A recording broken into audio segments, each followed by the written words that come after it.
performance by fire yesterday, but Ice have took revenge. It felt good to not be today. Tomorrow, I hope to put on the same performance. That SKT OMG game, this place exploded. He's going to TP out. It's going to be FLICKR. He's going to win. He doesn't get any closer than that. Cloud9, ladies and gentlemen, will finish second.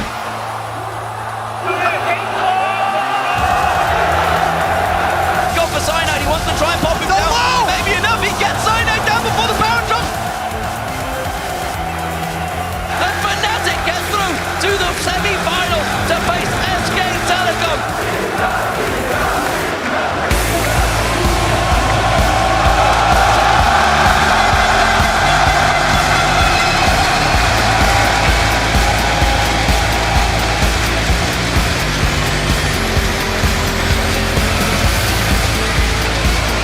Welcome to Day 3 of All-Star Paris 2014. You are looking live at a packed Zenith de Paris where the world's best League of Legends players have assembled to do battle. The crowd is looking pumped as we kick off our playoffs. This is the outside of the arena.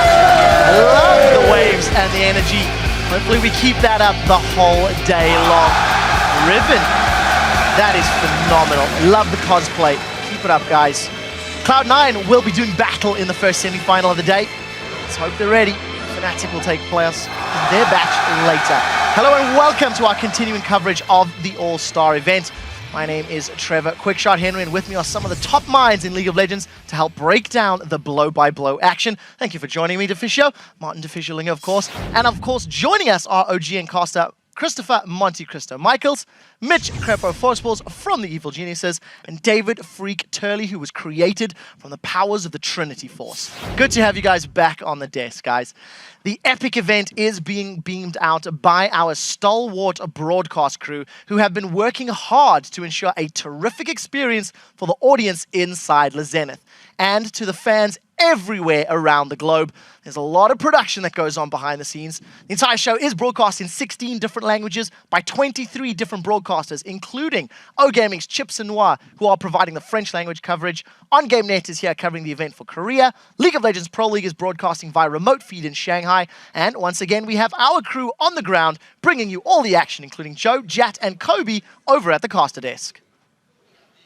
Thank you very much, Quickshot. Hello, everyone. I'm Joe Miller, along with Joshua Jack Leesman and Sam Kobe Hartman Kensler, along with Lee Demon Smith, who'll also be joining us a little later in the show. Yeah, and looking at all this stuff, you can really see how much goes into these shows, and it's just awesome when we actually get to see the action. So exciting to feed off the energy of this crowd as well. Yeah, they're on fire. The last couple of days they've been loud, but I think it's only getting louder here. We'll, of course, be bringing you the play-by-play, starting with the challenge game. And then our two semi-finals where 4 teams will face off for a shot of becoming a champion here at All-Stars. I think Fnatic's going to be one of those teams, is what the crowd might be on about. That's what they maybe be thinking right now. They've got a long way ahead of them, though. We'll be moving on to those games later. For the inside track on those games, we've got Shock standing by in the interview lounge. Thank you very much, Joe, and hello, everybody. I am Eve, your Shock supporter, and today I'll be bringing you the straight story directly from the players throughout our day of games. But now, let's throw it over to Quickshot and the guys at the analyst desk to catch us up on all the latest news. Thank you very much, Shocks. And our big news heading into today is that SKT T1K is continuing to dominate the competition. And this is even when you consider the team has been underperforming in Korea lately. Now, SKT have secured their place in the second All-Star semi-final series later today. They defeated OMG to take sole possession of the top spot and are currently 4-0. And they'll face off against Fnatic, who took down the Taipei Assassins. Yeah, in our first semi-final series coming up after the challenge game, we do have Cloud9 taking on OMG. And Cloud9 have continued to perform well with Link in the mid lane, and they're just jumping on opportunities in games and punishing teams for their mistakes.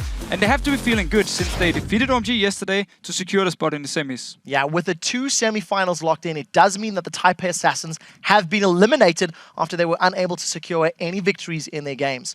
Now, before we get to the semi-finals, we do have a quick update for everybody. The challenge teams have decided on their 1v1 and their 2v2 matches, and the votes are in for the Super 1v1 that you guys at home decided. So here's a look at the matches that will kick off Sunday morning. We begin with a 1v1 where Archie will face off against Shy. After that is another 1v1 as Cool takes on QTV.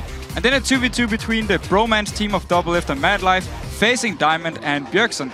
And the All-Star Challenge games will conclude with the super 1v1 match that you pick. It is Froggen versus Wei Xiao.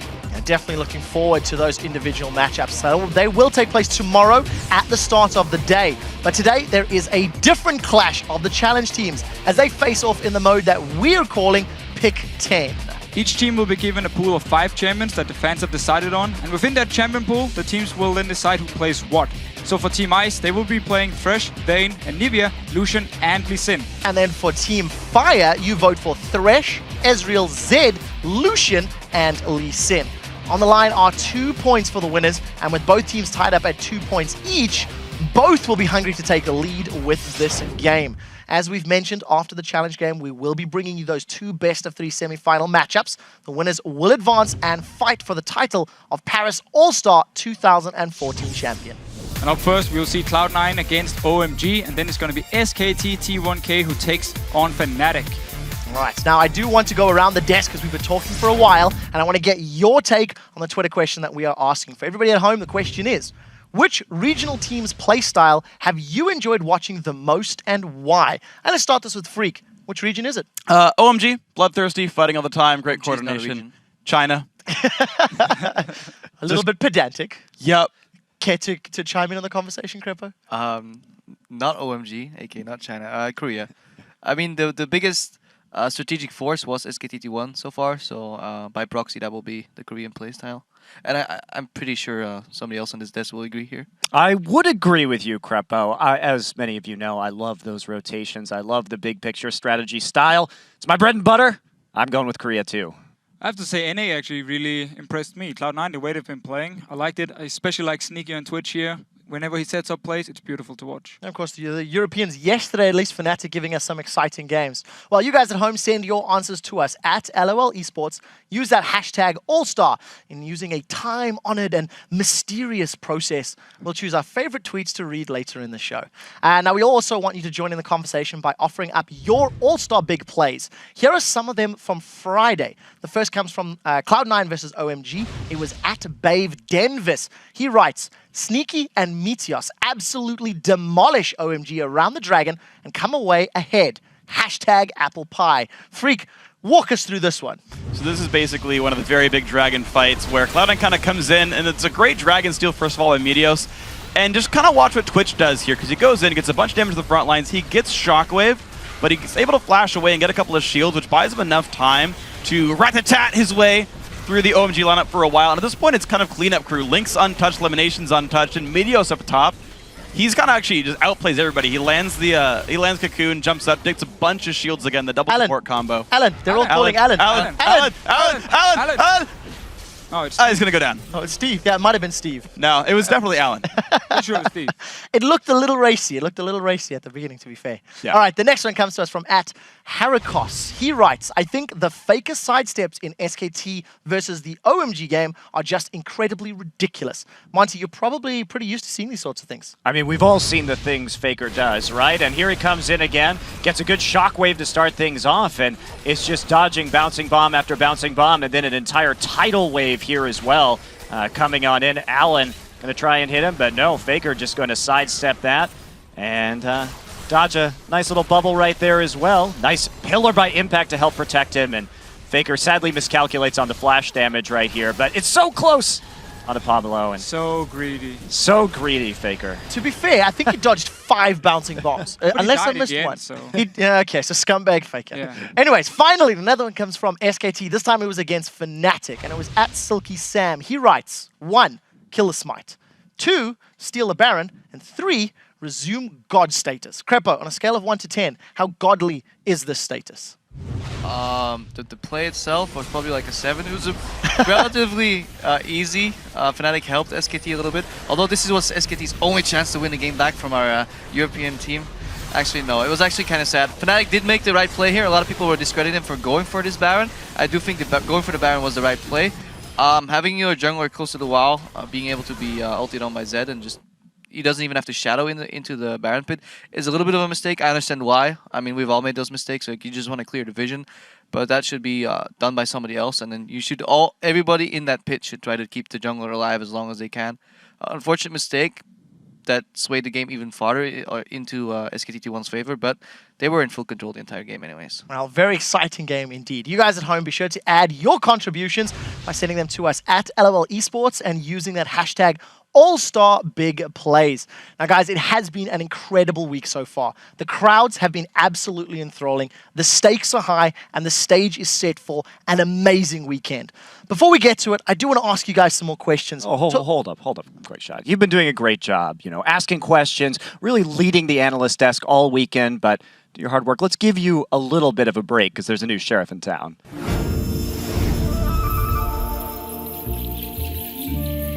All right, Freak.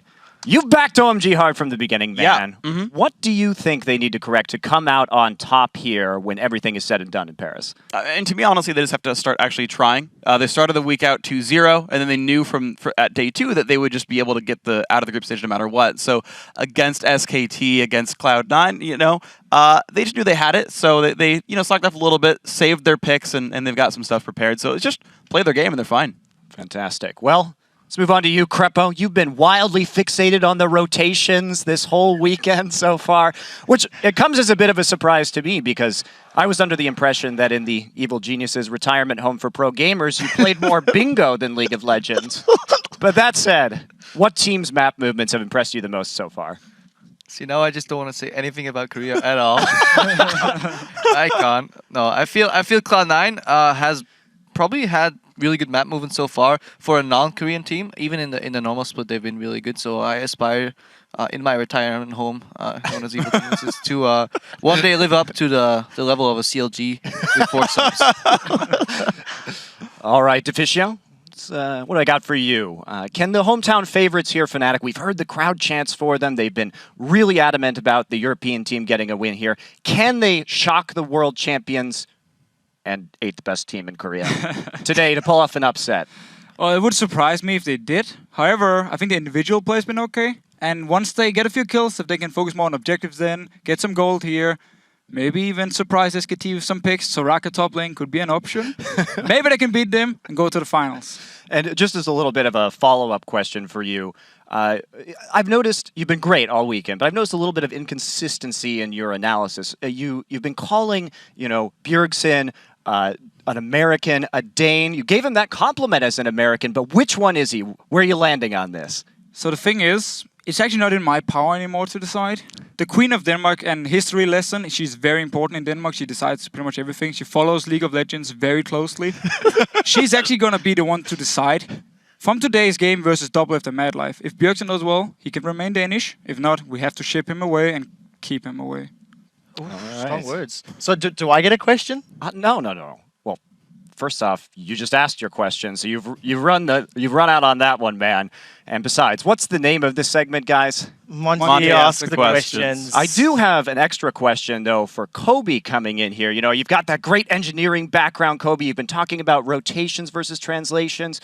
But do you actually know the dictionary definition of rotation? I studied English and just go ahead and answer this one for you. It's a cycle of events in an order or sequence. That is another definition of rotation. It's how you play out the game based on map conditions, based on objectives and team compositions. So there you go. You're welcome, Kobe. Today I learned. Well, that is a fair point. And Monty, you have asked some excellent questions, but we need to take a break. And I am the only one that is licensed to get us there. So when we get back, we'll drive right into our first match between the challenge teams, Team Ice and Fire, in the Pick 10 mode. Team Fire and Team Ice, let's see what they can do. That's them getting ready, getting warmed up. We'll see what Froggen can do. We'll see if Bjergsen gets disowned by his queen or not. We'll be right back after this, guys.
Pick 10 is when the community decides what champion you play. I'm pretty sure they picked Vayne for me. Yeah, they voted me to play Anivia, so it's gonna be a fun matchup against Zed. I'll say I have a slight advantage. I'm fairly happy with the choices. I haven't really played Zed lately, but then again, it's a fun champion to play and watch, so I understand why the fans would pick it. 对于粉丝来说，这个肯定是他们想看到我们用什么英雄。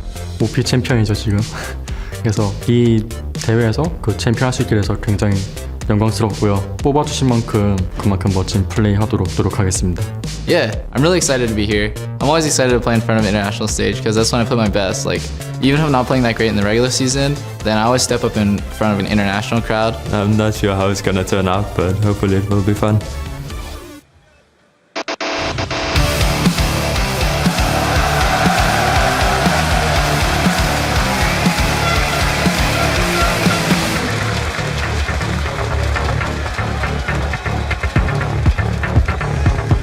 Welcome back to the All-Star Paris event and our first match of the day as Team Ice versus Team Fire in the Pick 10 game mode.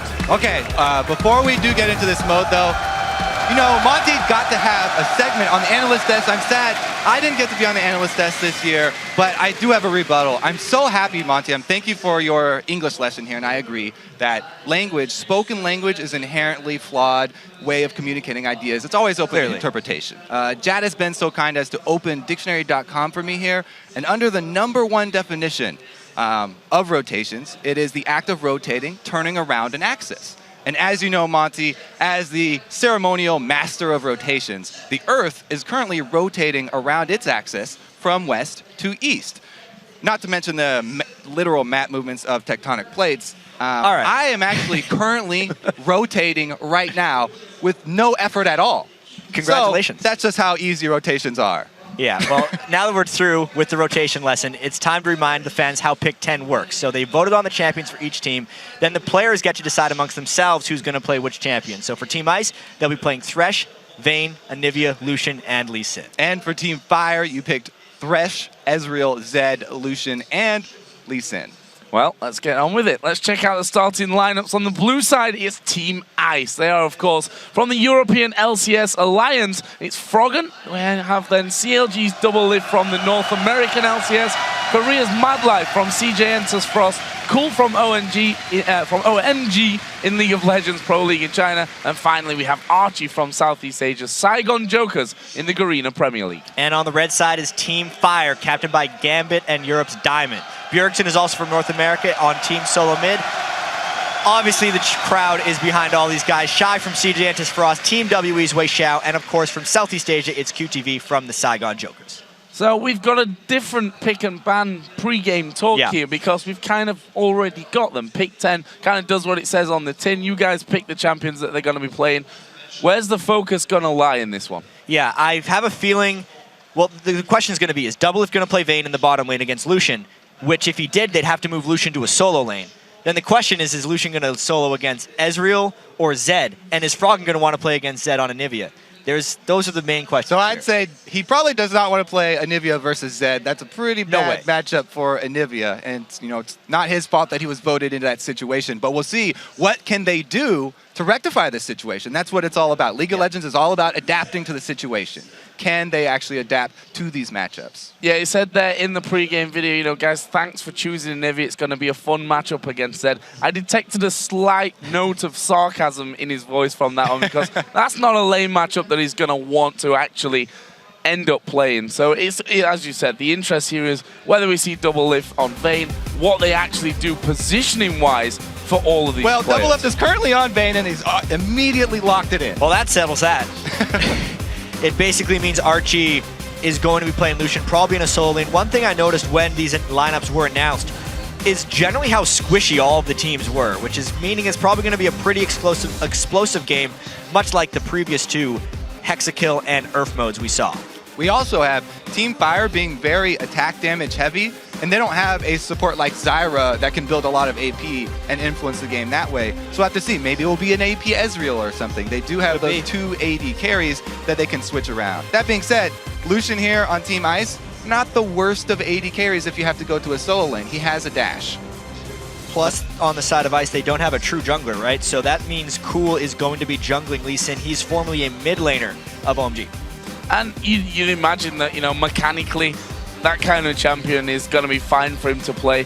Whether his, you know, his role as a mid laner and not as a jungler, he's going to be playing into that one. We're going to have to say, I mean, he's up against Diamond, who is one of the legendary Lee Sin players and an all-time great in the jungle. It's not an easy matchup for him. Yeah, going up against Diamond on the Lee Sin is never an easy task. However, Cool in the mid lane, he's one of those short-range assassin mid lane players. He was known for his fizz, also playing Yasuo, so I think Lee Sin, he won't have too hard of a transition into that champion. So we are going to be finding out who's going to get the edge in this one. Teams, of course, now sorted out who they're going to play from the champions that you guys chose. So head over to Twitter and tell us who you think is going to win the game. Use the hashtag IceWin or hashtag FireWin, and be sure to send it to @LOL Esports for all that. And we'll, of course, be checking in a little bit later to see where your guys' votes lie. I'm going to ask you guys, though, where do your votes lie? I gotta say, the team with more people on position, this is actually an advantage for Team Ice, I feel like. They have everyone on their comfortable champions. Mad Life, Thresh, Double Lift, Vayne, Froggen, and Nivea. Things are looking pretty good right there. Yeah, I'll just go opposite from you then, because I can say the same things. Bjergsen is on Zed. Very happy with that champion. Diamond on Lee Sin, we already talked about, so I'll go Fire. Well, here we go. We're going to get into it. Ice versus Fire one more time in the Pick 10 game. The question is, how is this one all going to work out? Of course, yesterday, Ice bounced back after, let's be honest, a thrashing in day one when it came to the Earth mode game to win in the Hexakill matchup. We'll see who gets the points here today. Yeah, I like how the intensity of these matches has definitely heated up. They're definitely taking the competition more seriously now. As you can see, an invade already from Team Ice. You could really tell as soon as Double Lift fed in the first game and he got all that criticism, it was game time immediately after that one. And now it's really just game on because they both won that game and kind of embarrassed each other. Well, we see that Ice are already moving up through the Fire jungle, up by that red buff there already. What are they going to be going for in this one? Diamond did spot a couple of guys in there. QTV as well with Ezreal was on the top side of the map, so staying safe. Actually, the Q from Cool landing there onto Bjergsen. Not going to dive in, though. No vision there for Ice beyond what they could see in the river in the middle. I like the SKT skin that Bjergsen's decided to wear in this one. I really doubt that Froggen's going to be playing heads up against Bjergsen Zed, though. Yeah, speaking of Froggen with the Anivia, he has taken Teleport. So that may be a top lane Anivia, or he may be trying to use it as an escape to get away from Zed. Yeah, Joe was actually mentioning earlier backstage how if he's bringing Teleport on Anivia, he might actually try and teleport away from the death mark when Bjergsen comes in on him. Which will work once, and then he's, you know, he's got his egg not very often. His teleport's not going to be up all that quick. Bjergsen's probably just going to say, okay, you win this one single trade, then you get away from it. You can call that winning. Even winning the trade is using all your summoner spells in your passive. Not even dying. That's winning for Froggen, I do believe. But we do see that red buff started. We're going to see Mad Life and Double Lift headed down into this bottom lane. Going to be 2 versus 2 against Wei Xiao and Shy. And we do get to see Froggen versus Bjergsen here. He lands the stun. See, that's the hardest part of this matchup, is landing the slow stun from Anivia. He's got it there, and he also has plenty of consumables in his inventory here, starting pretty much all consumables except for that charm. He's going to need them too, because he took a whole bunch of damage right off the bat in that early trade. Long sword start from Bjergsen, so you can tell who's going to be going aggressive in that mid lane there. And down on the bottom already, Shy and Wei Xiao putting down some good damage onto Mad Life and Double Lift. Double hooks, of course, in this bottom lane, and I think Shy's going to have a bit of a point to prove here against the legend on Thresh himself, Mad Life. Well, they both have started with those Duran shields, so they're looking to trade early. Both of these guys in the bottom lane are looking to fight, so it will be action-packed. I like how Shy played Blitzcrank in the Earth mode, and then he's just like, all right, I'm actually just going to be the Hookmaster here, even if he's on the same team of Mad Life. It doesn't surprise me at all they go with exactly the same item builds as well, because they should actually know what each other build on Thresh at least. Oh, actually a Flay coming in. They're going to go aggressive here on towards Double Lift. Shy, not exactly so well. There is Hook landed. Exhaust put onto Wei Xiao. That may have just saved Double Lift's life. Now, right there, a lot of the damage from Team Ice was going into Shy, and all the damage was from Fire was going into Double Lift, so he got low. Cool, though. Gonna look to even it up. This is bad news. Cool coming in from the side. Shy gonna get pushed against the wall. This is surely first blood. It's gonna go to double lift. And there is Cool hammering away on Wei Zhao. He's level 3, but decides against the turret down. Meanwhile, up top, Diamond is going for a gank of his own. Actually, he backs away now. Backing away from him, the crowd there on their feet for this one. And this mid lane, we can see that Froggen doing some decent trade-off, but look at his items. Those basically full inventory of consumables that he has. Is he doesn't want to get harassed down, but he might get him here. Oh, this is close. Is he going to go in for it? Not quite. Got the damage there to finish off. And Bjergsen running risky, especially with Cool moving up. Froggen actually 2 points in Q and in E, so he's maxing his damage early on in that lane. Pre-6, he's done a pretty good job against Zed and will continue to. It's going to be post-6 when he starts having these issues. Meanwhile, that bottom lane matchup is a little bit crazy. Vayne is disadvantaged early against Lucian, but it didn't matter for Team Ice. And we saw last time Double Lift got first blood. Uh-oh, top they're fighting. Going in gank. QTV, but here comes Diamond, gonna safeguard over on towards QTV, but he flashes back in! He gets the kill onto QTV. I think he might die from this one though. There is a push, Cool jumps around, Diamond gets the kill, but will he lose that blue up? He'll refresh over there for Cool. I have to say, Cool is doing extremely well on his Lee Sin versus Diamond. Not only did he get the first blood for Double Lift, who went off last time he got kills in the game, but he also gets the return kill on the other Lee Sin. Looks like Cool is #1 Lee Sin at All-Stars so far. Yeah, yesterday in the game he did exceedingly well. Nice substitute fill-in for Team Ice right here. And Kobe, the prediction I had very early for Team Ice, looked a little bit better here, even if you just picked Fire to go on the other side of me. Are we going to see Froggen and Bjergsen fight here once again? You have to wonder whether Bjergsen's just biding his time here to get to level 6 and then going to go all in force. Froggen out Wei Zhao here, taking a lot of damage. Once again, Double Lift and Madlife not really losing much from that. Do see that both AD carries have now got themselves... I say both AD carries, we've of course got 2 Lucians, an Ezreal, and a Vayne in there as well. But the bottom lane AD carries, let's say, we have Vayne, of course, Double Lift picking up first blood with that Vamp Scepter. On the other side, only the longsword here for Wei Zhao, so not quite got the same sustaining there, and you can see he's having to burn through pots to stay healthy in that lane. And let's be completely honest, if Madlife, Double Lift do not win a 2v2 lane against guys who don't lane together, they are going to get shredded by social media right here. So that's the big advantage of Ice, is that lane. Yeah, and it wasn't like Wei Zhao got to choose his timing to go back. He was forced to go back because he was killed. That is rather true as well. Double Lift actually going decently low from this one. Still within good range, though, of their turret, but needs to be careful because Shy, whilst he's not your normal Thresh player, certainly can hit these hooks. There's no doubt about that. Absolutely strong mechanical skill there in the bottom lane. I have to point out the mid lane as well. Never mind, Diamond's down here for the gank. This would be really dangerous if Ice was going aggressive, but with the current health bars down there, I really don't expect them to do any type of aggressive move. I think Diamond's actually wasting his time down here. Cool is actually on the other side of the map, so there wouldn't be any opposition if they were to go in for this one, but they'd require a dive at this stage. Double Lift and Madlife both underneath their own turret. Wei Zhao actually just tanking up one hit. Diamond's still waiting here. It would be very dangerous to go for that dive because Double Lift and Madlife still have their defensive summoner spells, the heal and the exhaust ready. Oh, there's a play coming in. Double Lift gets hooked in. He's going to go down. The patience, we questioned whether it was going to be worth it, and there's the answer. It was. It absolutely was, but that's because Double Lift decided to get a little bit aggressive right outside his turret, ate the hook from Shy, and it was absolutely fatal. Yeah, Shy answering back with some Thresh play of his own here. Very well played, and Diamond, patience play pays off. As you said, they can't afford to lose this lane. Everyone has been wanting to see Double Lift and Madlife on Vayne and the Thresh as well. And well, I think it'd also be quite hard to swallow for Madlife if he hits less hooks in that lane than Shy does. Yeah, and speaking of the fan favorite picks, the mid lane is still continuing to be that farm up between Froggen and Bjergsen, but this would be where it starts to turn. Froggen has to itemize mana. He actually went for an early Chalice, which means if Bjergsen gets on top of him, he's probably just dead.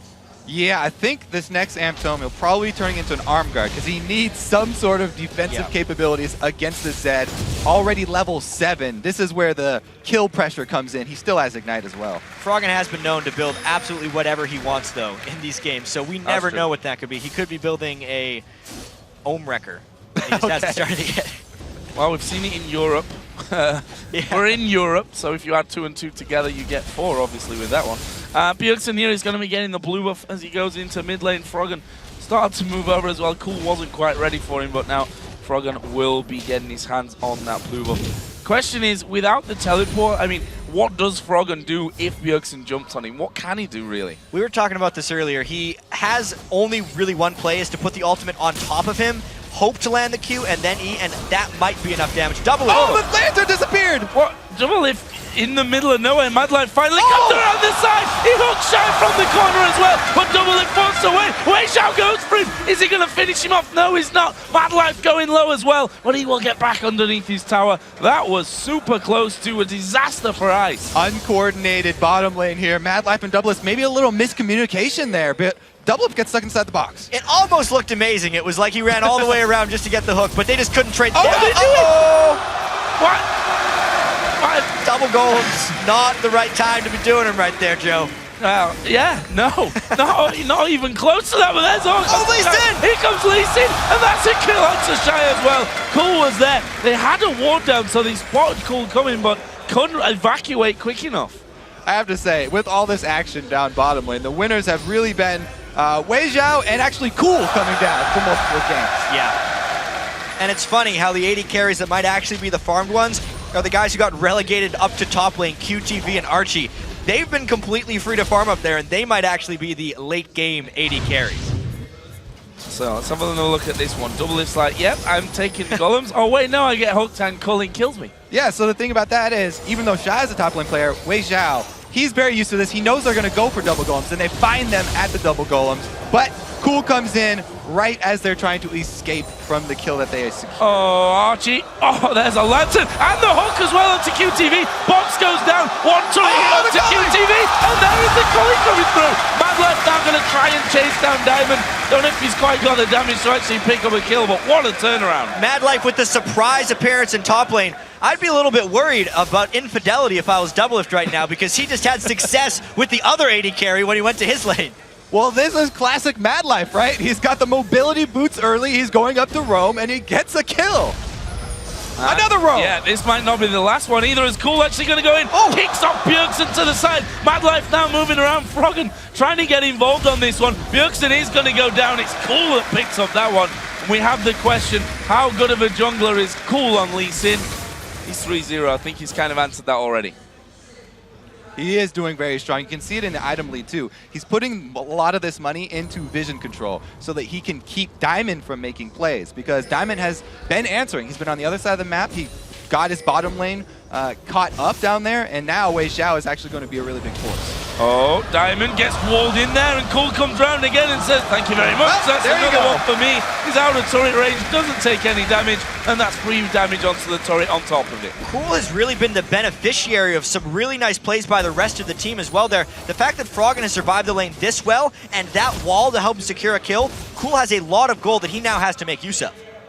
Sorry, going down there in the bottom lane. Wei Xiao will finish that one off. That leaves Fire in front here in terms of turrets, but because of that kill difference, actually a couple of thousand gold and behind. Cool is again heading down bottom. He wants to get something going for Madlife and Doublelift, because they are straight up losing this lane now. Well, the big thing is Madlife spent so much time helping the rest of the team, which was honestly worth it, that has just set Doublelift a little bit behind. Maybe he's not going to be the carry this game unless he does something a little bit spectacular. Oh, QTV going aggressive here on towards Archie, who got the better of him last time, of course. If you look at the items between those two, both got themselves Phage. The Sheen is there for Archie, and a Vamp Scepter for QTV. So gonna have that sustain in this top lane, but it doesn't matter if Archie's doing that much damage to him over and over. Archie has looked so good, and I like the point about Madlife actually dumping his 80 carry that just got killed and going up top lane, because now they have a Lucian that can actually stand up to Fire's Lucian. And the question is, if he gets a Blade of the Ruin King, could he survive Zed? Because he's coming up top lane, fights on both sides of the map. Walk on to Cool, but he will just get away from that one. But look at this, we see Bjergsen coming back in. There is Archie, he's throwing down the Colin. He walks him back in there. QTV's gonna die. Archie's dead as well as the death mark popped. Bjergsen get his first kill of the game. So even though Archie has died 2 times up there when people come to roam, he keeps on killing Ezreal before he dies. Now to Cool again, there's a flash, the flame, and then the hook from Madlife. Froggen actually picks that one up in the end, and they get the tower. Madlife was ripping him back into the stun from Anivia just to secure that kill. Awesome synergy from guys who pretty much never played together. Yeah, beautiful plays, and they're making a lot of these plays on Diamond, really picking on him. I have to wonder if one day we'll actually see a real Team Ice. This would be a scary lineup to actually get together, I think, in pretty much any region. So far, going well for them. 9-4 up in kills. They've just got their second turret of the game here.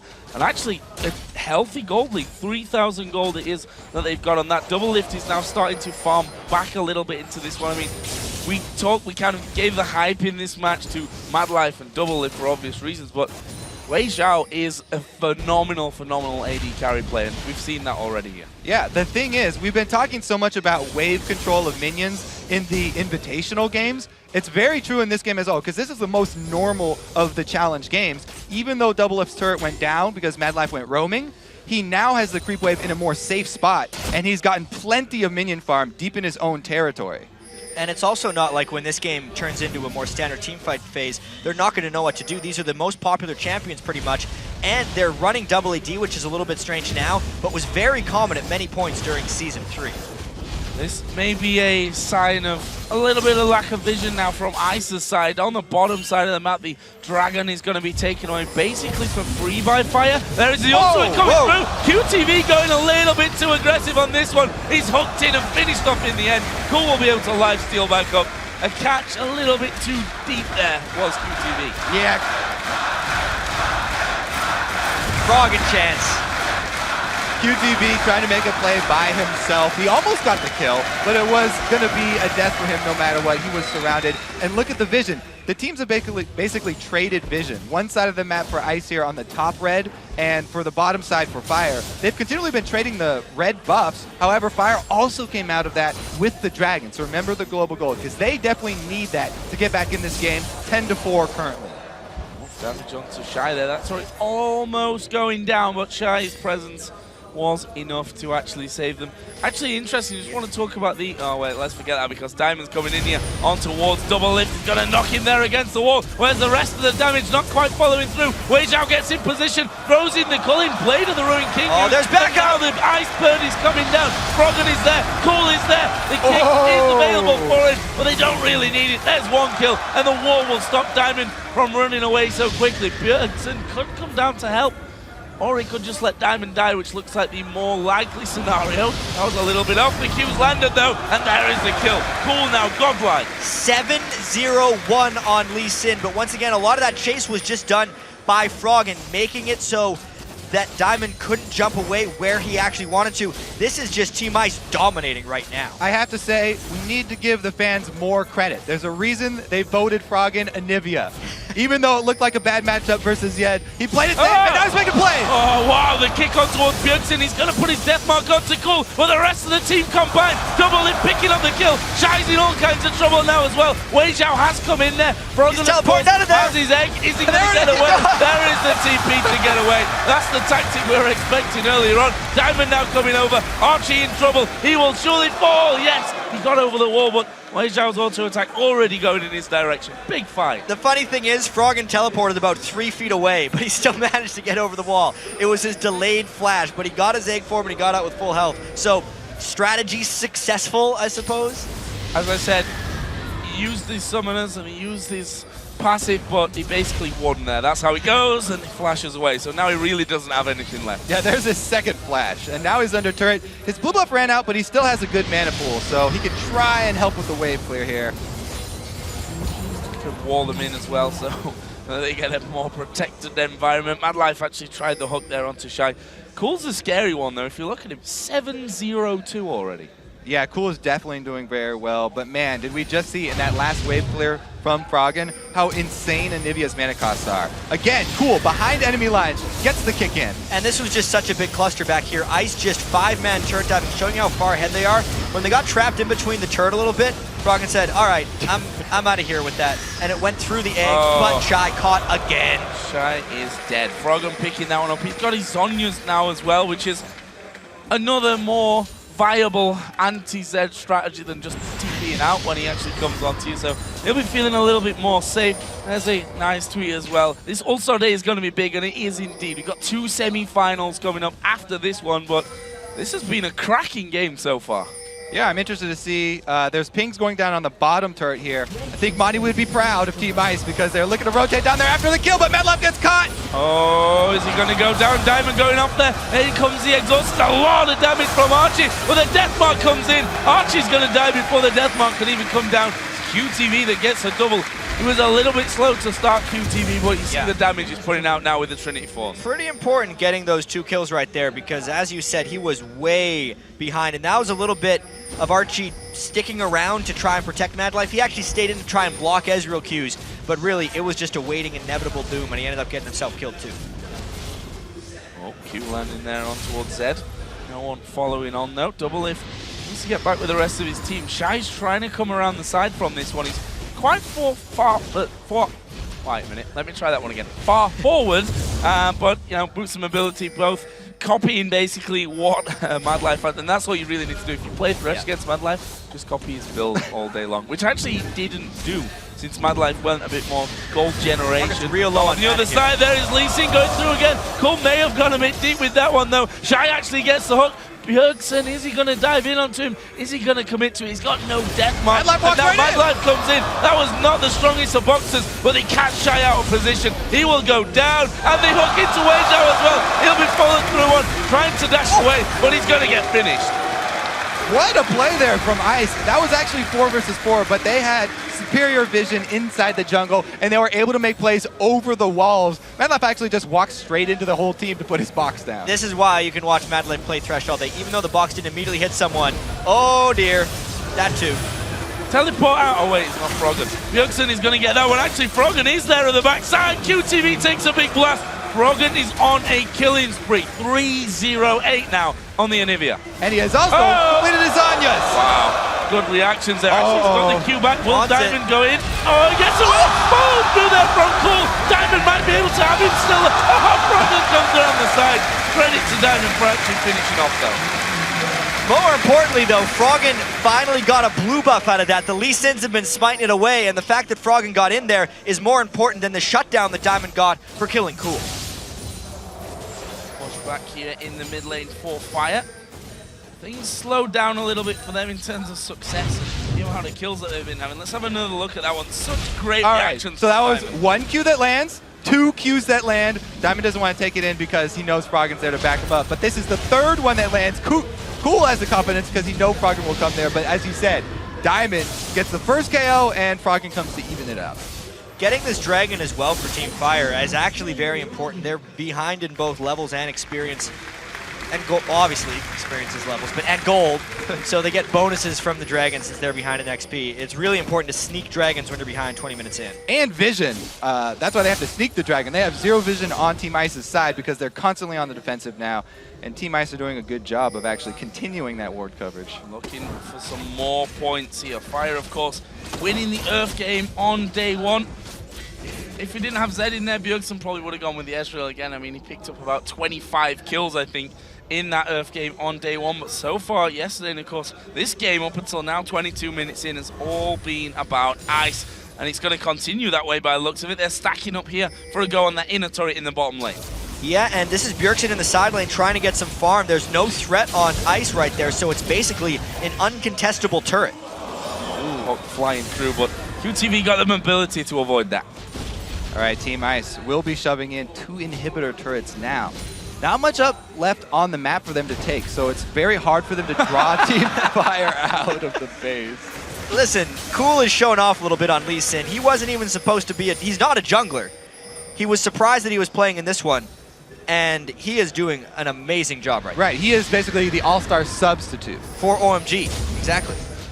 You have to feel this kind of performance. He probably should have been in there right from the very start rather than the substitute role. Oh, this is bad news for Shai. Well, it would be if Cool is actually wanting to fight him. He seems to be just doing a dance around. The hook does come in, lanterns down, and Cool says, see you later. Still got to keep vision on that red, though. They're slowly trying to invade this to see how many people on fire are actually there. It's because the rest of their team, this is just a Lee Sin and Thresh. They can jump around a bunch, but they don't do much damage. Yeah, it's pretty dangerous, though, because there's a lot of extra firepower here for Team Fire. Cool. Keeping it ice cold, though, just to follow up from. Oh, yeah, might as well. Incredible job. We have to throw those in. They back away in the end. No relaxation. Oh, Whoa. double lift. What are you doing? You are miles out of position. Uses a heal. Is he going to go down? Whoa. Oh, that's some great mechanics, as we've come to expect from the man himself. And now Archie getting involved. He's going to fall low and get finished off as well. This could be a bit of a whitewash for a Fire.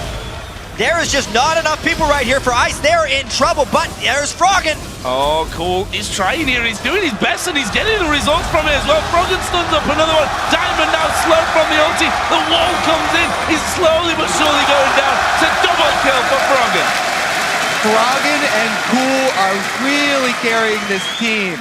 Cool already with 9 kills on that Lee Sin. Even though Team Ice collapsed a little slowly, though, Froggen look for more.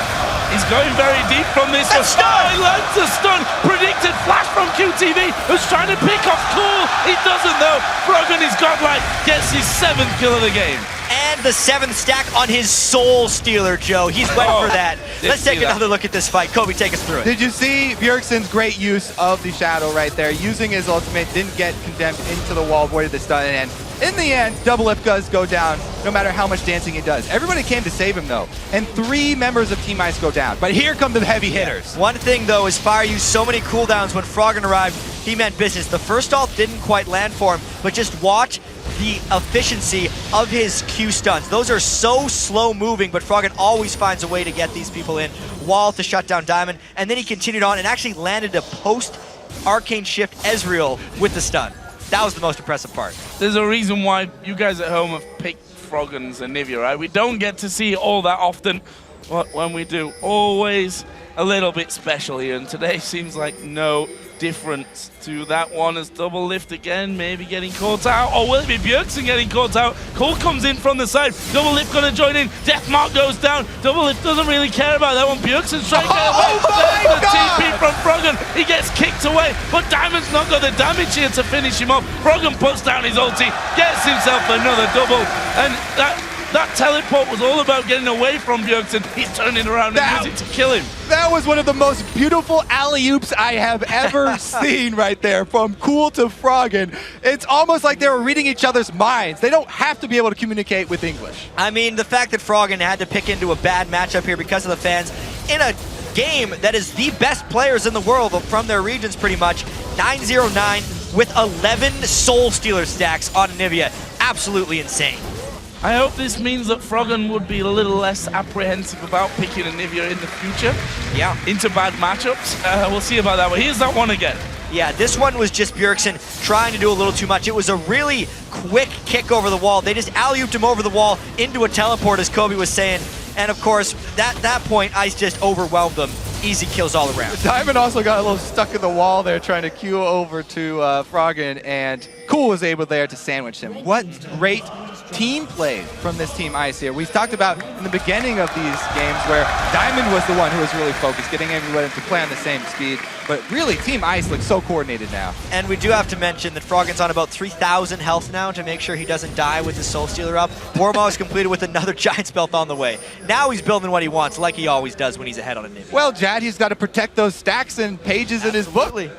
To be fair, it's not the first time that we've seen Froggen build a Warmugs on the Nivea, so, you know, as you said, he's feeling confident here, obviously, at 9-0-9, as Shy just hooks onto the Baron to give Mad Life a bit of damage back.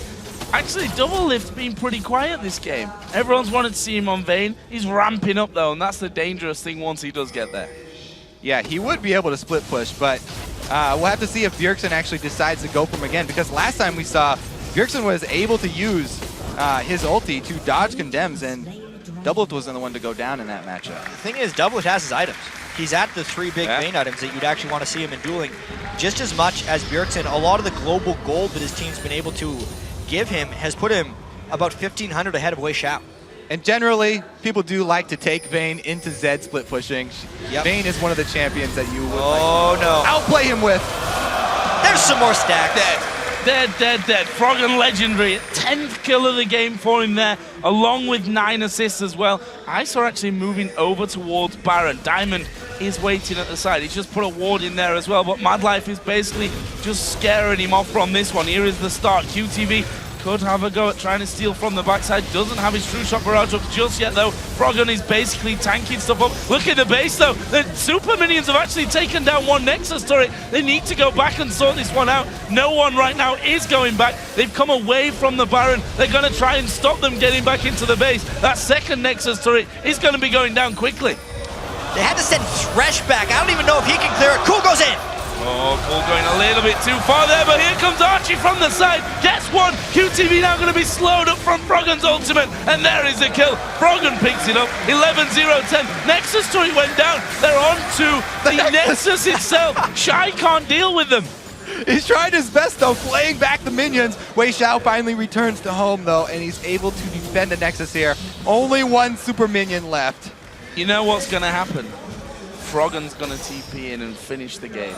Ooh. Oh, man. Well, Nivea backdoor. Because his Sunfire Cape is going to help him out in that one as well. It'll help him clear the minions. He's got 40 seconds on that teleport. He's up to, as well, 16 stacks on the Soul Stealer. He's almost completed the book here.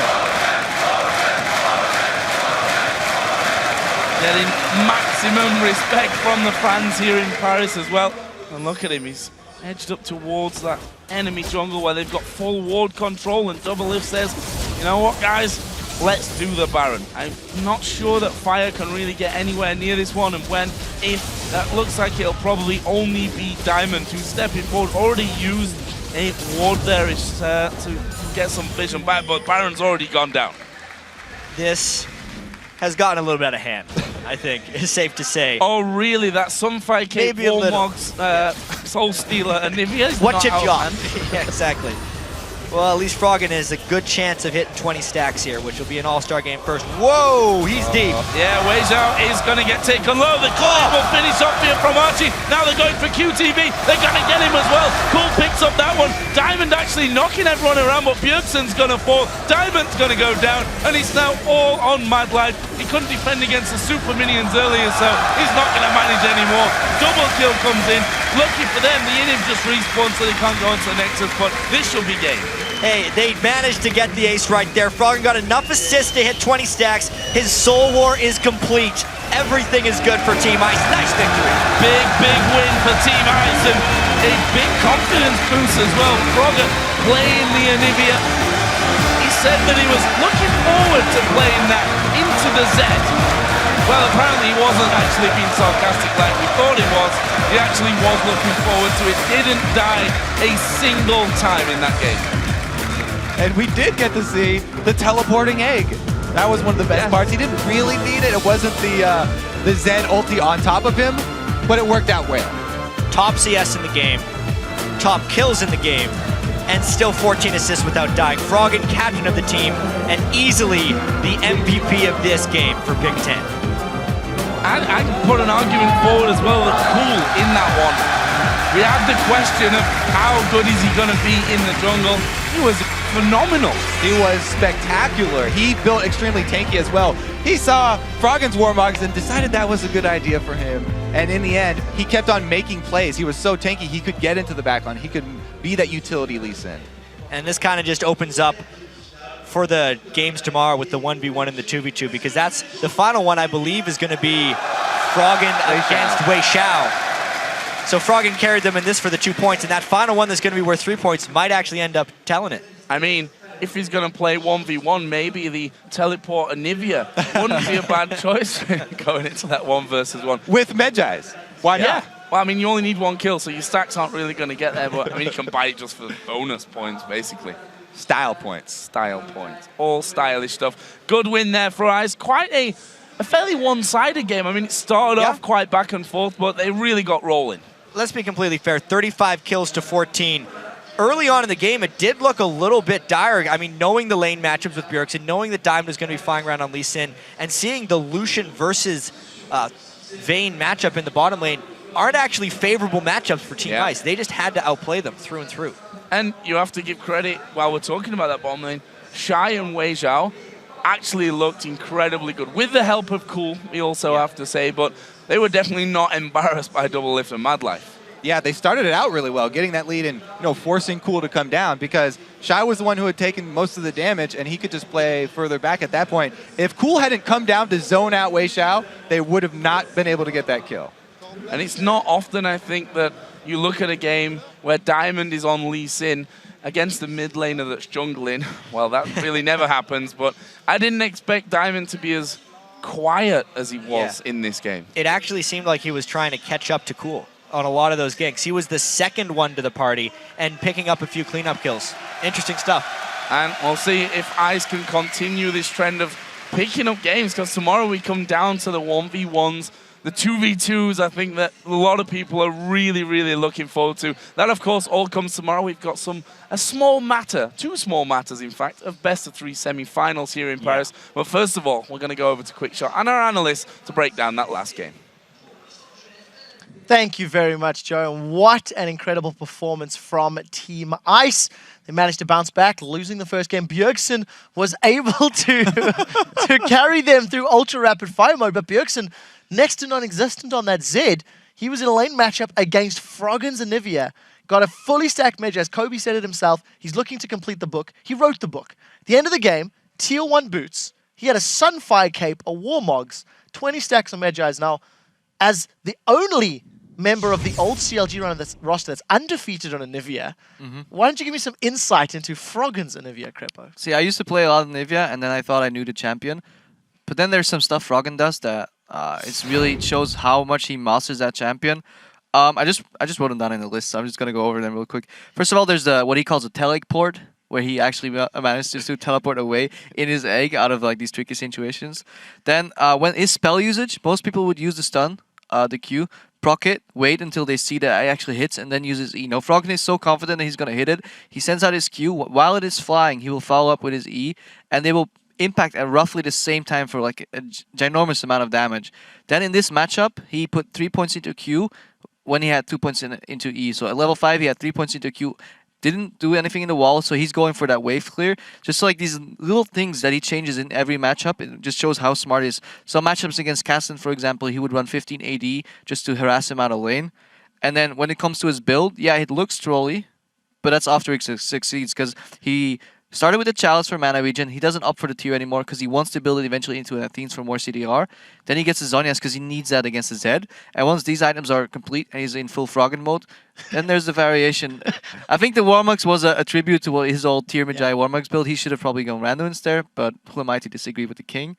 And then, yeah, the fact that he can get 20 stacks on his Magi just shows how good he is. And then the last point, and then I'm done ranting about Anivia, is when he was chasing Lee Sin, he would place his wall, but he wouldn't fully block off the path. He wouldn't completely block off the Lee Sin to prevent him from dashing over and going away. So he would do like a half wall block, forcing the Lee Sin to change his path enough for the team to catch up and kill him. But in case the Lee Sin had flash or dash over the wall, Froggen still had a way to walk through and didn't have to burn his flash. So there's all these like tiny things that just show how much he masters his champion. It's amazing to see. It's sickening because I'll never ever understand a champion at that level. Yeah, honestly, I really enjoy the fact that as soon as Team Ice got cool, there's kind of a set bonus going on, and they just got a whole lot better. So it just seems like everything's coming into place for these guys. Yeah, he was a really good Lee Sin. Completely agree. Now, just before we talk about cool, let's highlight Mad Life. In the early game, I felt like both of those players were moving around the map significantly. Mad Life on Thresh, landing a ridiculous number of hooks. His flays were good.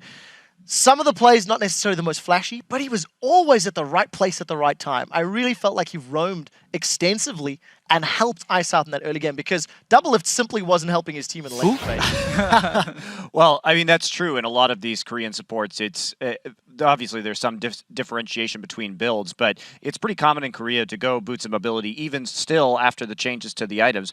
Of course, you can get it a little bit sooner now, and then try and make plays around the map, try and get some deep wards, and try and make plays on the mid lane. You don't usually see them going top lane. That was a bit different. AD carry. It was an AD carry he forgot. He's like, oh, AD carry's top lane. Yeah.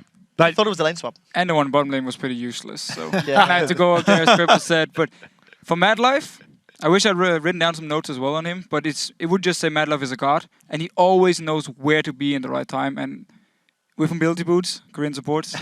Gotta give him that. Talk about cool for a quick moment. Substituting in for Team Ice because, of course, Same had to step away due to some family issues. And, of course, he really showed up. 10, 2, and 16 on Lee Sin. Not traditionally a jungler, but his ganks were good. His presence was good. He was backing everybody up he needed to. I think this will be, just for him as a player, a big confidence booster as well. He had, he's been out of the competitive scene, taking a break for a while now. And in his last match in the LPL, he didn't perform up to his old standards, but man, he looked good. His mechanics were really on point tonight. Yeah, you got to consider this is the sub for OMG, a team we're going to be seeing later on, right? Like his replacement Xiang is ridiculously good, and yeah, he was always in the right place at the right time. I kind of like the fact that he added a Warmogs and then got a Chain Vest as well. Like I feel like he was starting to mirror Froggen's build towards the end of the game. I don't know if that was necessarily the case, but it's because it was so successful. It was. So we do actually have a replay of one of those Tel Egg ports. Let's pull the fight up onto your screens. I think, Freak, you wanted to talk us through this one and, the specifics. Yeah, so let's go ahead and get the replay started here. This is 11.5 minutes in, so it depends at which this point is we can see. double lift getting caught, I believe. Oh yeah, just Well, he's killing double golems. Yeah. As a true AD carry, he's getting farm, which is very important for an AD carry here. I believe we were trying to show double lift getting caught, but the scene was so brutal and so gruesome for Monte Cristo that we had to actually show that just double lift, in fact, can successfully do the golems. Yeah, that was just it was well played. Yeah, well played. Congratulations, double lift was the PvE king of this match. So give him a round of applause. So let's take a step back very quickly. This does put Team Ice now on 4 points to the 2 points of Team Fire. Both of the game modes that we've seen them playing a little more standard. Team Ice has, I'm going to call it outright, they've frankly stomped Team Fire. Does this mean Team Fire are panicking? I mean, Monty, what do you think of the rotations in these impromptu squads? Oh, they've been great. And Team Ice, we've talked a little bit about it. We've seen the players talk about it. They didn't really gel that first day. They didn't really practice. And Fire was tryharding. But ever since then, they really seem to have made Ice keen for some revenge. So. However, there is still 7 points left to be claimed in tomorrow's 1v1s, 2v2s, and of course we have the super 1v1 challenge that the fans voted for between Froggen and Wei Xiao. So nothing is 100% set in stone yet. However, if Mad Life and Double Lift loses tomorrow in the 2v2 to Bjergsen and Diamond, it could be pretty embarrassing. It could be indeed. It will be embarrassing. It will be, because we're going to be blaming you the whole time. Yeah, why are you here? Why are you not coaching Double Lift? Yeah, I can't coach, man. I've been here the entire time. Don't make excuses. Don't make excuses. Priorities, man. Anyways, guys, we do have to take a very quick 3.5 minute breather. But after the break, the games continue with our first best of 3 semi-final between Cloud9 and OMG. You can see they are gearing up. They are getting themselves ready. All-Stars 2014 continues right after this.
Welcome back, ladies and gentlemen. We mentioned at the beginning of the All-Star event that Paris is the city of love.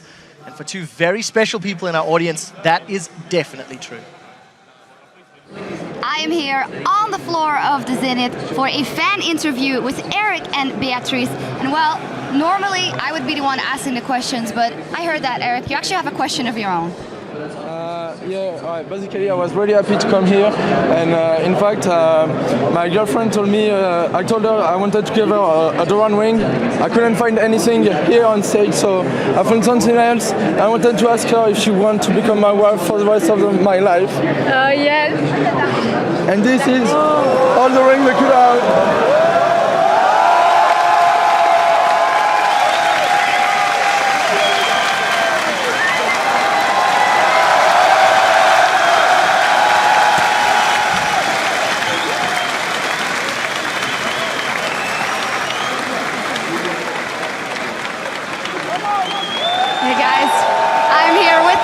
Couple Eric and Beatrice, and there's actually a special guest who'd also like to say something to them.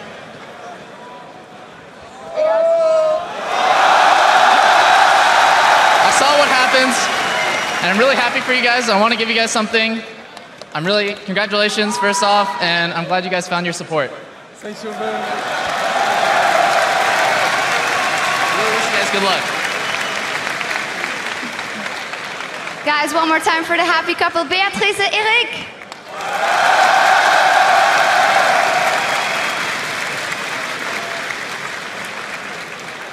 Fantastic stuff here. And now I propose that we toss back to the guys at the desk.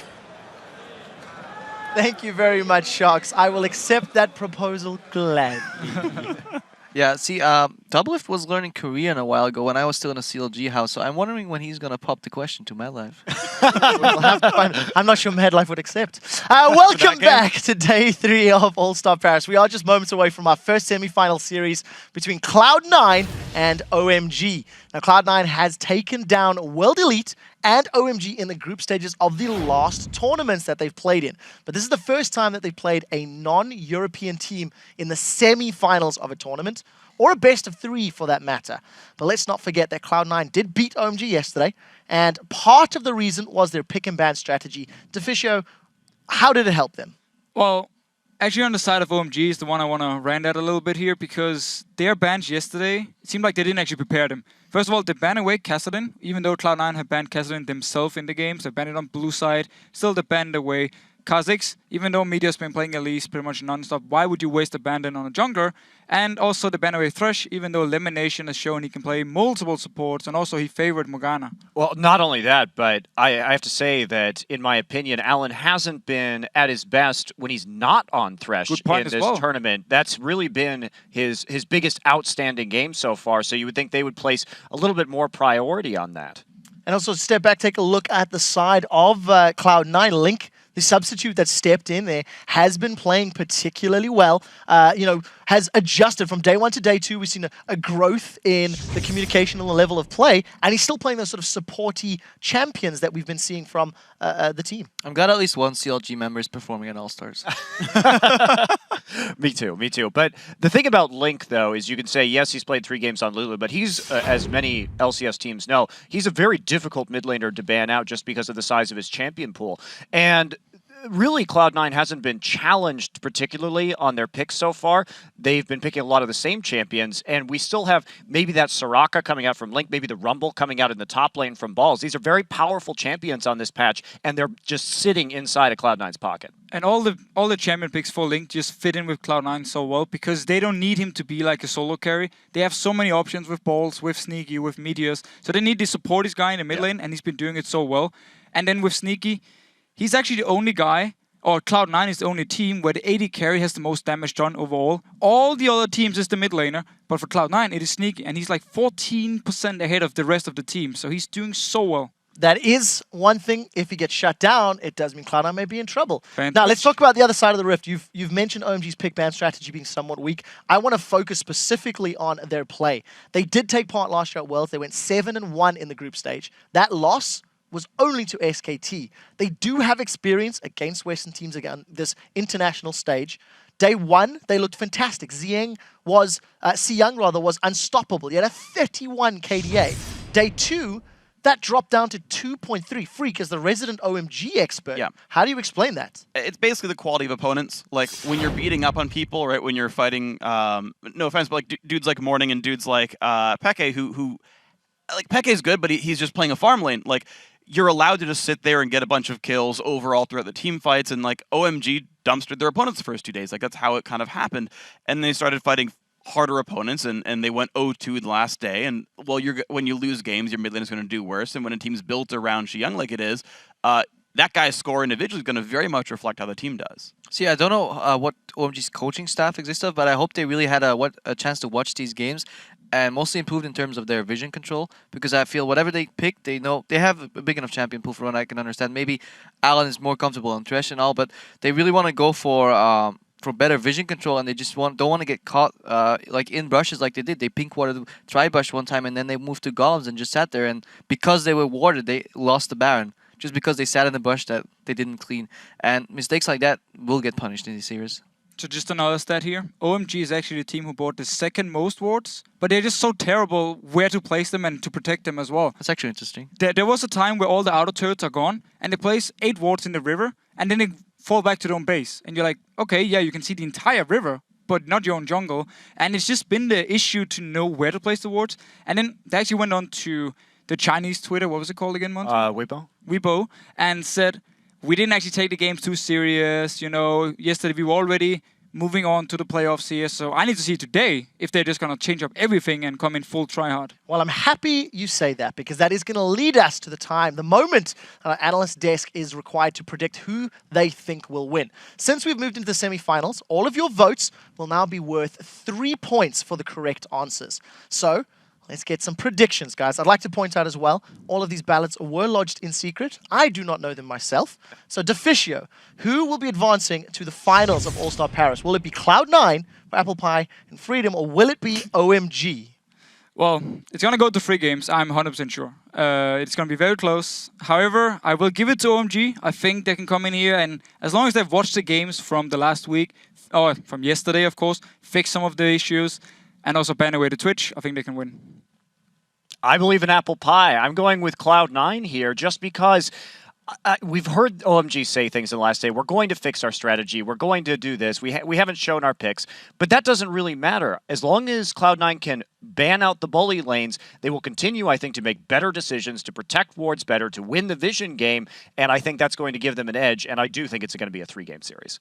I disagree, actually. I think based on what Cloud9 has shown, I feel if OMG targets the Twitch, which they shouldn't be too prideful, and if they play a little more serious, because I actually think they could have played a little harder yesterday, and I think it's not the right attitude to go into the games, but I feel they must have learned out of the last game that they will go 2-0 in this series. Wow, let's see. Before you go in, Freak, I just want to remind everybody, on day 1, segment 1 of our show, you called OMG to win this tournament. Yeah. And I'm going to put words in your mouth as well. Okay. And quote you saying, this is the first international tournament in a year and a half that a Korean team hasn't won. Well, that could still be Cloud9. Could still be Cloud9. Yeah. But where do your allegiances lie? Is it Cloud9 or OMG? Well, I've got these 2 things here, one of which is the wonderful Crepo mask, the other one is still the OMG scarf, and that is going to be my vote here. By your powers combined? By the powers combined of Crepo and the OMG scarf, the Chinese team is going to win the semifinal. Individual skill-wise, I think Xiang's going to have a great time fighting against Link. I think Agoing's going to keep doing awesome. He'll actually have a great game this time around. And the bottom lane as well, as long as Alan plays a frickin' initiating support, they're going to be fine, and I say OMG. No Nami is what we're looking for there. Well, there you go, guys. Let's see how your votes compare to LOLesports.com votes, because 72% of you are calling this game for Cloud9. It is a role reversal. They're sitting on the side of Monte Cristo. Anyways, that is it from us here at the analyst desk, so let's send it over to Joe and Kobe at the caster desk to take us away for the play-by-play. Thank you very much, guys. Yesterday, Cloud9 managed to catch OMG off guard and beat them in the final group stage match for both of these teams. But the Chinese team has made adjustments and feel that they are ready to take them down in this best-of-3 series. I'm actually really surprised we're able to pull the win yesterday against OMG. I would say it was due to our ability to play the early games a lot better than we were playing it the first day, and I think we were able to improve and learn from that. C9是一个适应能力非常强的队伍吧，在昨天的比赛中，他们在中前期灌线以及控线都做得非常完美了。To beat OMG today, we have to just basically play really well. We can't make mistakes because they'll capitalize on them very hard. I think OMG will be sort of motivated to get revenge on us. 然后让我们有点意想不到吧。然后今天的话，我们也调整好了状态来迎接他们了。A change of mentality coming into today's game, and actually really interesting the story behind this one since they played last yesterday and are going to be here today in this first best of 3. Yeah, and Going's take on it was very interesting as well. He specifically called out Cloud9's rotations and their mid-game control. Well, we'll see if they can replicate that win that they pulled off yesterday. Now it's time to get into our first semi-final match of the All-Star Paris Invitational. Let's check out the starting lineups. On the blue side for Cloud9, in the top lane we have Balls. In the jungle, of course, is Meteos. Link takes the mid lane for them. And of course, Sneaky, the AD carry, and he will be supported by Lemon Nation. We'll see what they bring out to play today. And on OMG, on the red side, they go up top with Going. Oh, look at that cheer from the crowd. There are a lot of Chinese fans here. Then in the jungle, they have Pomelo. At mid, it is Shi Young. Then for AD carry, they have Sun. And supporting, of course, it is Alan. And now let's zero in on our featured matchup of the day. Two massive teams going head-to-head here. And for this semi-final, we are looking at the bottom lanes combined. Cloud9, Sneaky, and Lemon Nation versus OMG, Sun, and Alan. Yeah, I mean, we have start off by talking about OMG's bottom lane. They showed no fear versus SKT, and they actually got an early lead in that game before being overtaken later. San has had a really good showing, except for that game on Lucian, where he went 4-5-4. His other 3 games, he was 28-20 with Jinx. So, you know, throughout the LPL season, he has also been sort of an unsung hero for LMG. Meanwhile, Alan has received countless accolades for his Thresh game here at All-Stars, and rightfully so. His kill participation was 100%. I was going to go more than 100.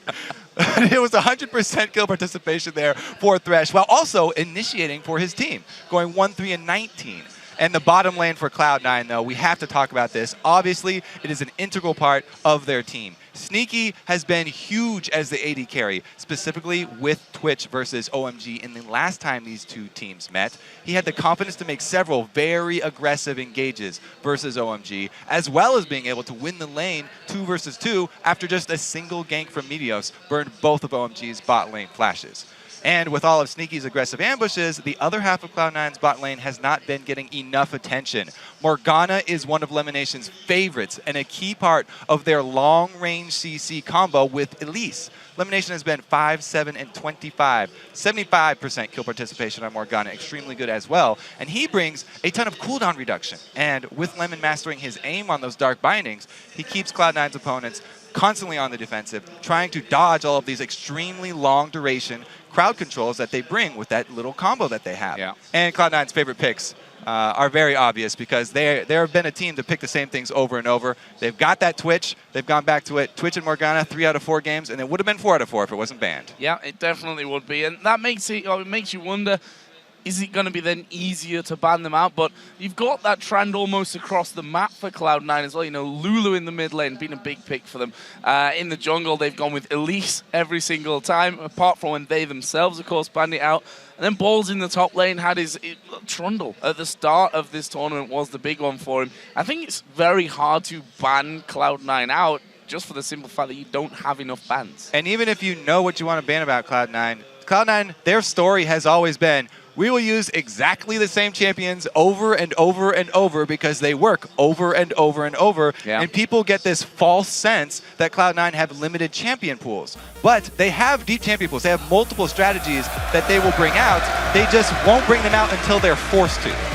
Well, they may be forced to this time around. First ban coming out is, of course, Syndra. Shi Young played that incredibly well already here in Paris, and not something that Link obviously wants to deal with. Yeah, I'd say this is probably going to be the most common ban against OMG. Definitely will be reoccurring. He had a wonderful showing on Syndra in the mid lane, especially when he gets those 1-versus-1 matchups. So OMG's first ban, taking them a little bit more time from this, but they do decide to take Kha'Zix away from the jungle. Means that Pomelo won't get his hands on that. Meteos either. So what are Cloud9 going to go for? LeBlanc banned out. Again, focusing the mid lane.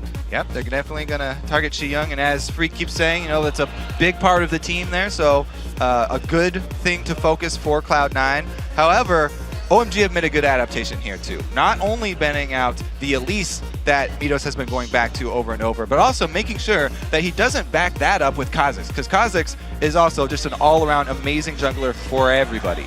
Oh, they've left Jax open here though. Final ban, by the way, for Cloud9 was Kassadin, just getting that out of the equation completely. Jax was the first pickup, insta-lock really by Cloud9.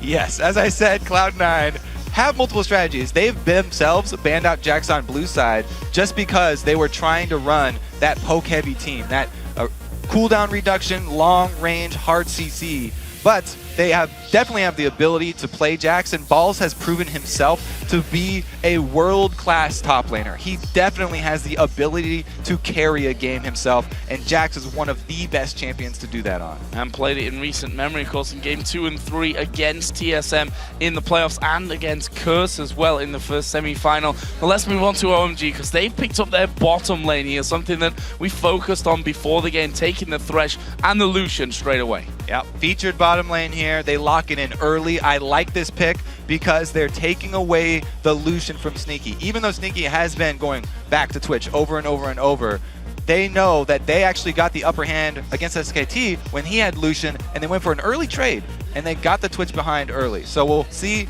if Sneaky actually decides again to go with that Twitch, since their team has kind of been changed here. They won't have the Morgana or the Elise or a really tanky top lane. This is more of a carry top lane, in which case Cloud9 might want to go with a safer AD carry. Well, taking their time about this one. Yeah. Safer as in the same one, you know, repetition is always a good thing, keeps you safe. And also taking Evelynn here in the jungle for Meteos. So that is a lot of invisibility here for Cloud9. I expect OMG to buy a lot of pink wards, upgrade their sweepers to Oracle lenses quickly. We'll see if Crepo will be satisfied, because vision control in this game is going to be even more important. They need to get wards down inside of camps to see where Meteos is going. Meteos has used Evelynn over and over to counter jungle so effectively. Taking away Shyvana here for the top lane. Obviously that will be going up against Balls' Jax. That of course is if we see a standard lane setup, and we'll be facing him at least some point during the game a little bit later on. Also taking Lulu here for the mid lane. Interestingly enough, they of course are on the red side, so could counterpick whatever Cloud9 do decide to go within that mid lane, but deciding to take Lulu away from Link. Even though Cloud9 have some really scary carries on their team so far in this pick ban, I feel like OMG are pretty happy with the way this one is going. They banned out some very, very key components of Cloud9's previous strategy, and they've taken away even more components, bringing that Lulu. But as many people have said, Link is a versatile mid laner, and they will be able to go poke if they need to. So final two picks in then the Nidalee and Zyra, which is a champion that Lemon Nation has not really played. I mean, Zyra, of course, overall has been seeing less and less play, but it's the first time this season that we're going to see Lemon Nation play that one. Pomelo actually locked in the Nunu jungle over on the other side for OMG. Yeah, the key thing about your Zyra point for Lemon Nation is this season, because everybody remembers the Ashe Zyra that Cloud9 popularized, and Lemon Nation is very much at home on this champion. What this does is give them some good disengage. If you jump in on this poke comp, then the Zyra ulti is going to go down, and that, for Cloud9's sake, will hopefully buy them enough time to put out the Twitch damage. If he can get that spray and pray damage over people while they're knocked in the air, locked up by Zyra, then they can either buy time for Balls to split push, or they can actually just win that team fight because of the massive AoE. And they're going to have, Jax in there, but we all know what happens to Jax if he gets rolling, or when he gets rolling, which is most of the time the case of it. Well, before we jump into the game, head over, guys, to Twitter and send a tweet to @LOL Esports with the team you think is going to win this series. Use the hashtags C9win or OMGwin to let us know your choice, and we'll check in just a little while to see who you in fact picked for this one. The LOL Esports vote heavily in favor of Cloud9, which is kind of to be expected. Of course, you guys used to watching a lot of Cloud9 in the LCS, and I'm not sure if those numbers really represent how close this game is on paper. And the thing is, that's Twitter, mostly English voting right here. True. If we included Chinese votes on the Chinese Twitter, as the analyst X was talking about, it would be pretty heavy OMG. So let's see, this is definitely going to be a close game. And here we go, Cloud9 versus OMG, the semi-final All-Star Invitational 2014 here in Paris. Now, you did point out that Nunu in Champion Select. I've been impressed by Pomelo's last use of this champion. He was able to get strong counter jungling done. However, this time around, they need hard engage if they want to get to the source of this Nidalee spear throwing. And it's really going to have to be a flank by going towards that late game into a Lulu knockup. Or more amazing hooks from Allen. So we'll have to see, once again, that vision point is going to be key for this game. Whoa.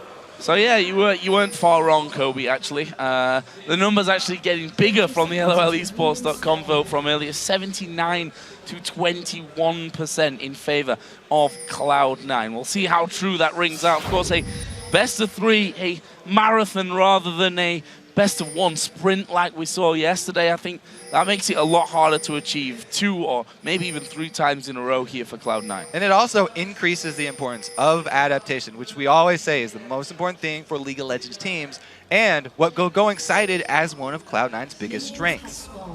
So here it goes, the Invade walking up towards the Big enemy balls. red buff. Balls just face check straight into that one. Ziyang was spotted on the bottom side, so they knew there were max 4 people inside of that brush staying together. And then Cloud9 just go through, and they're going to come back. They could actually stay there. Yeah. All right, round number 2 here.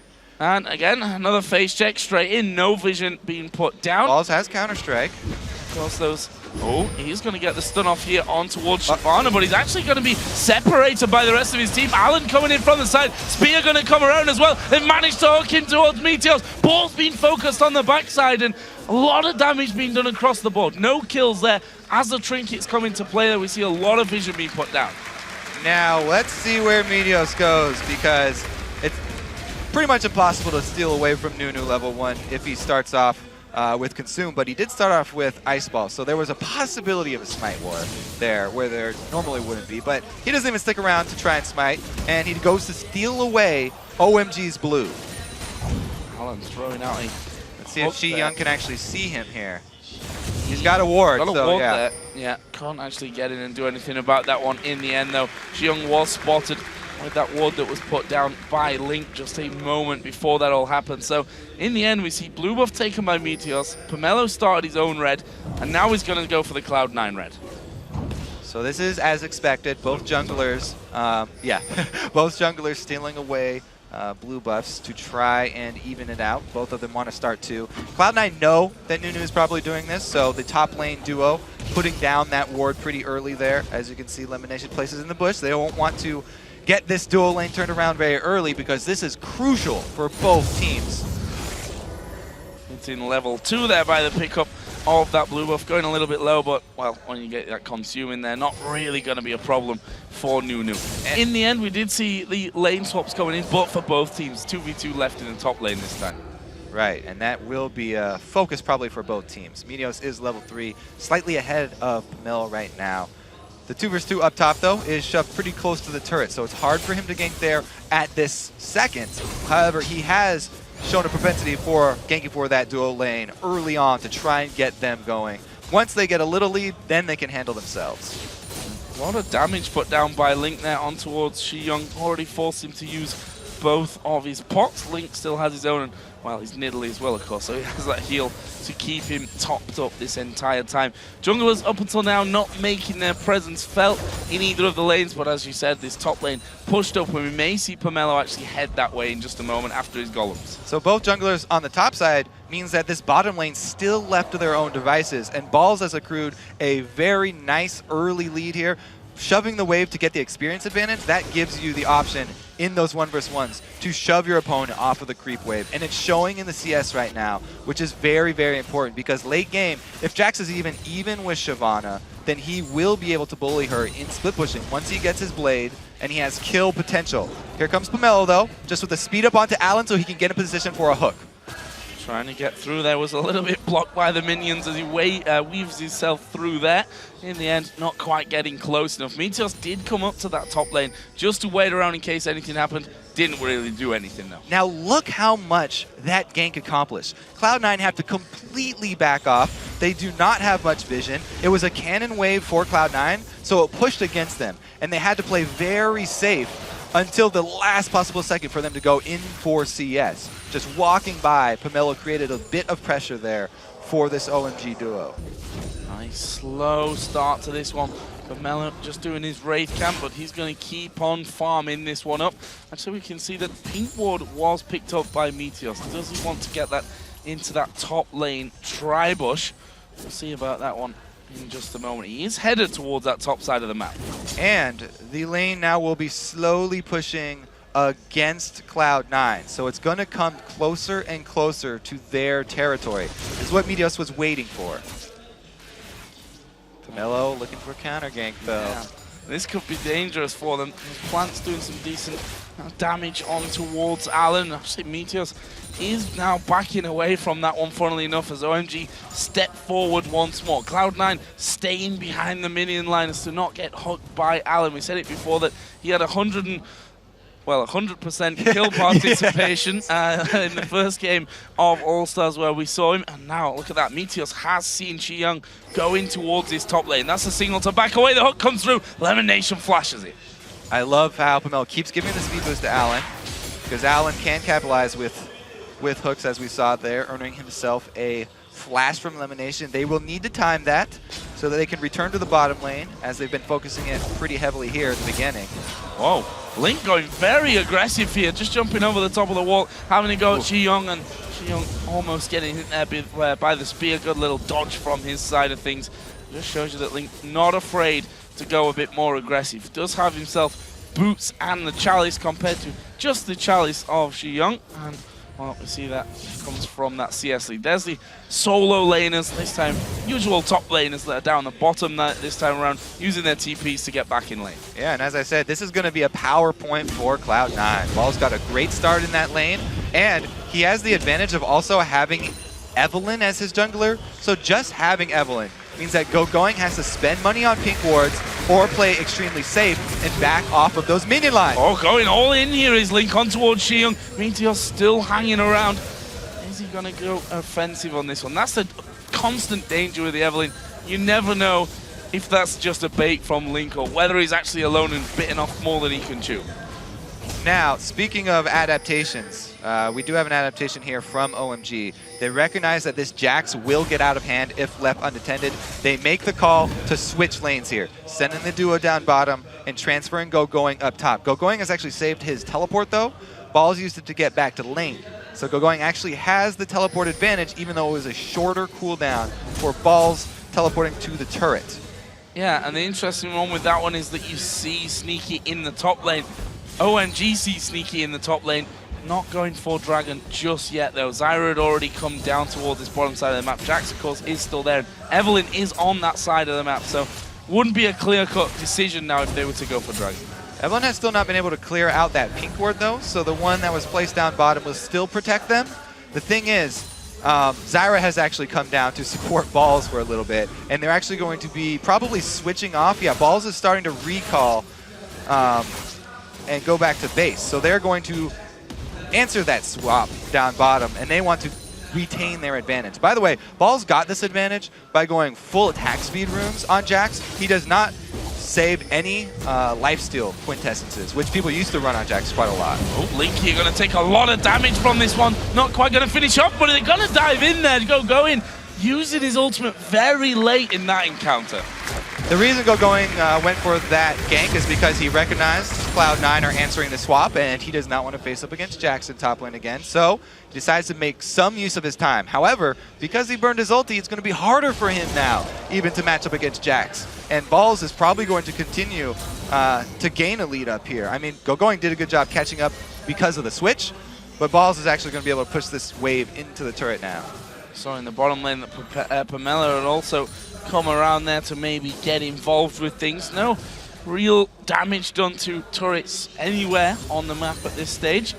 And the duo is quite happy to farm things up. It's San that has the advantage in there with this one. Meteos now going back to that old standard of Cloud9 and going to help top. And GoGoing has no ulti, remember, for this dive. Oh, here they go. There goes the ultimate down. It's Balls that's tanking up the turret. It's a lot of damage coming into GoGoing. Balls himself goes pretty low. Well, they swap off the aggro, and the first blood goes to Meteos. Classic Cloud9. No matter how many lane swaps you do for OMG, they will find you in that 1v1, and Meteos will tower dive with Balls. They get the kill. That is huge. The giant creep wave that would have pushed GoGoing even ahead of Balls in CS dies to the turret, and they get giant damage onto the turret.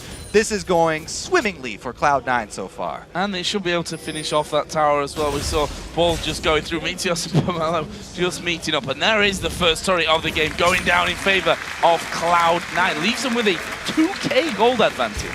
Now, he did leave the wave as a cannon minion pushing there, so maybe GoGoing will freeze it and try and catch up that way. That is a dead Lemon Nation. Surely, yes, the Culling does finish him up. Now San trying to force Sneaky away, but Sneaky's done a hell of a lot of damage. There goes the passive out from Zyra. Not enough to actually get the finisher on them, though. Yeah, Allen coming up big in the bottom lane. Evasive maneuvers for Lemon Nation, not quite enough. And OMG's bot lane, the featured matchup, do strike first here. Big pickup for them because the AD carries were dead even. Well, leave Sneaky alone to do some free damage as Allen gonna go in here. They're gonna try and lock down Sneaky. He says, no, I'm just gonna ambush him. You're basically not gonna be able to do anything to me. Just walks away from that one. San actually stuck around here before recalling because of that big wave that was pushing in. Whoa, so is Meteos. He's coming in. Again, he finds Pomelo. And actually doing some decent damage onto Pomelo. He knows that that bottom lane can't really stay and fight him, that the AD carry actually is completely backed away from that one. That pink ward's still in the brush. Now Cloud9 with those low HP players and a recall being seen going for Dragon. So let's check in on that vision. OMG, because they got behind early, they were not able to get any green wards inside of Cloud9's camps, which is what they would want to keep track of Meteos. Or, besides that one defensive pink ward bottom, they haven't been able to get them anywhere else on the map. So the deep greens or the defensive pinks, not really there, and Meteos is able to traverse the entire map with immunity. I have to give credit to GoGoing here in this top lane. Look at the farm, 83 to 80.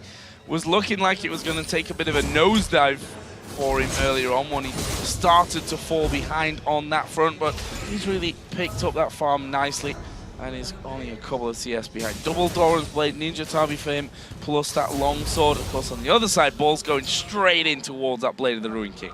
Yeah, that's going to be a scary point for GoGoing once he does complete the Blade of the Ruined King.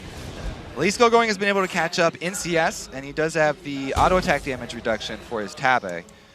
But Ball, as you can see, he's so confident here. He's letting the wave push against him. He wants to deny as many minions to GoGoing as possible. Did he just ulti there, GoGoing?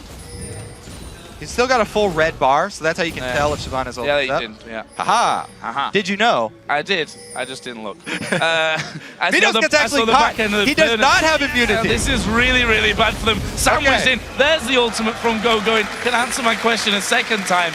That's just a freebie kill for OMG. All right, they took away his immunity. He's definitely vulnerable to damage. I was saying he's immune to slows because he can use his W to take them off, but just damage is going to do the trick there, and they do take him down a notch. So, up in kills now are OMG, still behind the 2,000 gold though. Very interested to see how this bottom lane now develops in with the Blade of the Ruined King done there for Sneaky. The work into the Bloodthirster on the other side for San. And now Link trying to hold on to this mid lane turret, and that's a danger. Once Nunu gets involved there, they're doing so much more damage so much quicker. Yeah, trying to shove on Nidalee. Good idea here using the Blood Boil with Lulu, but They get shoved off, and finally, here we go. Pomelo getting some vision down for the team inside blue, but it's a little bit too late here because Meteos is just running straight up the lane. Man, they've got to go all in here on towards Go, and he's got no ultimate available. Pomelo coming in around the side, though. They're going to try and stop this and push it back. Absolute Zero flashed away from by Meteos. In the end, they can't turn that into a kill. Don't lose anyone either, though. Yeah, they have to back off mainly because of the mid lane roam. Not actually too scared of the Nunu there, mostly because Shi Yang was able to walk up the river first and Link was behind them, so they could cut off and split Cloud9 apart. Blue Wolf's being gifted over once again. Pomelo having the vision. We saw them put that down there before, but wasn't quick enough to actually get involved and have a go at trying to steal that blue buff away. Yeah, right idea for MG. Want to always try and deny blue buffs from Nidalee, as everybody knows, but unsuccessful there because of the little skirmish up top. And it did cost Meteos his flash, but Cloud9 happy to have that blue buff on Link. He goes for, is this a blind steal? The ward just times out here, so blind steal here from Link. It's going to be very difficult to get through. Yes. Got the little one. That was his, that's what he got. That's what he was aiming for, right? Yeah, had a few wards in there, which sadly for them did time out just before that blue buff was spawning in, so knew it was there, but didn't have the vision to actually have a real go at it. We should mention that Athenes is finished here for both Link and Shi Young, and Shi Young doing a good job of, so far, catching all these spears. See if Link can get anything else. Nah, he's out of vision there, so he's going to be able to shove the lane in. One more wave will be lost. Actually, Meteos gets called over, so they can try and take down this turret. Attack speed from Nidalee on herself. Once the minions get there, Meteos can do the same for himself. This is a free tower. Well, you say free. Obviously, the spears really helped to free that one up, but now moving straight away for Shi Young and having a hard time of keeping up as Ball's going to put down some good damage there onto Go-Going, who's headed straight up to that Sunfire Cape. He needs that defensing if he's going to hold on. There's a spear coming through, though. Will they try and follow through? I mean, these two champions are going to strip towers really, really quickly. Yes, but a blue buff Lulu. I mean, OMG were able to secure that one, so that's big for them. Yeah. They have great wave clear down bottom. Down into the bottom. Lemon Nation does throw his ultimate down, but Sneaky is the focus. Lemon Nation's already left him there. Knew he was going to go down. It's Pomelo that gets the kill. And Pink Ward dropped. There was no way Sneaky was getting out of this one. Great move from OMG. They get pressure on the bottom turret. Cloud9 need to answer on the other side here. Meteos is just sort of walking around this red side jungle. Tower is definitely going down. Go-Going is back into his top lane as well to protect it from balls. Meanwhile, Link actually having a good go on towards Shi Young. Here comes Meteos from around the side. Wild Growth use on himself, and that is possibly him going down here. The pound's back in. An auto attack to finish. Link picks up a nice kill. Yeah, Meteos walking around that red jungle. Perfect timing for him because Shi Young goes aggressive on Link. Tired of catching spears, wanted to make him back off, but it was the wrong time for them. And that's what I was talking about. Because you just have an Evelynn on your team, it usually just makes solo laners play more defensively and not go aggressive like that. There was actually, at one point, a pink ward in that red side bush for OMG, but because there was so much time spent roaming around from Cloud9, they actually cleared that one out previously. Going there, just forcing that wave all the way back. Balls, of course, has had it up towards the tower a couple of times now. But the next thing coming onto the map, the next big thing is, of course, that dragon. Just a couple of seconds till that comes into play. As the scan going down, Lemon Nation will be able to finish off this ward.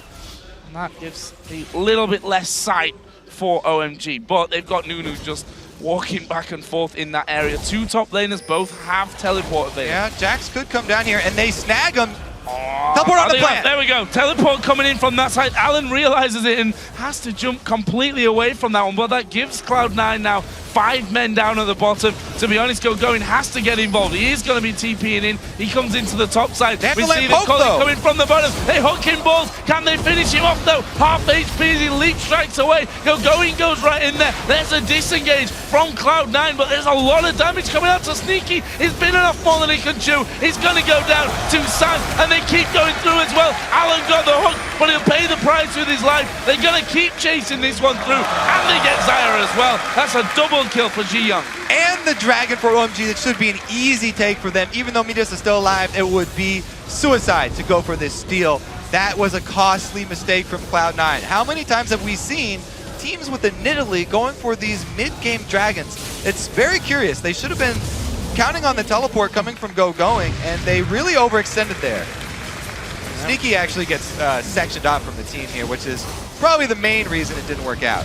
He opens onto San, but the team is split, and Sneaky actually ends up between the rest of the team and San, and he has nowhere to get out. Another great hook from Alan, landing here, awarding another kill, even though it cost him his life. Definitely worth it. Not only do they kill Link, but they get his blue buff off.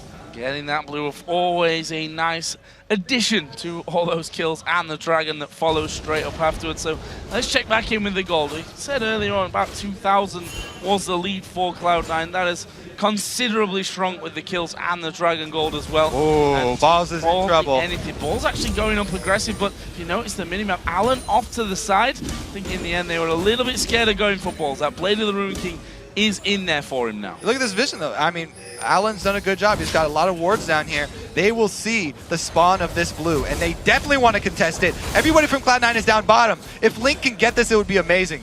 There's no way. Nah, not got the damage there to finish off quick enough. He's going to try and spear through. That was real close, but in the end, just made it faster for OMG to actually get that one. And it is Shiyong who just refreshes that blue buff from earlier. Cloud9 have to be careful. OMG have caught right back up here in gold. I guess they're going to make the move down bottom. We'll see if he can actually catch Lucian. There's no summoner spells. Actually using his ultimate very, very late on this one, trying to get Sneaky to catch up with it. Damage comes in from it, and it will be Sneaky with the use of the ultimate to get the kill. OMG are pushing the mid lane. Cloud9 are pushing the inner turret in the bottom lane. Cloud9 really needed that kill. It is going to give them pressure on the bottom lane. Looks like they are using these SKT skins to channel SKT's ability to trade different objectives. They go aggressive on the other side of the map, and they are rewarded. Now they're creating so much pressure on the inhibitor turret that they only... Oh wow, they back off just because of Pomelo. Yeah, Pomelo did go back from that one. He's the last, the first one to recall in. Thresh joined him a little bit afterwards. Meanwhile, Balls and Go in this entire time sticking in the top lane. You see that Go has done a fantastic job. There's a spear steal. That's what you like to see, and Link will say, well, you got my blue up, but I'll get revenge. His team was starting it up for him, so... Balls, though. In trouble here, gonna get slowed down completely. Flashes, are they gonna chase him? Shiyong gets the kill, does flash over the wall in the end. These are the trades that are so common now in this open map of League right now, where all these towers going down. You're constantly having to trade back and forth. Blue buff for Cloud9, taken away from OMG, but they send everybody top, get a kill on the end game carry here, setting Jax a little bit further behind. He's got his Sheen in there working up towards that Trinity Force, almost got the Phage in there as well, and Link has just gone back home, needlessly large rock, blasting one, going straight up to the Rabadon's Deathcap on top of his Athene's Unholy Grail. On the other side, Deathcap is actually done with Sorcerer's Shoes as well as an Amp Tome as well for Shiyong. Let's see what he will build with that. Probably the Void Staff. Those are what we like to think of as the Trinity. Oh, Sneaky was there, and they have a little bit of vision. Close, because both teams wanted to go aggressive. You can see the mentality of both of these teams. They're tied up in gold, even though it's 4 versus 7 in kills. They each want to take the advantage right now. Going takes a good chunk of damage here, but he's the tanky one on the team again. Pink ward. Sneaky out of position completely. Absolute Zero gonna strip him down. Shiyong actually gets the finisher, and that will put him onto a rampage. That's bad news. OMG are turning around. They're going to Baron. Yeah, positioning really, really costing Cloud9 a lot so far. Sneaky, again, not in the right place this game. It's been a much worse story for him than the first go-around. He's been a little bit aggressive, and it hasn't paid off. So they move up towards Baron, something that OMG have done very well in LPL. Force teams to come in there and check that one out. This time around, it was, of course, a spear that came through and just clattered against Alan, almost taking him out. And that obviously then means that OMG don't want to be sticking around and thinking that one. Still early doors in this game, 23 minutes 45 on the clock. There is Go going, continuing to farm himself up a stone. Some Fire Cape is done, got a Negatron Cloak, got the Cutlass in there as well. Actually picking up home guards here because he's been back and forth on that top side. Makes sense for him. He's moving around so much to get CS in the places that are safe for the team, and they've fed a lot of money into him because they need a good tank towards the late game. This OMG team, they like to team fight, and this is, again, sort of a classic combo for them. They have a strong team fight team, whereas Cloud9, they have the split push advantage and they have the poking advantage, but they need to actually set up and poke to take advantage of the strengths of this team. Their goals are to land several Nidalee Spears before the fight breaks out. Alan predicted that too well almost, but Elimination didn't actually move where it was thought it was going to be, so Spear didn't connect, but they're setting up a Death Rush! They're going to hook into Balls! Cully comes through as well! Balls loses half HP instantly! They're going to push through onto it! Wild Growth knocks him up, and Going actually flashing in! They want to keep pushing down on this one. Sneaky is there. Cloud9 going to try and just push them back off from it. It's 5 versus 4, and again, OMG go direction Baron, and are going to try and bait C9 in. Exactly, they take advantage of the vision in the mid game around Baron. Classic OMG, they love winning fights around that Baron with their team fighting team. They've done it so many times. Successful once again, they get another pick from Alan.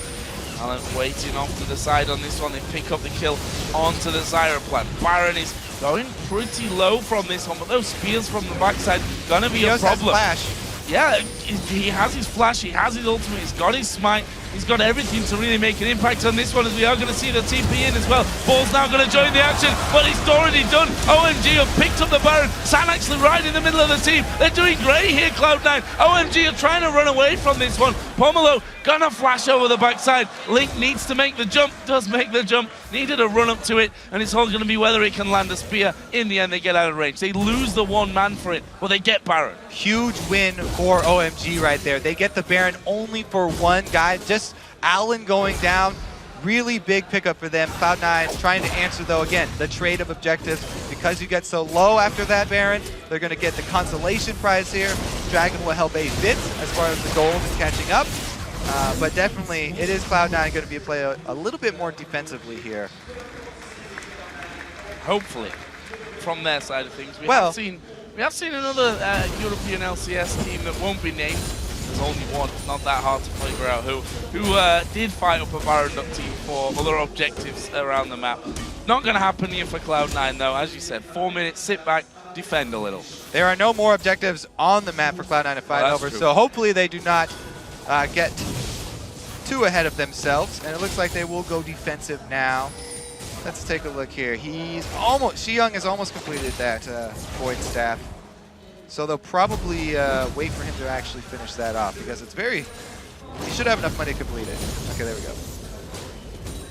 Going, just making sure that bottom lane doesn't go too far up. Cloud9, of course, swooped in for that inner turret earlier on in the game as OMG were pushing a little bit indecisively in the middle lane.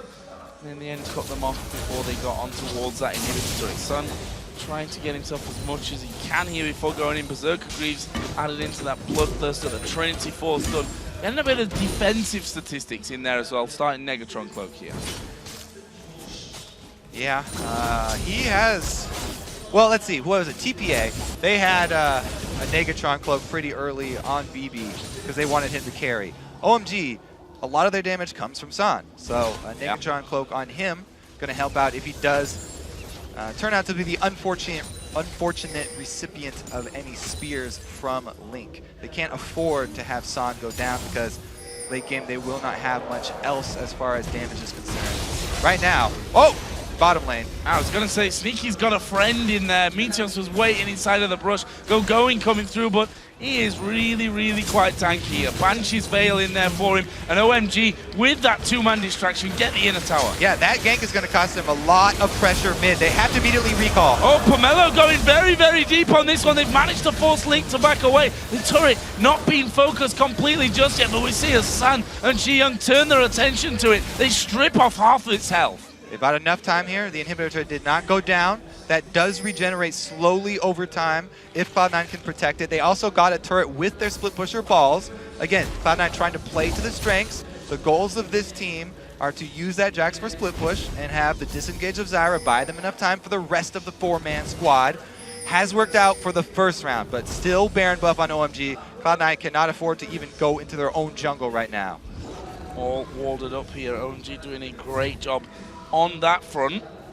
Are they going to be backing away? I think they've got a decent amount of gold to actually be spending by now on this one. Turn some of those big items in.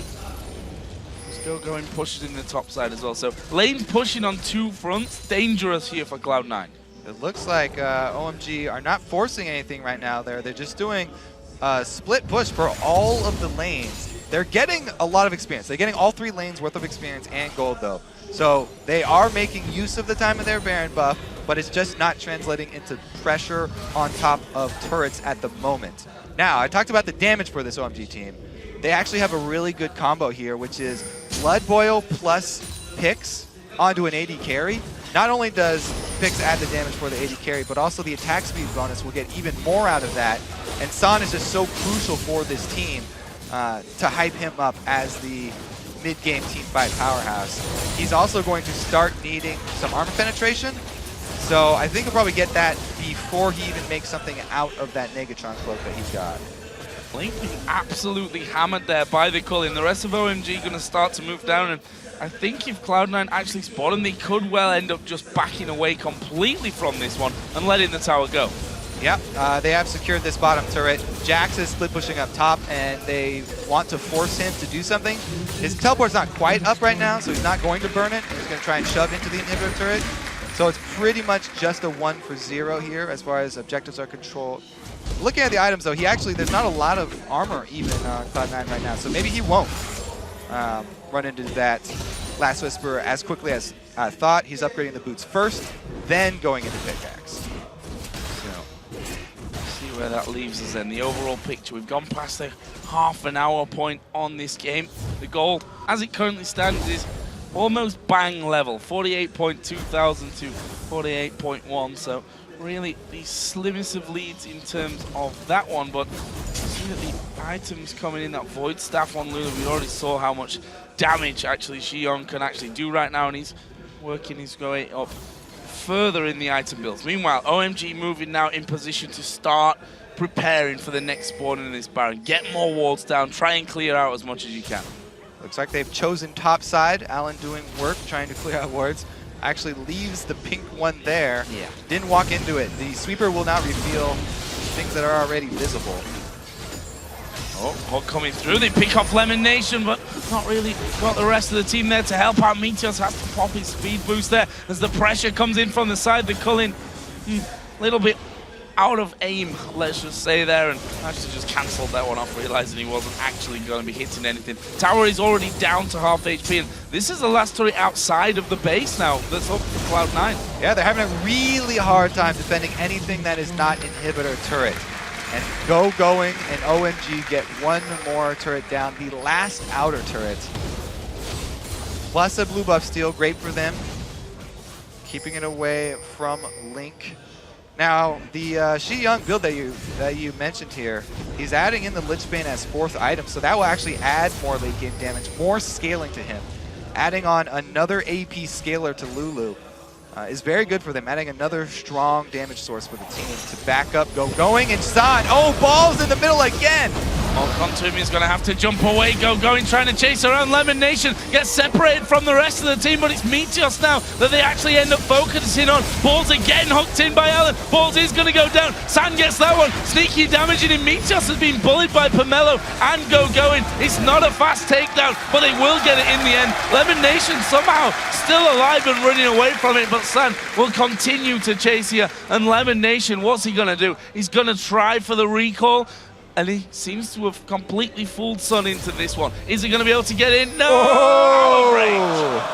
Yeah, the story here. Oh no, Lincoln's caught trying to go for a kill on Alan. Trying and gets it as well in the end. Xion now moving in. That's going to be another one. Godlike is Lulu. 7-1-3. OMG turning for Baron with its 3-man team. Again, Baron comes up. Great ward coverage from OMG.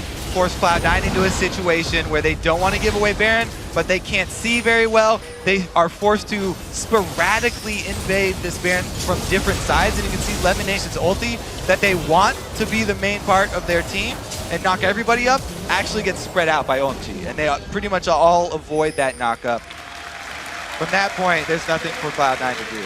Taking the second Baron of this game as well. And that is a big push for OMG. 4,000 gold, 3,500. It'll be forged in just a second. You see that dragon being taken out. Last time that the Baron went down, of course, Cloud9 got that consolation dragon.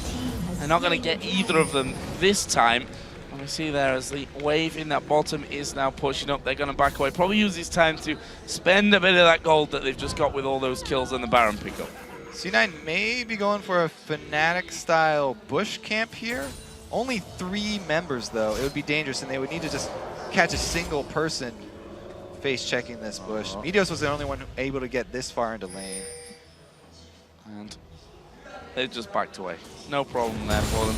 No sneak attack going to be enough to pick them up. Funnily enough, with all those towers down, oh, there's a ward there. That could actually end up being dangerous, but at this stage of the game, Blue goes down very, very quickly. Alan moving around. Meteos has that Banshee's Veil on, so he's going to at least get away from one thing, but not from the hook. Alan goes playing in. There is the knockup, but Meteos is taking all the damage from the back and will end up falling.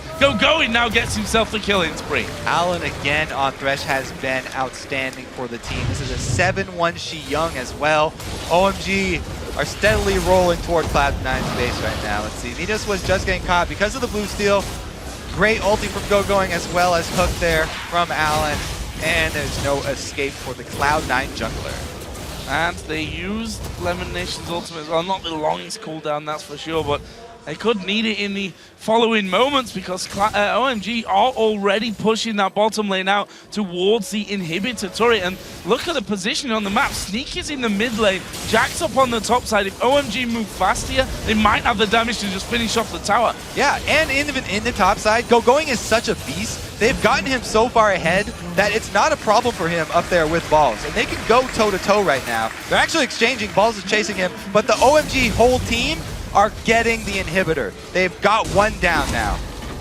It's pretty close. Ball's going for Going, but has he got the damage here to actually take him down? I don't think he actually does, and I think realizing that himself decides, you know what, I'm just going to back away from things. OMG have just moved from that bottom in towards the mid lane. We saw how quick that last inhibitor turret went down. They've got sneaky there this time, though. That's the difference. Not a 4 versus 3 as it was in the bottom lane, but at least a 4 versus 4, albeit with OMG having Baron. Oh, here we go. This re-engage. Going actually was able to get up there. I think he used his teleport with his home guards. The home guard teleport. Dragon gets his revenge.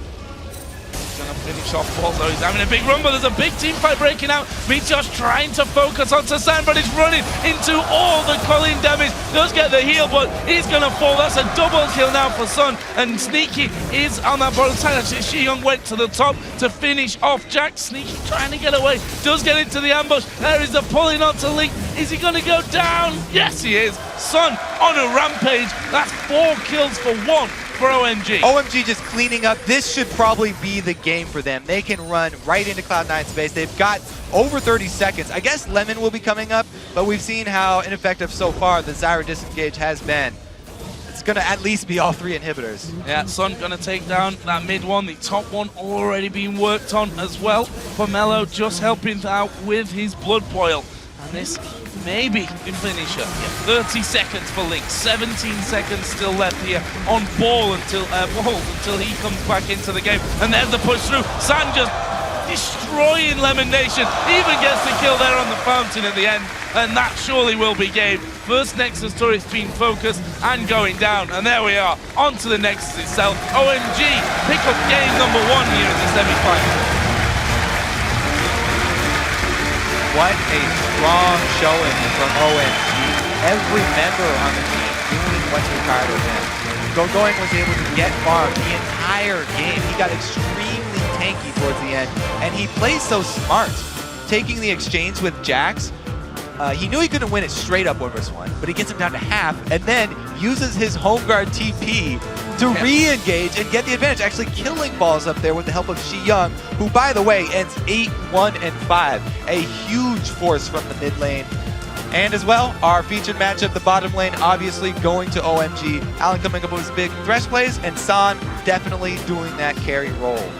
Are they going to have to rethink the ban and pick phase here? Because they focused a lot on Chi Young, and he's like, what up, I'm just going to play Lulu and destroy you. I mean, if you're going to put 3 bans right on top of him, you've got to expect that, or it has to have an impact on how that game goes out. Yeah, I don't know. I mean, OMG are constantly running these very strong 5v5. They're very solid team comps, it feels like, because they run with a Nunu plus Shyvana plus a Thresh. I mean, that's just such a solid front line for them. And they can count on a support mid laner plus San. They've got plenty of different damage sources, and so their team fight's always very strong. Whereas Cloud9's team this time around, it feels a little bit flimsy just because they have Jax, who has to get going, a bunch of farm, and as well Nidalee, who's a kind of a different style, have to poke first. So if this team for Cloud9 doesn't get going early, they don't get that lead and they don't get fights where they have to poke first, spears don't land, they can't really do much with that. Also doesn't help that Sneaky was getting caught a couple times. Yeah, a little bit out of position. That dragon fight where, you said it yourself just a moment ago, that if you've got the Nidalee, you've got to poke before you go into an area like Dragon to think about fighting. Incredible, incredible first game performance here by OMG. We're going to head over, though, to the analyst desk where QuickShot and the gang are chomping at the bit to break down OMG's first win of the series. Thank you very much, Joe. I actually am chomping at the bit because the very first thing we want to talk about is the picks and bans, is the composition, and is the game plan that both of these teams went into the match with. I would like to remind everybody that on the side of Cloud9, they banned out 3 mid lane champions. They banned Syndra, they banned LeBlanc, they banned Kassadin.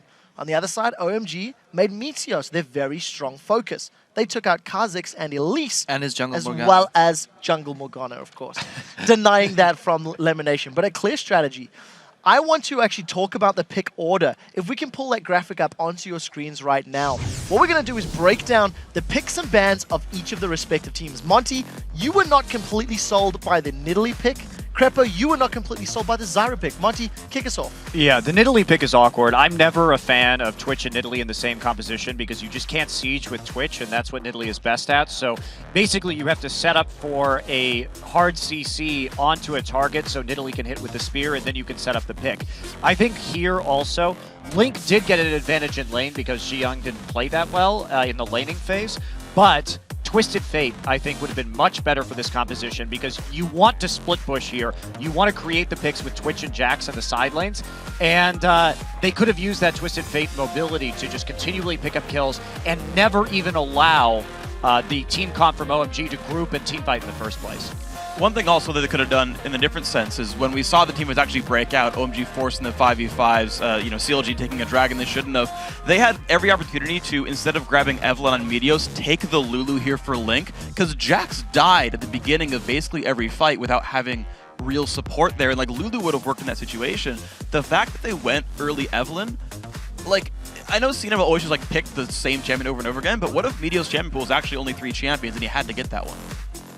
Yeah, I agree with what's being said so far, especially the part where Nidalee shouldn't get as much of a lead against Xiang's Lulu here. I think we've seen enough of these champions already, so we can call the graphic down as we continue. That's right. Give the fans what they really want. Crepo. Yeah, exactly. On the topic of Zyra, I think within this composition, she was a good pick because they desperately needed to disengage. And ideally, what you want is whenever an overeager Shyvana jumps in, you place the Zyra ulti, zone their enemy team out. The thing is, OMG played around that pretty well, and the reason I don't like Zyra is because I feel if she ever gets hooked in lane, she's dead immediately. The only exception is that Twitch is actually pretty good at dealing damage for 2 on lane. But you could still see, even after a bad trade level 1, Lucian got chunked down all the way down. But still, Alan and Sun, together, they just lane really well. I still don't agree that they gave Sneaky Twitch, though. They should just get rid of the Twitch. Yeah. Get an early Lucian, especially now on How can you say that? It didn't matter. He was caught out of position. He was jumped on. But that's because Cloud9's vision control was lacking, and I feel both teams didn't play up to... I don't think OMG was so much better than Cloud9. I feel Cloud9 just dropped a metaphorical vision ball, and just at one point Jax based, and he didn't sell his Dorans for wards. if I'm a support and I'm looking around the map, like I'm trying to ward everything, and I see my team just having Doran's items 20 minutes in the game and not wards, sell those Doran items, buy wards, save lives, win games. Well, the thing is, Cloud9 also made the mistake Fnatic actually made against Cloud9 when they had the Nidalee pick. They started up the Dragon. When OMG is actually nearby, they're going for the team fight, and of course they lose it. And we talked about how OMGs come here. If they get one kill in a team fight, they will chase you forever because they're so mobile. Nunu is fast, Shyvana is fast. Everyone can just chase after you, and that's what they did. So big mistake by Cloud9. That's where they actually gave over the map control to OMG as well. Right, and that's the crazy thing about this is that they were actually winning both of their solo lanes in this game, and there's not really a need to go in on that Dragon and try and take it when you could just keep up that split pushing that you're already going to be successful on, because Jax had that big advantage in the earlier game. He had the level edge on Shyvana. He was doing really, really well with his items. He could have split pushed forever, and also Shyvana's early itemization was really subpar. She went Ninja Tabby, 2 Doran's Blades, and a Vamp Scepter, and she was just getting bullied out of lane. Early home guard as well. And early home guard as well. Yeah, a lot of money spent there. So actually we have a replay of the Dragon fight we've all been talking about. If we can get that replay up on your screen. I want to talk about what kind of went silly here. So Cloud9, right, they've got a poke composition, they've got Nidalee there, and as we saw from like the North American playoffs, for example, if you engage the Dragon without having your entire opposing team on one side of you, then you're going to be in for a bad time. You can see the teleports coming in just now. You can see that on the minimap. Well, let's roll this clip out right now. Watching the bottom right, Lucian's already flanking. This pulls Sneaky to 1v1. I'm just kind of watch the bottom right side for now because Vols is forced back, but there's no damage coming from Twitch until now, but he's already on top of the enemy team. Gets ice blasted right away. Shyvana flashes in. Sneaky, basically Son pulled Sneaky away, pulled off the AD carry, and then the entire rest of the team got to collapse down. You can see now the Whimsy, the ice blasts. It's easy to chase down at this point, but this was basically Cloud9 suckering themselves into getting flanked with a poke composition, which is the worst thing possible. Yeah. And then Twitch, single target damaging off from the side. Yeah, and even worse, I mean, Cloud9 was supposed to be the team to do the engage because they're Waver lane, they're the one who needs to flank around. But the Nunu pick here actually we saw, I think that was the reason they left Twitch open, and they would have Nunu just snowball him in the team fight in the start to stop his spray and pray for doing all the damage he could, and they would try and shut him down. And then again, because they were so mobile, once they got on top of Twitch, there's nothing he can do. They can just collapse onto him and just kill him. And we saw it here. Sneaky, slightly out of position, I think we can safely say. And then as soon as the snowball was on him, he was dead. Yeah, that's something I missed initially when watching these compositions is the amount of hidden mobility. Coming out of Lucian, the Lucian can dash forward, Thresh can get people in different places, Lulu and Nunu can chase really easy, slow people down. But the biggest factor, I mean, why these teamfights go so successfully is Alan. Because he's the first guy to land that hook, and that allows his team to just zerg all over the enemy team, then repositions people with Lantern. He landed consecutive hooks on balls in fights 3 times in a row. He's just Thresh God. Well, for the very last question, OMG, of course, did pick up a win here. They're continually finding success with heavy team fight compositions. This is a comp that we've actually seen Cloud9 run similar sort of champions. It's a comp that they beat Fnatic with yesterday. What does Cloud9 have to do to think about not letting that happen in the next game? Well, first off, if we go back to the Allen on Thresh here, I'm happy with the first 2 bans from Cloud9. Take away Syndra, take away LeBlanc, but don't ban Kassadin. OMG has banned it themselves. I've never seen Young play Kassadin in LPL either. Just take the chance, leave it open, ban away instead. Cloud9 leaving Kassadin open has... In the playoffs? Yeah, that could... No, I'm honest. I would do it. I would do it. Well, here's the other thing, though, is that coming into the game, they are on red side, so basically they'll have that last ban option, and they may be able to psych out OMG into banning the Kassadin on the blue side, just because they're going to have their final ban first. So, but I agree. We said this before the game. Allen has not been great when he hasn't been on Thresh. Force him onto another pick. Very quickly before we move on, Crepa. Yeah, just C9 needs to go back to their original forte, which is their vision control. They need to get better vision and play better with that vision, and then they can do it. We'll see if they can get the metaphorical vision ball back in their hands. Guys, with that win, OMG are now 1 game away from securing their spot in the All-Star Finals. We'll see if they can get it done coming up in Game 2, or if Cloud9 can come back. We've been showing you fans around the world how they're enjoying All-Star events in all different ways. And here's a group of fans at the University of North Carolina, Chapel Hill, turning a classroom into their own viewing party. Be sure to share the way you watch these matches by tweeting your photos to @LOL Esports with the hashtag All-Star. But make sure you do your homework. We'll be right back. It's Saturday.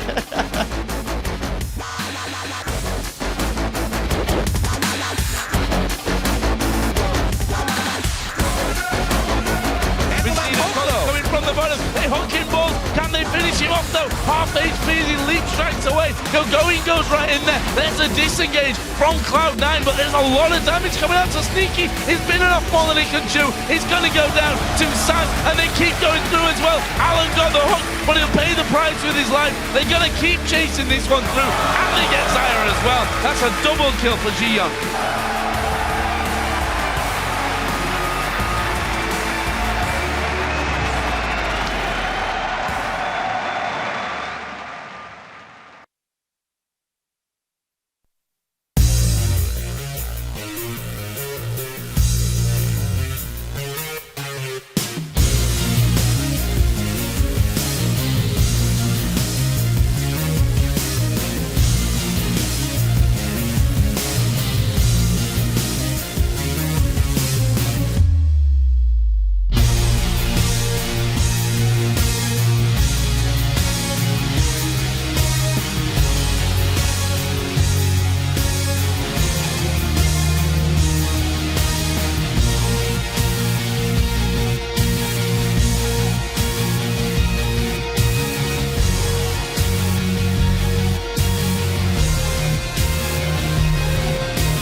Welcome back to All-Star Paris 2014. We're going to keep the action moving with Game 2 of our first semi-final series between OMG and Cloud9.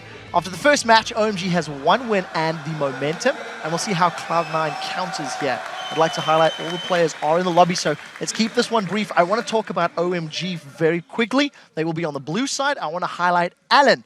He was playing Thresh. He has continually impressed me on Thresh this weekend. Crepo, what's your take? Just a very solid Thresh player. Doesn't go in on the hook necessarily when he has to. Repositions his team, drags people into skill shots for his team. He's basically the main engager, and his team follows up, and he's been doing it well. I hope he can do it on other champions, because I don't think he'll be getting touched this game. Yeah, all of those hashtag all-star big flays, as it were. Totally stole your line. Glad I didn't have to use it. Pomelo played Nunu. I'm not a massive fan of Nunu, but Pomelo's making it work. Tofisho, what do you think? How is it working and why for OMG? Well, so for OMG, obviously as a team, they focus a lot on denying jungle camps from the enemy teams, denying blue buffs, objectives in general when it comes to like dragons, and that's what they've been using it for in the LPL, always going towards the blue buff. They are the team in the tournament who took away most blue buffs from the enemy team, that's where they use it. And then it just worked pretty well in this game against Twitch, because again, you slow down, he's, I said spray and pray before, he's ratatatatat, whatever the in-now is called. Whatever it's called. You are forgiven for getting the name wrong. To simply slow down some of the damage from Sneaky here, and also some of the damage from Jax in case he went onto him. So I like the pick here. I actually really love Nunu because it's actually both a frontliner and a backliner in that you blood boil a Shyvana, and the Shyvana is going to wreak havoc. And you actually saw, sometimes with Ice Blast, like they got to catch Twitch out 100% of the time, but you've also got absolute zero defensively to peel Jax. Like when you had two attack speed based carries, and the only guys who are going to do real damage in team fights, Nunu works great against both those guys, as well as helping both a Lucian and a Shyvana. I thought, as far as comps both with and against, it was a great pick. See, he does this nifty little thing as well where he runs into CC lanes and just speeds up the guy in that lane. He doesn't necessarily do the gank himself, but because people play at a certain range of each other all the time, like their zone they have to respect, that shifts immediately once Blood Boil is applied, and some people are not always ready for that. Well, the last point that I do want to bring up is the fact that Cloud9, they had a strong laning phase. Link managed to do very well in a lane matchup that maybe he shouldn't have done so well in, but the Nidalee fell off in the mid game. The Twitch, we've talked about it extensively. We've talked about how maybe OMG should ban it and how Sneaky is brilliant on that champion.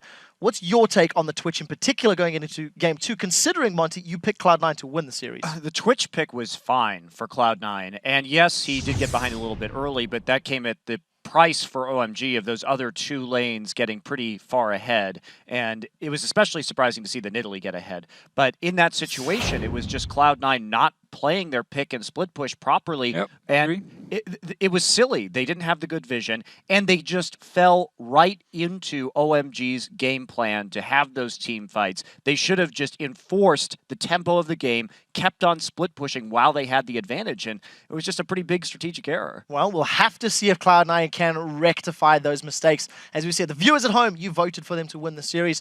Monte Cristo voted for them to win. The rest of the desk is with OMG. We're going to send it over to Joe and Kobe to find out who wins game number 2.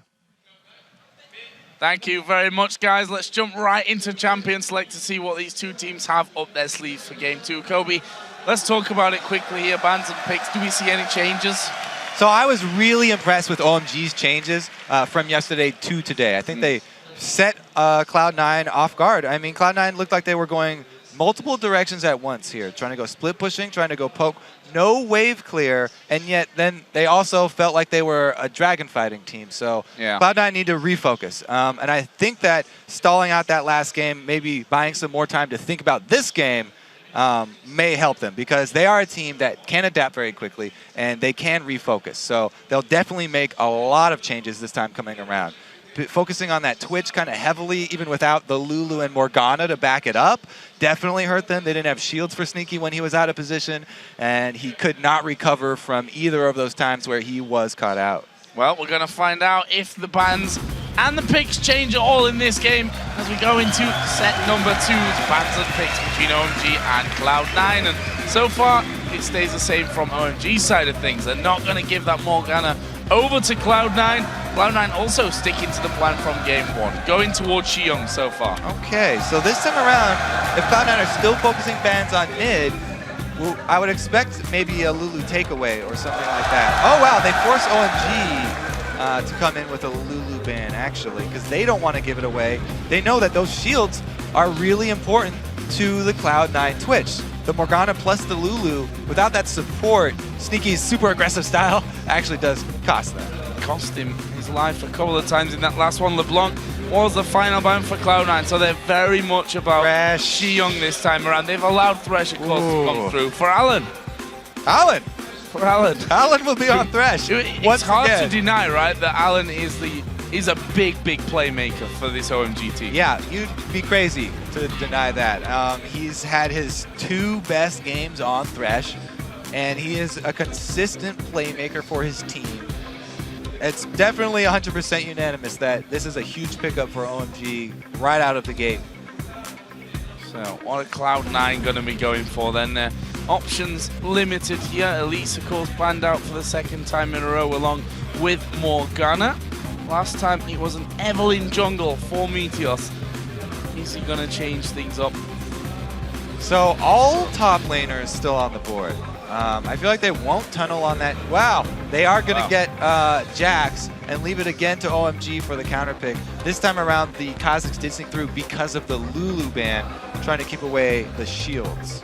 Last second switch though, away from Jax and onto the Lucian. Want to get Sneaky's AD carry in for this one.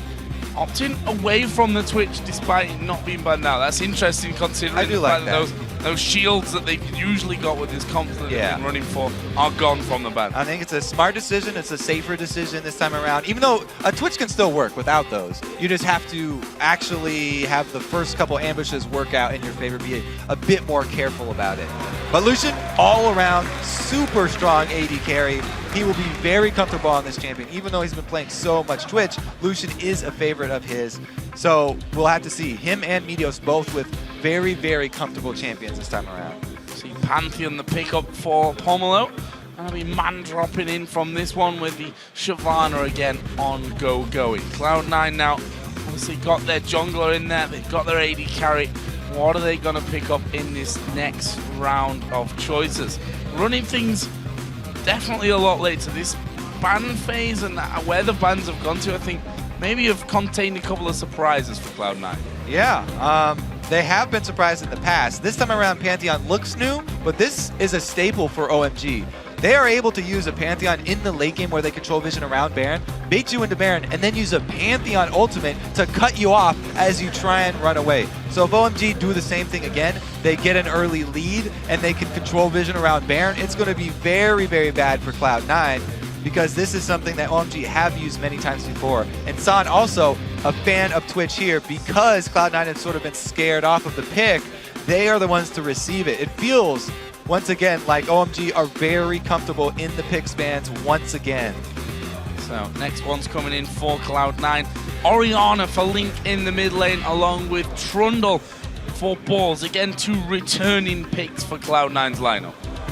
Trundle into Shyvana is something Balls is very happy to take. They like this matchup. And Balls is a guy that doesn't even, get behind early. In the late game, Trundle will be able to steal away a lot of her stats, and they like the way that this one plays out towards late game. So the top lane matchup, Cloud9 are at least happy with. But again, there are more safe mid laners open, and Shiyoung gets one of his. So 6 was the choice. We obviously saw a lot of it in the first half of the LPL season, actually, for OMG. Returning on to that one, which, we've seen relatively little when it comes to Ziggs this event. I mean, he is one of the long-range farming mages for mid lane, so he definitely does fit into this style. But more people have been opting towards easier champions for mid to pull off. We saw how many bombs FLICKR dodged. At this level, these all-stars, a lot of them have been able to avoid Ziggs damage. Yeah. See if we can get that from Link as well. The final pick for Cloud9. Switch around this time. Lemon Nation going to be picking up the Karma for that Karma Lucian duo lane. Karma, definitely another favorite of Lemon Nation here. High impact in the early game. If you can land a charged up Q, it will give them a huge advantage. And he will feel safer because he also has speed to start dodging hooks from Alan. As Zyra, as Krepo said, you're kind of a sitting duck. If you do get hooked in, then you're definitely in trouble. With Karma, they can go more aggressive in the early, and they can win early trades, even against the Twitch here, because Lucian, with double up already, is a strong AD carry, even for trading early. And the fact is, we see Alan is hitting hooks. He's landing hooks this entire time. So very, very dangerous from that. Teams, of course, choosing their champions already. So head over to Twitter and tell us which jungler you think will come out on top of this game by sending your answer to @LOL Esports with #Pomelo or #Meteos. The other thing about landing those hooks, if Thresh is unique in that he has to channel it a little bit, and while you're doing that, Karma can actually just hit you with an empowered Q, in which case she's okay even if the hook does land because she gets this much damage on you and you don't really want to go in on it. So we'll see. Elimination will probably feel more comfortable, I think, this time around. Well, they certainly need it. The scoreline is 1-0 in favor of OMG. They've got 1 foot almost in the final at this point. Cloud9 need to win 2 in a row. We are going to get into game number 2. See if the North American LCS Spring Split and Summer Split, last year champions, can move through into that grand final here with a comeback. Now, as we see the Cloud9 team walk through the jungle here, let's talk about the Orianna pick for Link. He has picked up another shield. Those are things we were highlighting in Champion Select. This shield, now that Sneaky is on a little bit safer of an AD carry in Lucian, a more mobile AD carry, the shield can be used for Meteos, who's on the carry as well, Kha'Zix. He's going to be getting into the middle of the fight. He's actually a good even delivery system for Link if they want to position that ball. But it also will afford him more defensive stats as the melee carry. Putting the ward down there. I'm not sure that it quite landed in the brush, or was it right in the corner? We'll have a look at that again in a little while here, but either way, they were spotted there, Cloud9 going down. OMG have moved all the way around to the top side, and they're keeping Shi-Young here in the middle to try and bait them in. Exactly. He's showing mid, giving Cloud9 a little bit of a false sense of confidence. They know it. They're picking it. They have Orianna, so that's a very good thing for them. But Allen can land a hook even if it's 4 versus 5. It's 4 versus 4 right now. 5 even now as they move in the back of it. Going is falling very, very low. Flashing. Balls bites him. Can he finish him up? Balls himself turns around at half HP and forcing the summoner spell out there. In fact, a couple were burned in the end. Didn't quite finish off the kill though. Yeah, 2 for 1 flashes is a good trade. Could have been 2 for 0. But this is a profitable trade for Cloud9, so they're happy with the way that invade went, and they did go the safe option. Only checking that bush with 5 members, have tank in front, and it worked out well for them.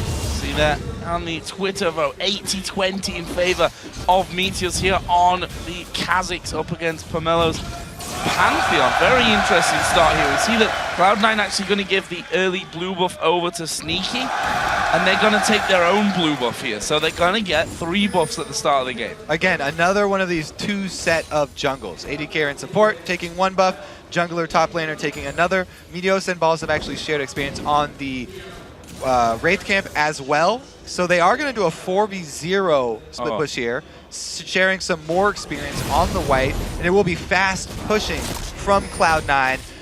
OMG are in the position to respond here, and since they are on bottom, they will actually have a little bit more leeway. Let's see how they do handle this one, though. It looks like both have decided to back off the fast pushing because so many teams have been burned by that. Take a tower early, yet you lose control of a minion wave, and the minion wave experience stacks up so quickly in favor of a solo laner that it's not even worth it sometimes to take down that turret. And interestingly enough, they actually gave that blue buff over to the AD carry and then crossed back over to finish the top side of the jungle, left their own blue. Pomelo just crossing over to pick that one up, will come down now. Oh, Alan, don't want to do that. Coming into the bottom lane here to try and get some damage in on towards this turret. Yeah, so they want to completely zone off any defense of Cloud9 from the turret. They want to rush past this turret, make sure nobody will get an experience range. So an entire lane of minions is being killed on this turret. They don't want to take the turret down, they just want to deny as much experience as they can. A whole wave that will not go to Cloud9. However, Cloud9 are doing the same on top. They are denying a whole wave as well. They are also doing a substantial amount of damage to the turret, softening it up so that they can take it when they want. Pomelo trying to do some counter jungling here, and Balls will have to settle for a tiny wolf. Tiny wolf, and needs to be careful where he treads really in that bottom side. He knows that the AD carry and support are there, but as soon as that turret goes down, they will be losing complete vision control of that bottom side. Sneaky and Elimination here though have a good wave of minions to be pushing. They might be hitting the first tower of the game at roughly the same time. So pretty even start here. Both duo lanes are about the same. They've both gotten the turrets softened up. Solo laners as well. We're both jungling and barely got to level 2. The little bit of counter jungling that OMG did helped a tiny bit, so there's a very, very, very small lead for Go Going.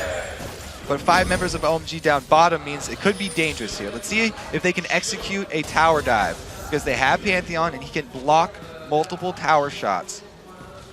Let's see if they go for it. Looks like they are going to beat Balls already down at about half health. The push from the top They side are already is coming cornered. around. Problem is, Sun is not there, but Balls, he's got no HP, and there is the first blood. Looked almost too simple for OMG, turning the 2v2 in the bottom to a 4 versus 2, and surely the first tower of the game. Good play by OMG. Cloud9 get a little greedy trying to soak up experience, and they didn't have any vision of OMG in order to make a better decision than that. So they were trying to soak up to try and get 3 lanes worth of experience and leave their duo up top, but OMG, counting on this, have 4 people in place and cut Cloud9's escape route off.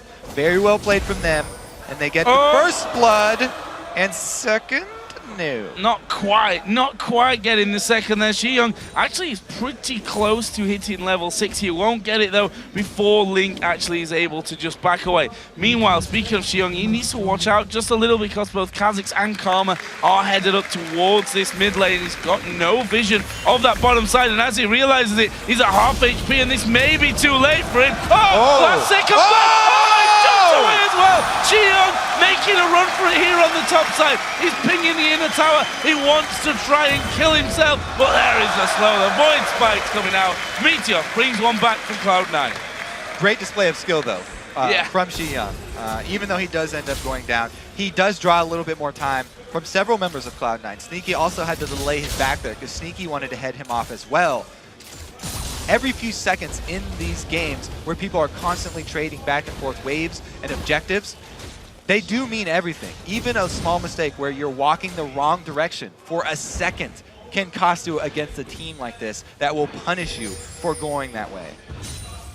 There's Pomelo just covering off middle. Ziggs is coming back after his run for freedom ended in, well, being killed. That wasn't the ideal ending for him, but Chalice, the Amp Tome coming in now into this mid lane. Bit of farm caught back up by Link as well in the meantime, and they do both hit level 6. So this is going to be interesting. We see still the AD carry and support of Cloud9 coming back towards this bottom side. OMG have been very persistent about keeping a hold of this bottom side of the jungle. As Crepo said though, wards save lives, and that pink ward saved the bottom duo's lives. They had Pantheon plus Thresh coming in behind them and had to back off. Pink ward does go down, but they're able to survive. Now a big minion wave here.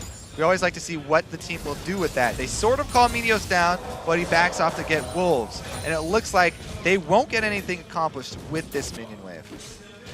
Look down some of the items as well. We've got a bit of a breather on this one for Sneaky. He's got BF Sword start, going up towards that Bloodthirster, and Sun towards the Bladed Ruin King. Pretty standard stuff in terms of the build at this stage of the game. Top laners, we've already got a Vamp Scepter in for Paul, so he's going to be feeling pretty confident, even if there's a bit of pressure coming from Go-Going. And we see the response from Go-Going, as it should be, going into the jungle. He doesn't want to waste time just sitting there watching, being zoned by balls.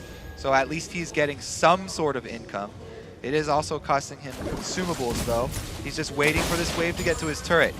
Now the trade-off is just the wave is getting pushed up, and Cloud9 will have to either shove that all the way in or abandon that lane for a while and make a play on the other side of the map. You always have to be thinking 2 minutes at least in the future, where is this wave going to end up, and what can we do to force OMG to react and break away from it? Oh, ultimate being thrown out here. That'll land on balls and clear the minion wave completely off that inner turret. As I said before, Go-Going having a couple of little issues here against Balls, who's a level above him, and a important level as well, level 6, where he's got his ultimate. And Meteos did start to move around. Of course, that blue buff steal earlier on from Pomelo.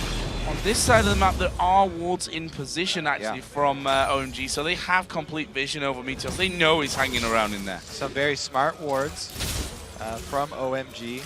They've seen one of the deadliest members on the map for C9, the roaming Kha'Zix, and they could play around this very easily. That makes their bottom lane even more confident down there, because this duo lane from OMG, they have not only substantial vision in Cloud9's jungle already, but they have control of the minion wave. So OMG extremely comfortable at this stage of the game, even though it's dead even. They're not the ones that feel forced right now. Oh, here comes the OMG ulti from Pantheon. Man drop on towards Ball, stun lands perfectly as well, and they're going to finish him here, surely. Wow, that's a good pillar coming down, but going, goes flying right on top of him. Ball's going to go down, perfectly executed. Great use of the first Pantheon ultimate. As soon as he hits level 6, takes advantage of the extended lane because Ball's shoved that one up.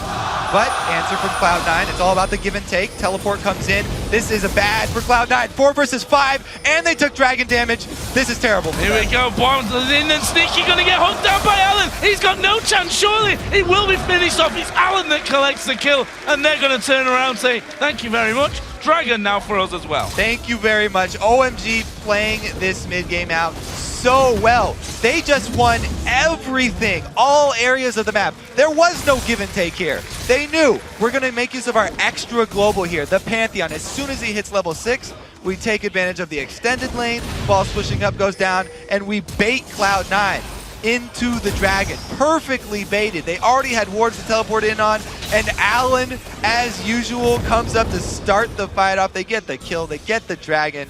OMG are just steamrolling ahead now. They felt comfortable. Now they feel even more comfortable. Well, they're just happy now, let's say. They're happy and they're comfortable. Okay. What's Chinese for comfortable? I have no idea, I have to say. Alan using that flay once again, then setting up for the easy hook. Sneaky the one at the back of the pack, not able to escape. Look at this though, Cloud9 are actually in the OMG jungle, and Alan's like, no you don't, I am here. Puts his ward down so that he's got complete vision if anyone comes around from that red buff side of things. Let's check in on these 2 AD carries, because that's a big difference if you look at the farm. 25 CS or so separating out these two players. As I said, OMG have been controlling the creep waves better. They're the ones with the huge advantage. Oh, Sneaky getting hooked once again. The box just about catches him. Here comes a man drop as well. Are they going to get onto him? Yes, they do. Meteos is there, though. Exhaust comes down. Meteos actually diving in, trying to get on towards Pomelo, but they've done enough damage to force them back. There's a play as well. Can you get the hook? I think this is going to, flash away. Meteos very, very scared about that one. Okay, went a little aggressive there. Alan doing very well once again, and he gets a flash for his troubles. As I said, OMG are very comfortable with this Pantheon. Again, another great ultimate for them. Punishing a long lane here where Cloud9 are pushed up. They have no retreat. Luckily for Cloud9, they actually had Meteos ready there for the counter gank, but still cost them a flash. Going now, going to actually going onto Balls, uses the ultimate. He's already used the Cutlass, and you can see that Balls actually doing some good damage back. Didn't want to go too far, and wisely so. Young was starting to move over from mid, and also Pantheon coming up from the base as well. Balls has not placed his ward yet. He's got one in the inventory, but it's not down, so he doesn't have vision of this Pantheon. He knows the ult's not up, but he could very well just get Pantheon walking right behind him right now. Oh, trap that's not particularly a trap. Young can see the both of them, and he's quite happy to show them. Wow, knocking the two of them against the wall with a satchel charge. And Cloud9, they come in, try to make a move on the buff, and they're just being controlled, even though they think they're making a play. Their own G had vision of it all the time. OMG just with a dominant performance here so far. They controlled top minion waves, they controlled the bottom minion wave, zoning out the duo lane. They won everywhere on the map. This is just so impressive from OMG. Cloud9 are definitely going to be watching this game once again when they get back. Whether it ends in a win or a Yeah, loss. either way, yeah. No matter win or loss, the beginning of this game was played so well by OMG that they will be looking at it. There's a red for Meteos. He's bang level in farm currently with that off Pomelo. There is Karma. Lemonation just showing himself to going by smacking him, and going just puts a ward down on top, says, I should probably just back away from this one. Don't want to take too much since Sneaky's there. Balls is there as well. The pillar not actually slowing them down enough, and we see again Young using his ultimate to clear out that wave, keeping Go-Go's inner turret alive. They have answers for everything. They also still have a Pantheon ultimate to come up again in an extended lane. They're gonna do the man drop. There are 3 of them gonna get caught in it. They go on towards Sneaky. The AD carry the focus. He goes down. They bring Balls back into it. Go-Going is actually chasing Lemonation. He should be able to pick up that kill. And Pomelo kills off Balls in the end as well. Now Lemonation did actually get away from Go-Going, but that's 2 for nothing. Again, the man drop starting everything off. This is like clockwork for OMG. Pantheon ults up again. Cloud9 are extended. Easy call for them. Now the rope towards mid. Alan making plays in it for Shockwave. Wow, brilliant there from Alan to avoid that one. Link going to be focused down until they finish up. He gets a kill. He'll die for it anyway in the end. And now Meteos, he actually got low, had to pop his ultimate and just walk away from that one. Yeah, morale definitely low for Cloud9 right now. Link trying to get something back going though. Going in for a kill. He was able to punish Alan. As you said, cost him his life though. Also cost him control of mid lane. Blue buff Ziggs can just destroy minion waves here. OMG have everything on their side. The globals, the wave clear, even assassination with Twitch roaming around now, having completed Blade of the Ruin King. OMG just basically have every single tool that you could possibly want. Yeah, and Sun is 50 CS ahead of Sneaky. Sneaky this game has been, again, caught a couple of times, still into game one where a little bit out of position here and there. That needs to really change for them. Yeah, Lemon Nation actually coming in. They've got to put a lot of focus on towards GoGoing. There's a lot of slow in there for him. GoGoing, is he going to be able to back away? Pops on the burnout. Sneaky here, going to be surprised by his son. And he's like, I just need to kind of lifesteal from the minions. I'll take the farm while I'm here. Yeah, Son you can picks get up gold. an easy kill. So they trade a couple more minions for Sneaky and a kill for San. There's that assassination tool we talked about. GoGoing even ends up getting away from that top lane. More things still going OMG's way. It will have to be a huge misstep for them. There was a man drop. Pomelo coming out from the side. Cloud9 actually did spot that one. That's the first non-successful man drop that we've really seen up to now. Oh, Alan, you are out of position. Shockwave gonna come in. They're gonna leave him to die here, OMG. Or are they? Yes, they are. There's damage again from Ziggs from the side, but they lose the kill. Cloud9 fans rejoice. Meteos now has 2 kills. If they can get a Kha'Zix going, he is building damage right now. Maybe they can have some hope. But right now, really, it is OMG just dominating the entire map. So Cloud9 really need to rally off of anything that they possibly can. Ball's taking a lot of damage here from GoGoing. Still has his ultimate, though, which he can throw down if he wants to get rid of GoGoing. Actually, Balls has the CS lead onto him. GoGoing being a bit more involved when it comes to those team plays. That's been the reason for that one. And now GoGoing goes in there, takes himself the turret. He's going to try and escape from it. He does throw out the dragon, but he ends up being picked up in the end by Kha'Zix. 3rd kill for Meteos. Some things remain constant for Cloud9, and that is Meteos and Balls will kill the top laner at some point. Yeah. He does come up. This time they're not diving a turret because they're so far behind. They're actually defending the turret. But yes, that's the 3rd kill for Meteos.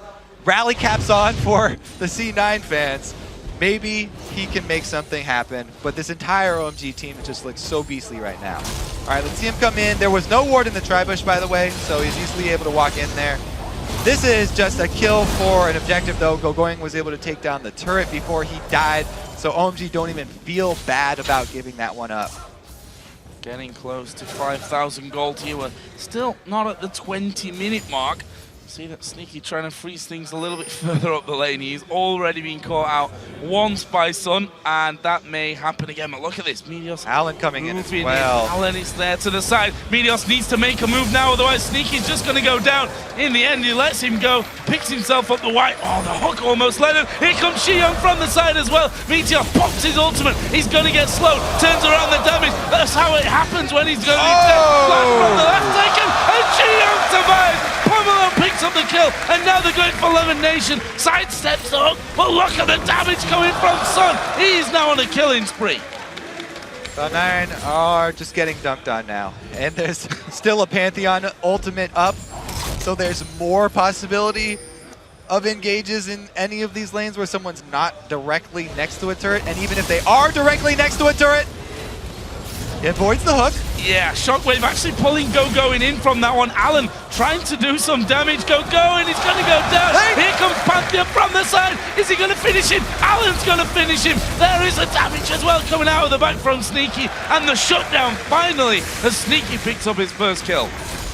That is one of the very few things that is good when you're this far behind. You can get shutdown bonuses. True. And he's got one. That's going to be great for them. They need Sneaky to get more damage because he's currently being destroyed by San. If San ever finds him exposed in a lane, then again, the same thing will be happening because we're seeing that crazy all-in assassination build from Twitch that is very popular among many people. Ghost Blade second after your Blade of the Ruined King.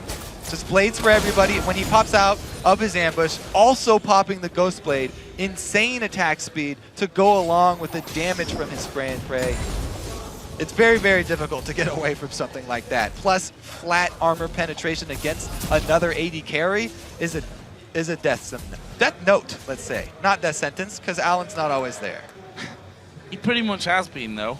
Pretty much. He's not quite at his 100% participation. He doesn't have to be. This game. No, but he has been there for 9 of them, so can't really say anything against him at this stage. Got a lot of wards down on the bottom side of the map here for OMG. Cloud9 have almost preemptively warded the Baron here because they know that OMG are at some point going to get them to go over there. Yeah, it is a good sort of ring of defense from Cloud9. They know that their hopes lie on a big misstep from OMG. If OMG start up Baron and Meteos can get in there for a steal, that would definitely bring a lot of hope back to Cloud9. But right now, they're just going to have their hands full, trying to wave clear. Oh, Alan hooking in, sneaky, no follow-up though. Sun from the side was trying to get the slow down, but couldn't quite manage it in the end. And the other dangerous thing here as well, you can't really stand and hold on to a turret when you've got Zeke's just throwing bomb after bomb your way, throwing in those satchel charges. And look at this, going, watching the Cloud9 team stalking them almost from their own jungle. Alan is over the other side. He's preparing for a hook, although he doesn't have much backup. Needs to be careful of that one. Backs away far enough so that he's out of range of Lemon Nation's poke. Is he going to be able to go in there and actually hook him in? He's got Pantheon to the side. Sun is pushing the bottom lane out. Sneaky might become the obvious target here if he sticks around there. He's definitely got to worry about that. 3 pink wards, though, from OMG, following this little line into the Cloud9 jungle. They have complete control of blue side. The only area they are lacking in is that Baron, so they're not even turning their sights toward that area of the map right now. They're just continuing to extend the lead by controlling this blue side jungle of Cloud9. Now, with the way that this game is going, Cloud9, you have to think back. They have had great showings. Yesterday, they won the game against OMG. They had a great strategy, but it might have been a little bit early, and OMG adapted really well, banning out the core of Cloud9. Cloud9 is so good at coming up with these interesting strategies where they abuse the long CCs with cooldown reduction. It was beautiful to watch, and they had their moment of the sun, but now it is OMG who really have taken them over in this best of 3, and the hope is dwindling for Cloud9. Yeah, Going wasn't lying when he said they're coming into today with a renewed mentality and hunger for the win after being caught out by Cloud9 the day before. Speaking of caught out, is in trouble. Here we go. Ghostblade, Blade of the Ruined King. Sun's like, oh no, he's maybe get away from this one. The Sponge goes down. Poison ticking. Summon a heal used by Sneaky to keep him alive. As well as another ultimate activation. So Meteos escapes with his life, but San didn't have to burn much for that. Just his ulti and Ghostblade active. Speaking of Ghostblade actives, both of these top laners do have Ghostblade actives. Speaking of actives, they've both got Blade of the Ruined King, which is of course not the Ghostblade whatsoever. And just matching up pretty evenly. Oh, Shockwave coming out there. Bit of a surprise, I think, for Shi Young, who took a lot of damage, but again, not quite enough to just finish them off there. Pomelo was waiting, thinking maybe he might have to get involved in that mid lane area, and that's a warning somewhat for OMG here that Cloud9 still can pull out some surprises here. If a good team fight happens, I mean, Meteos can sneak into the middle of the pack there with the ball and they can get a good shockwave off. It's still not over this game. It's not over. Cloud9 definitely can try and defend at their turrets. They do have Orianna wave clear, so they can stall out a bit, and we saw him even using the shockwave there to try to get them off the turrets, but still OMG have control of the entire map, so they pick up the dragon easily. They also are starting to get some wards around Baron, so we may see that OMG Baron bait trying to draw Cloud9 out. Cloud9, though, they are resilient, and they will keep fighting till the Nexus explodes. They've got everybody trying to farm up lanes, so they're still holding on here. Alan just having a bit of an auto attack dance here. Gonna go in there and stealing away those minions, but that's all good. This has got himself that base of the mountain. Let's see anyway. Meteos here going to get spotted out as Alan drops himself a ward in, and again, mid lane pushed right up on towards the turret, and again, Xion comes straight across from the side, tries to poke down a little bit with those bombs bouncing through. OMG are taking it slow once again, spreading out again. Cloud9, look, they're making a move hard, going to punish OMG for splitting up so much. They want to get a repeat kill. The old combo, Meteos and Balls, can they turn this game around? Can they start it on going? He's pretty tanky so at this point, but there's also a lot of damage in there. There is Meteos diving over the top. Have they got enough to finish him off? Movement here from OMG, expecting them to maybe try and get around the side. There's a flash. Oh no! Flash on Meteos. Not ideal, that's for sure, in this scenario. They had him on the run, but that's unfortunate for Cloud9. And now, again, they have to return to full-on defense. Also, Meteos Flash will not be available if there is a Baron from OMG, so if he goes in for that steal, it will be a one-way ticket. He would probably take that ticket anyway, because they definitely would count on a Baron steal. They need a Baron steal at this point. Getting close to a point where they may need 2 Baron steals. So that's let's take it one at a time. Yeah, one at a time is probably the better and safer way to achieve that one. As again, a lot of farm being done here by Cloud9, trying to grasp things back. Sneaky to Sun as a comparison here. 250 CS to 180. Sneaky 1 for 4, Sun 303. The difference there is absolute night and day between the two. Yeah, pretty much all over across the board here. It's gonna, the items are definitely going to be showing themselves because the gold lead is too big for Cloud9 right now, or against Cloud9 right now. OMG have secured way too much across the map. They go for it again though. The duo up top. FLICKR going to be bullied down in the middle. Xion actually finishing off going, trying to get to the lantern. Alan's moved to him. The lantern takes him nowhere. The man drop came in on the top side. They want to have a go at Balls. He flashes away. Lemon Nation's a juicy, soft, squishy target here, and he is. But he's fast. Gonna get it. Yeah, he's fast. He's a juicy, soft, squishy, fast target that is able to run away. Meantime, though, look at this. They push straight up the middle lane after taking out its sole defender Link, and that's an inhibitor for OMG. So Twitch does get to take a turret because no one's there to defend it, and OMG have cracked the inhibitor turret line. That is pretty big for them. Not only do they have the gold lead, but they can just turret dive now. Yeah, that's an easy kill for OMG, especially when you hit the flay, the hook, everything's all good for you. Sneaky, as a response to this, gets himself an outer turret in the bottom lane. Lemon Nation actually going to be knocked in the air. They've got minions coming through with them as well. Sneaky could probably do with backing off from this one. Yeah, they're just going to fight. They dive towards Link, focus him down. Sun now on a rampage, and Sneaky is still going for the inner turret. They're going to lose another inhibitor for it, though. Sneaky's getting 2 turrets. So he's on a roll here. Domino effect in the bottom lane. He'll get 2, but OMG might even turn their sights towards Nexus. Nope. Teleport down. They defend the long lane. Okay. Going, trying to get in there. Sneaky, trying to back away. Look at the Blade of the Ruin King active. Getting so close to being ready. Oh, TP coming in. Going, decides, no, can't keep going with this one. Culling damage comes back. He forced Sneaky away, but wasn't able to finish off the kill. And now Sun is going to be a dirty rat. Yeah. See, again, if we can get in behind someone and just kill him off. He's got so much room to work with. Yeah. Two inhibitor turrets down, but yeah. Cloud9, they do save Sneaky, but another small resource burn. They do not have teleport. Teleport probably won't matter that much because they will be huddled up inside their base trying to defend.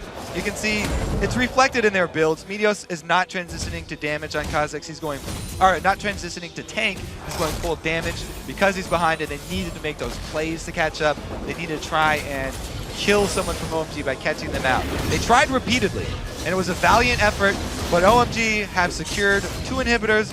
That means they can go for a fairly safe Baron here.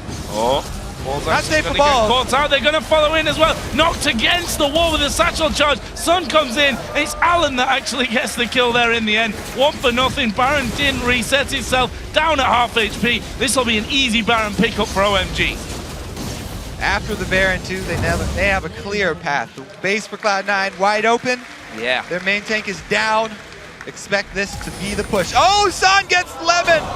You dead, son? Now he's fast, remember? Squishy He's fast. fast, right? Remember now. Oh, no way, he is dead. They're actually all down the bottom lane, or Oriana's down the bottom lane, and OMG are already in the base here. They've got super minions coming around. They're going to go straight in towards it. Here comes the man drop on towards Sneaky. He's in the fountain, though. He's safe for now. There is the rat. Look at him getting in on the top side. Seeing if he can have a go. Sneaky going to get caught out from this one. There's the kill. Ball's the next target as he gets in their face. Link being smashed away as he throws down the shockwave. Sun may eventually fall here, or maybe not, as they completely control our balls. Nexus turrets are down. The Nexus itself is going to be focused, and OMG get themselves into the finals here at the All-Star Invitational.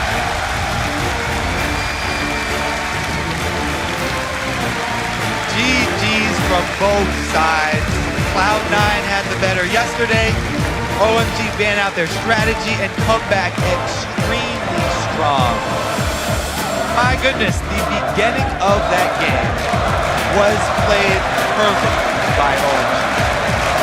Every single answer, baiting Cloud9 over to the Dragon Exchange, and they reap the rewards.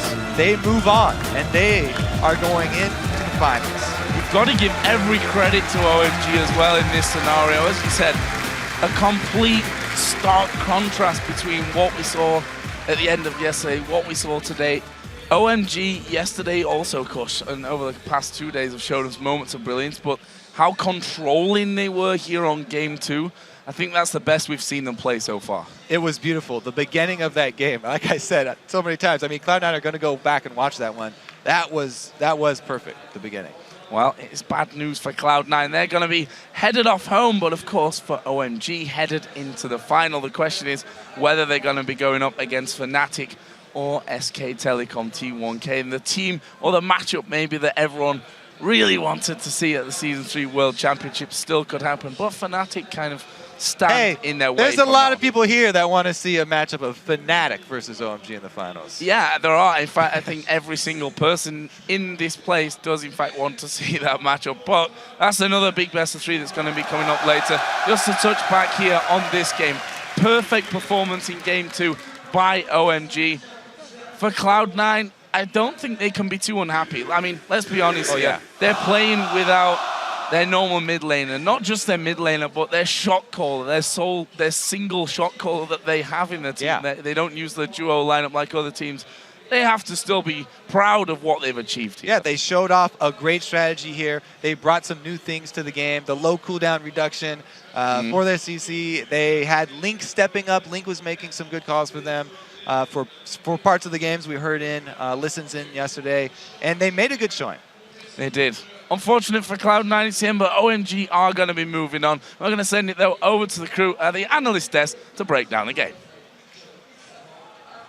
Thank you very much, Joe and Kobe. Cloud9 didn't really put up much of a defense there in game number 2 of the series. So momentary celebrations, of course, as 3 of the 4 analysts did predict OMG to actually secure a win there. I want to go back to picks and bans. I want to talk about OMG's team composition. I feel like it was super well thought out. They had elements of siege, they had elements of poke, they had ability to defend, they had wave clear. And Alan on Thresh. Alan first pick Thresh again. I really feel like he is a stand-up performer on that champion, and I just really don't know if Cloud9 had it together from picks and bans. Yeah, a couple of things in these lineups. I do like that C9 went for the Lucian Karma lane. I think it's really strong. I'm surprised that Sun actually ended up picking Twitch. Although Thresh Twitch, in my opinion, is really iffy to play against Karma Lucian. And if that 2v2 matchup would have happened, it could have gone into Cloud9's favor. However, the early game, initially, it seemed that Cloud9 was winning out, but the way it ended up playing out was so much in OMG's favor. Twitch got free farm, Cloud9 had the tools and the option to initiate either a 3-man push, send Karma back to base, and hold the respective 3-man push on the other side of the map, or even go for a full flat-out 4-man push, and they just didn't do it, and I'm really surprised why they did not do that. It ended up giving free farm to Twitch on bot lane. In the mid lane, Ziggs was bullying the Oriana lane. Sadly, we didn't have the FLICKR performance there, just dodging all the bombs, and it just showed that OMG got everything they wanted, and then they played out the game beautifully. Yeah, to hop on that for a second too, I really think that having Meteos go back into the jungle instead of pushing early was somewhat of an error, especially when you're going to go ahead and give that blue buff over to Lucian. I actually love giving blue buff to Lucian in a lane swap situation, because the great thing about Lucian, of course, is his passive, where if he can constantly spam those abilities with lower cooldowns, with getting the mana regen, you can proc his passive more often to really push down a turret surprisingly quickly. But instead, they used it to basically tie the tower race, and they chose to have Meteos go back, try and get a CS advantage with Kha'Zix, but they really couldn't actually make any plays after that. And actually also the whole Kha'Zix one here, it was one of the first times it was left open for Meteors. And I think the reason Cloud9 didn't ban the Thresh was because they wanted to let first pick go to OMG here. They could first pick the Thresh, and they could get two very strong picks like both Lucian and Kha'Zix. However, for them, the fact that Pantheon was a jungle option for Pomelo here, and he didn't even mind giving away the Kha'Zix, was an issue. And we actually have a replay, we can just bring it up on our screens here, where we really see how good OMG and Pomelo is when it comes to playing Pantheon as well, and how confident they are. It's a champion everyone in LPL actually uses because it's so good at engaging these fights here. And first thing we need to notice, however, is the wave clear from Ziggs. We talked about it so many times, how annoying it is to play against. If we just roll the clip, it's a very big wave coming in here. Cloud9 actually starting to push, forcing Go going the wrong way around here so he can't defend.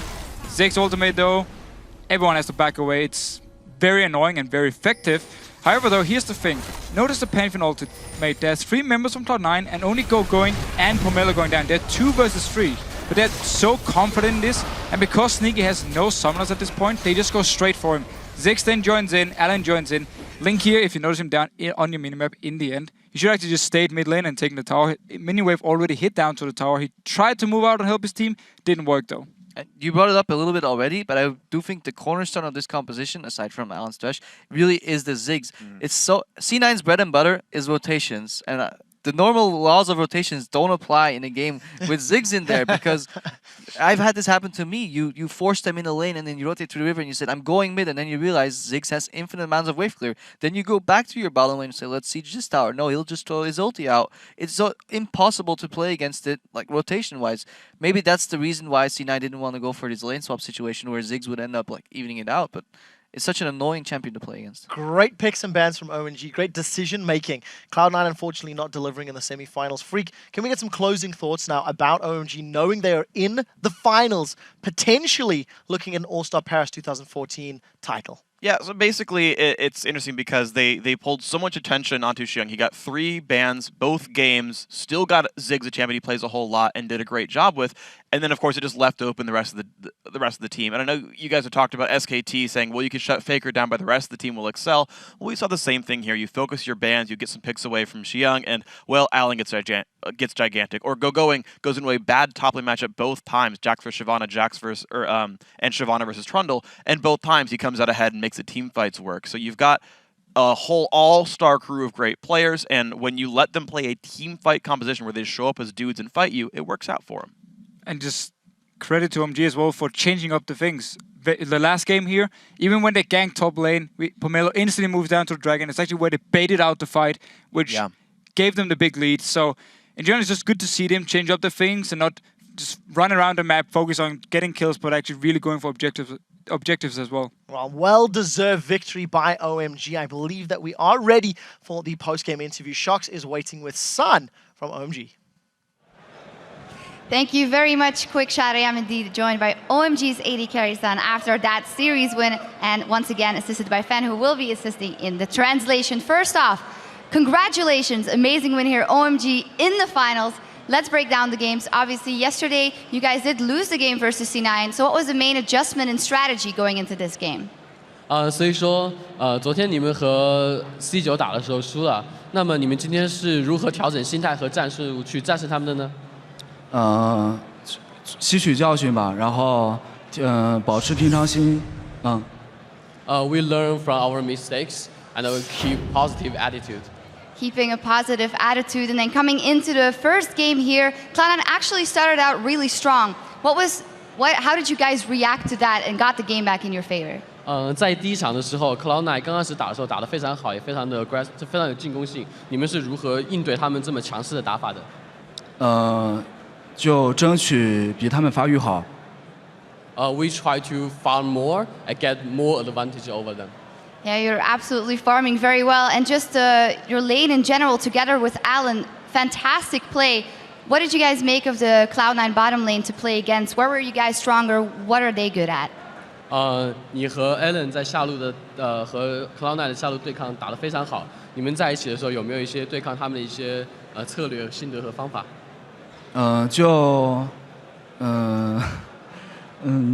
怎么说？就找机会吧，稳住，别给他们机会。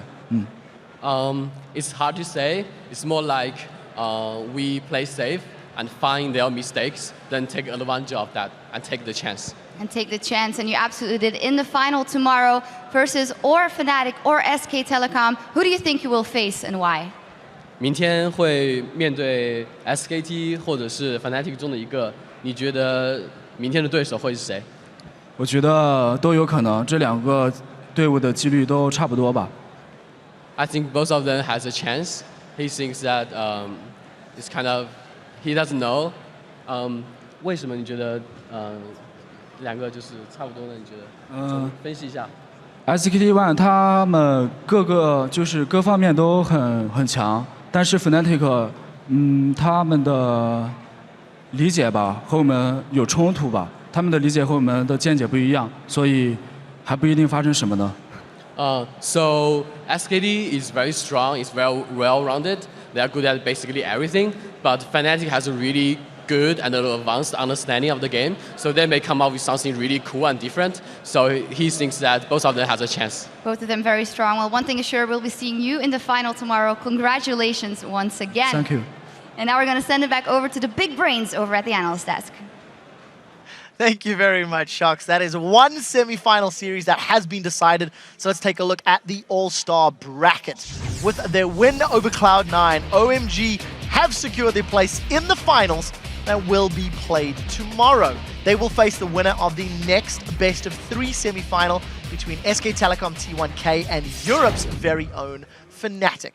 As we go to a break, SKT T1K was a dominant force at the World Championship, but they've had a rough season this year, and although they have been dominating again here at All-Star Paris, they feel like they are far from a perfect team. 일단 윈터 때 저희가 제일 그때 전성기인 것 같고 전승 우승으로 시즌을 마무리했으니까 SK Telecom are just rolling through. They will be the Season 3 World Champions. 일단 저희가 롤드컵 때 잘한 때보다 저희가 한국으로 돌아와서 롤 챔피언스 윈터를 치렀을 때가 가장 저희가 잘했던 시기였던 것 같고요. 또 이번에가 가장 떨어진 그런 시기인 것 같아요. 저는 저희 팀이 제일 강하다고는 생각은 절대 안 하고 있고요. 예전 롤드컵 때는 그래도 저희가 좀 정점을 찍은 다음에 왔는데 이번 대회는 좀 그런 게 아니라서 좀 롤드컵보다는 힘들 것 같아요. 여러 경기하면서 문제점이 뭔지 한국에 있었을 때 최대한 파악하려고 했었고 그냥 저희 팀이 기량 하락이 있던 것 같아요. 다른 팀이 잘한 것도 있긴 하겠죠. 근데 저희가 기량을 하락을 해가지고 좀 더 못해졌다 생각해가지고 탈락한 거라고 생각해서 팀 커뮤니케이션도 약간 부족했던 것 같아요. 제가 휴식기도 가진 것도 있고 그 여러 사건 때문에 그런 것 때문에 좀 많이 힘들었던 것 같아요. 스포닝은. 그걸 구체적 문제를 꼭 하나씩 집어서 말하기 좀 많은 것 같고요. 그래서 다 실수를 좀 조금씩이라도 계속 찾고 보완하고 있기 때문에 이번에 좀 더 좋은 모습 보여줄 수 있을 것 같아요. 그냥 저희는 이렇게 어려움에 봉착한 게 처음이라서 좀 해결하려고 열심히 노력하고 있고요. 또 그 가장 좋은 방법은 그냥 연습을 많이 해서 각자 실력을 늘리는 거라고 생각해요. 그래서 이번에 예전부터도 그냥 항상 좀 분위기가 안 좋아도 그래 대회 날에는 단합이 좀 됐었고 일단 저희가 스프링 때 안 좋은 모습 보여줬잖아요. 근데 그걸 고치기 위해 노력을 하고 있는데 거기서 딱 마침 다른 해외 팀이랑 겨루기면 그만큼 스크림도 하고 하면 실수가 좀 더 많이 고쳐주면서 저희가 또 잘해질 것 같아요. 일단 저는 이번 프랑스 파리 이번에 올스타전이 좀 자신 있고요. 이번에 뭐 최선을 다해서 할 생각인데 일단 목표는 우승이고요. 뭐 우승을 못하면 거의 똑같은 성적이라고 보고 있습니다. 저는 아직 그래도 저희가 그렇게 꼴린다는 생각 안 하고요. 저희가 그래도 강팀이라 생각해요. 아직은. 저는 일단 한국 대표로 나온 거기 때문에 일단 다른 세계 최고의 팀들과 경기하면서 꼭 이겨야겠다는 그런 기대로 왔고요. 네, 일단 다 우승이 목표긴 생각하지만 다 그래도 한국 우승도 있지만 해외 대회에서 우승한 것도 다 목표란 말이에요. 저희는 그런 걸 한번 이렇게 해봤는데 그래도 2연속을 이루면 좀 더 좋을 거라 생각하고요. 일단 그래도 세계대회 나갔다는 자체가 영광인 것 같아요.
Welcome back to day 3 of All-Star Paris 2014 and the start of our second semi-final series between SK Telecom T1K and Fnatic.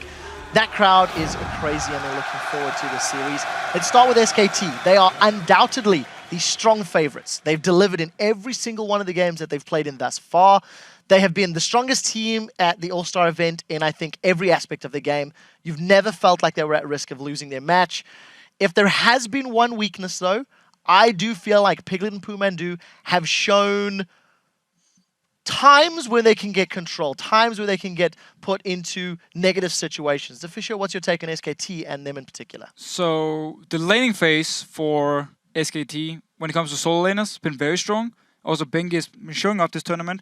Bottom lane wise, though, for Piglet and Pumandu, I don't feel like together they've been the strongest dual lane. Maybe it's because of some synergy issues still, where Piglet had to play with Casper earlier, or Pumandu maybe not performing as well as he could. He's been, in my opinion, probably the weaker of the two, especially when it comes to laning phase. But when you go into team fights, when you go into the mid-late game, Piglet, at least, has just shown he is so strong. He's the AD carry with the highest KDA as well here at All-Stars, and he's one of the best AD carries still. Well, just from watching T1K historically and seeing the difference between Casper and Piglet and Mondu and Piglet, it's really big. Casper was the better laner, that's for sure. We saw this at Worlds, too, with sometimes Piglet and Mondu losing their laning phase, and it rarely happened when Casper and Piglet were together. However, their decision-making and initiations are better with Mondu, generally speaking. So it's been kind of a back and forth. Yeah, depending what you're looking for, laning or shot calling. On the other side of the rift, Fnatic, they have been a polar opposite to SKT in this invitational. And even though they've had moments of brilliance, that's all they've been, is moments. The problems have been compounded by mistakes in every single game that they've played, ranging from individual misplays to poor strategic decisions. They've lost multiple games while going even or even being ahead in certain situations. What's your take on Fnatic, Crepo? Yeah, I feel a lot of the mistakes Fnatic make are actually made a minute or so before that already. They show up in situations where they can't make any other plays at that moment because they didn't play the map correctly. A lot of the times we saw that one game instance I remember is Rekkel's holding a wave too long on bottom lane instead of immediately pushing it out. Then he has to react to what's going on in mid. He pushes it out, which is the right call. A little too late, but then he doesn't push it out entirely. What that happened there was that Jax rotated into bot lane, held that wave frozen. Okay, what does Fnatic need to do? Break that freeze as soon as you can. But what did they end up doing? Letting it be there for 4 waves and then going in there and break the freeze. So they're too slow to react and their mistakes manifest in the future a minute later. Well, it's just that lack of planning, like you're saying, and Reckless in particular. I mean, this is an extremely mechanically sound player, but the decision-making, like you're saying, just isn't there for him. And the worst part of what he's been doing is he's been pushing one of the side lanes, but he's awkwardly splitting the difference, where earlier, like you're saying, a minute earlier, he has a chance to group on maybe an outer turret, but instead, we've seen him push to an inner turret, but not push quite enough to actually break a lane freeze and then leave, and that's created a lot of frozen farm opportunities for his opponents. And that you have to pick one or the other if you're an AD carry, right? And instead he's picking neither, and it's really hurting Fnatic. Old double lift. Yeah, old double lift, it's true. Yeah, Fnatic feels like it's interesting because you talked about Mondi versus Casper, where it's like one win lane, one makes good calls. Fnatic is like the team version of that, where like individually they generally all play really, really well. Yeah. And you saw them winning their game against SKT. They had Cassidy and they had great individual plays, but they're not coming together as a team. So while I agree with them, the pre-planning is not there, they also seem to then be surprised when something good happens, and then they just over-chase or be over-aggressive. Like, we see it time and time again. They pick up a few kills, start chasing, and everything gets turned around. And they even sometimes go 2 against 4 people just because they get a bit greedy for more kills. If they do that against SKT, if they give them anything here, it's going to be so hard for them to win. Well, the players are set up on stage. They're in the lobby. We should be getting underway with the series shortly, but it is time when we ask the analysts to look approximately 33.49 minutes, 33.49 minutes into the future, which is the average game length of the game share at the Invitational. Just a rough guess, give or take. And we need to find out who you're predicting to win this series. Let's keep it somewhat brief. Deficio, is it going to be SK Telecom T1K to face off against OMG, or will it be Fnatic? So while I love the scarf here for SKT and they were beautiful, I will not wear it just in honor of Fnatic and Europe, but I will say SKT is going to win. Oh, wow. Going against your fellow countrymen. I know. I'm surprised. Here, just bring your face up here. Will you shed one final tear for Europe? My SK Telecom mug. Tastes good. T1K, let's go. Crepo? Yeah, okay.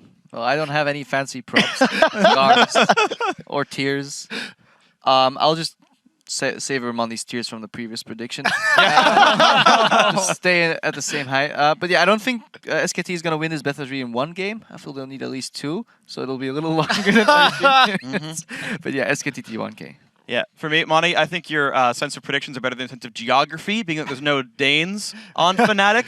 But I do think SKT are, unfortunately for the Europeans, are the stronger team. Well, we'll see how they handle themselves in the Rift. Let's take a look how the fans have been voting over at lolesports.com. And 65% of you guys have voted with SKT. It is a smaller percentage than the desk, but it is one that is pretty unanimous. Before we head over to the caster desk, let's hear from Fnatic about what it means to play in front of this passionate crowd that stands behind their hometown heroes, win or lose.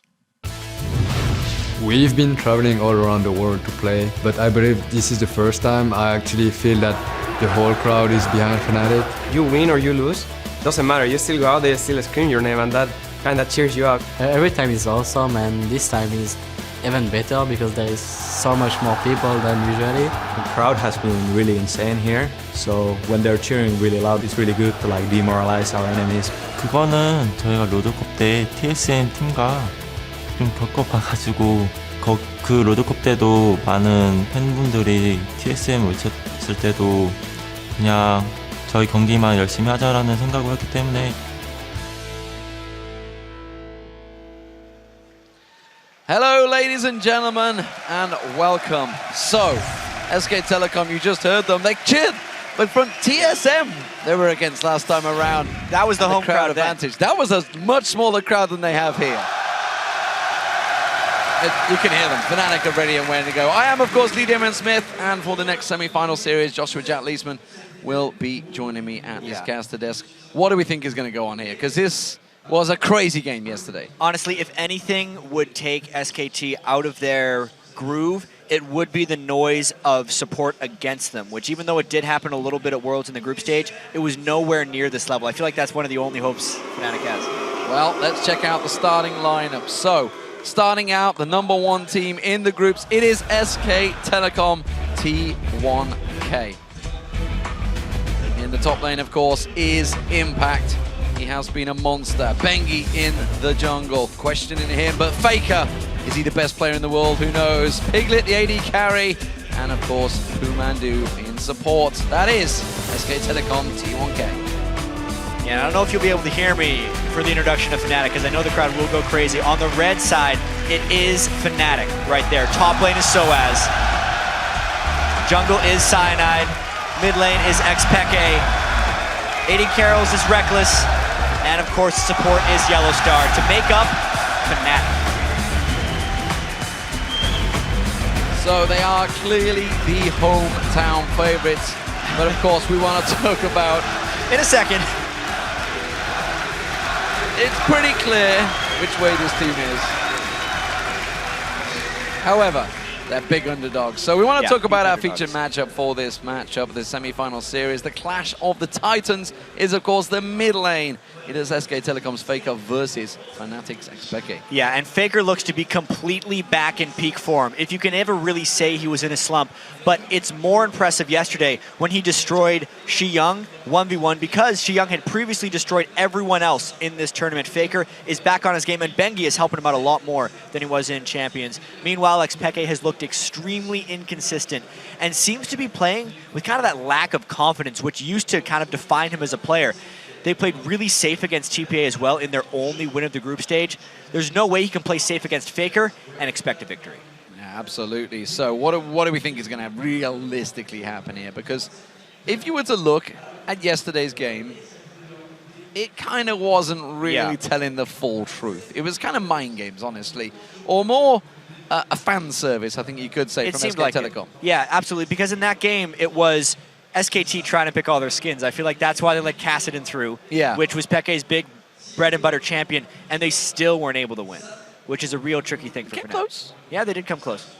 Very, very close, but of course SK Telecom, don't expect them to be running all of their skins this time around. I think we're going to see some very different champions. Of course, they pulled out the Zed in the mid lane with FLICKR's known champion, but we'll find out which way they will go. Here we go, ladies and gentlemen. This is the second semi-finals. We saw OMG from China already making it into the final.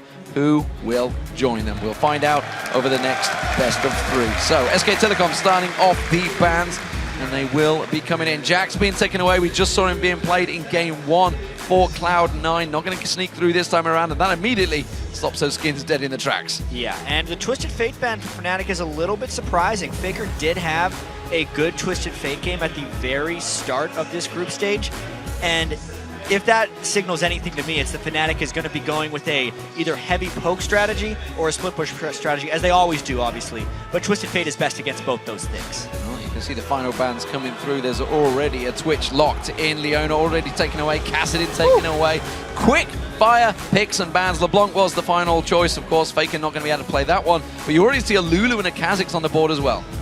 And this is kind of what we ended up seeing in the Cloud9 OMG pick and ban, where Twitch was left open, but now it's going to be all about whether SKT builds a team comp around Twitch, because when Sneaky got caught on Twitch in game 1, he had no one to really guard him, and it was very much an unprotected team comp, which is why with that Lulu pick right away from Fnatic, it will give kind of take away protection from SKT, because they won't be able to have that mid lane Lulu if they wanted it. Yeah, and of course Synode on the Kha'Zix. It's kind of his #1 champion right now. It's the champion that he has been running for Fnatic probably, I would say, like 80-90% of the time over the last probably 20 games. It fits right in with their play style, and he's also been able to pick up a lot of early kills on Kha'Zix, which honestly would be better served as assists, because Synode has never been one to really hard carry the games, but it's still an incredibly confident and strong champion for him. I feel like Fnatic's going to go something like Nidalee here. Is Lucian still up as well? Yeah, they could go full poke comp, kind of like the one that they won the European LCS with. Speaking of comfortable champions, Bengi has got Lee Sin. He has his own skin for it. Why not? He earned it. FLICKR, of course, already locked in that Shyvana for Impact in the top lane, who has been a monster throughout this tournament. Yeah, the things with Impact, it's not necessarily that he's been destroying everyone. Well, that's exactly it. He is destroying the enemy top laner. I didn't mean to say it's not like he's going off. He's keeping the other people down, more so than I've really seen from him in his career. Yeah, he is a beast. Reckless. Well, he had incredible stats in the opening Super Week in the European LCS on Jinx. Will he stick with it, or will he stick with the tried and tested Lucian, who has become his most popular champion over the last few weeks, along with Yellowstar? Fnatic at the moment are actually getting a lot of picks they really like. They're looking a lot like a Cloud9 team composition before the final pick, because that's really when it's going to sell it. Peke's not one to play Lulu often. And Soaz has played a lot of Trundle, you know. It's a bold. I just have to mention this Yasuo, because it's almost like SKT is predicting an Italy pick. So, Fnatic had some serious problems against Yasuo. Invictus Gaming ran it at Katowice. They could not deal with the crazy aggression that came out. We've not really seen it in Europe. Some strong Yasuo players. So Kautar's the only one really that plays it. We'll see how FLICKR runs this. The thing is, with Fnatic, they've played so much Nidalee, and that's what teams pick Yasuo into normally.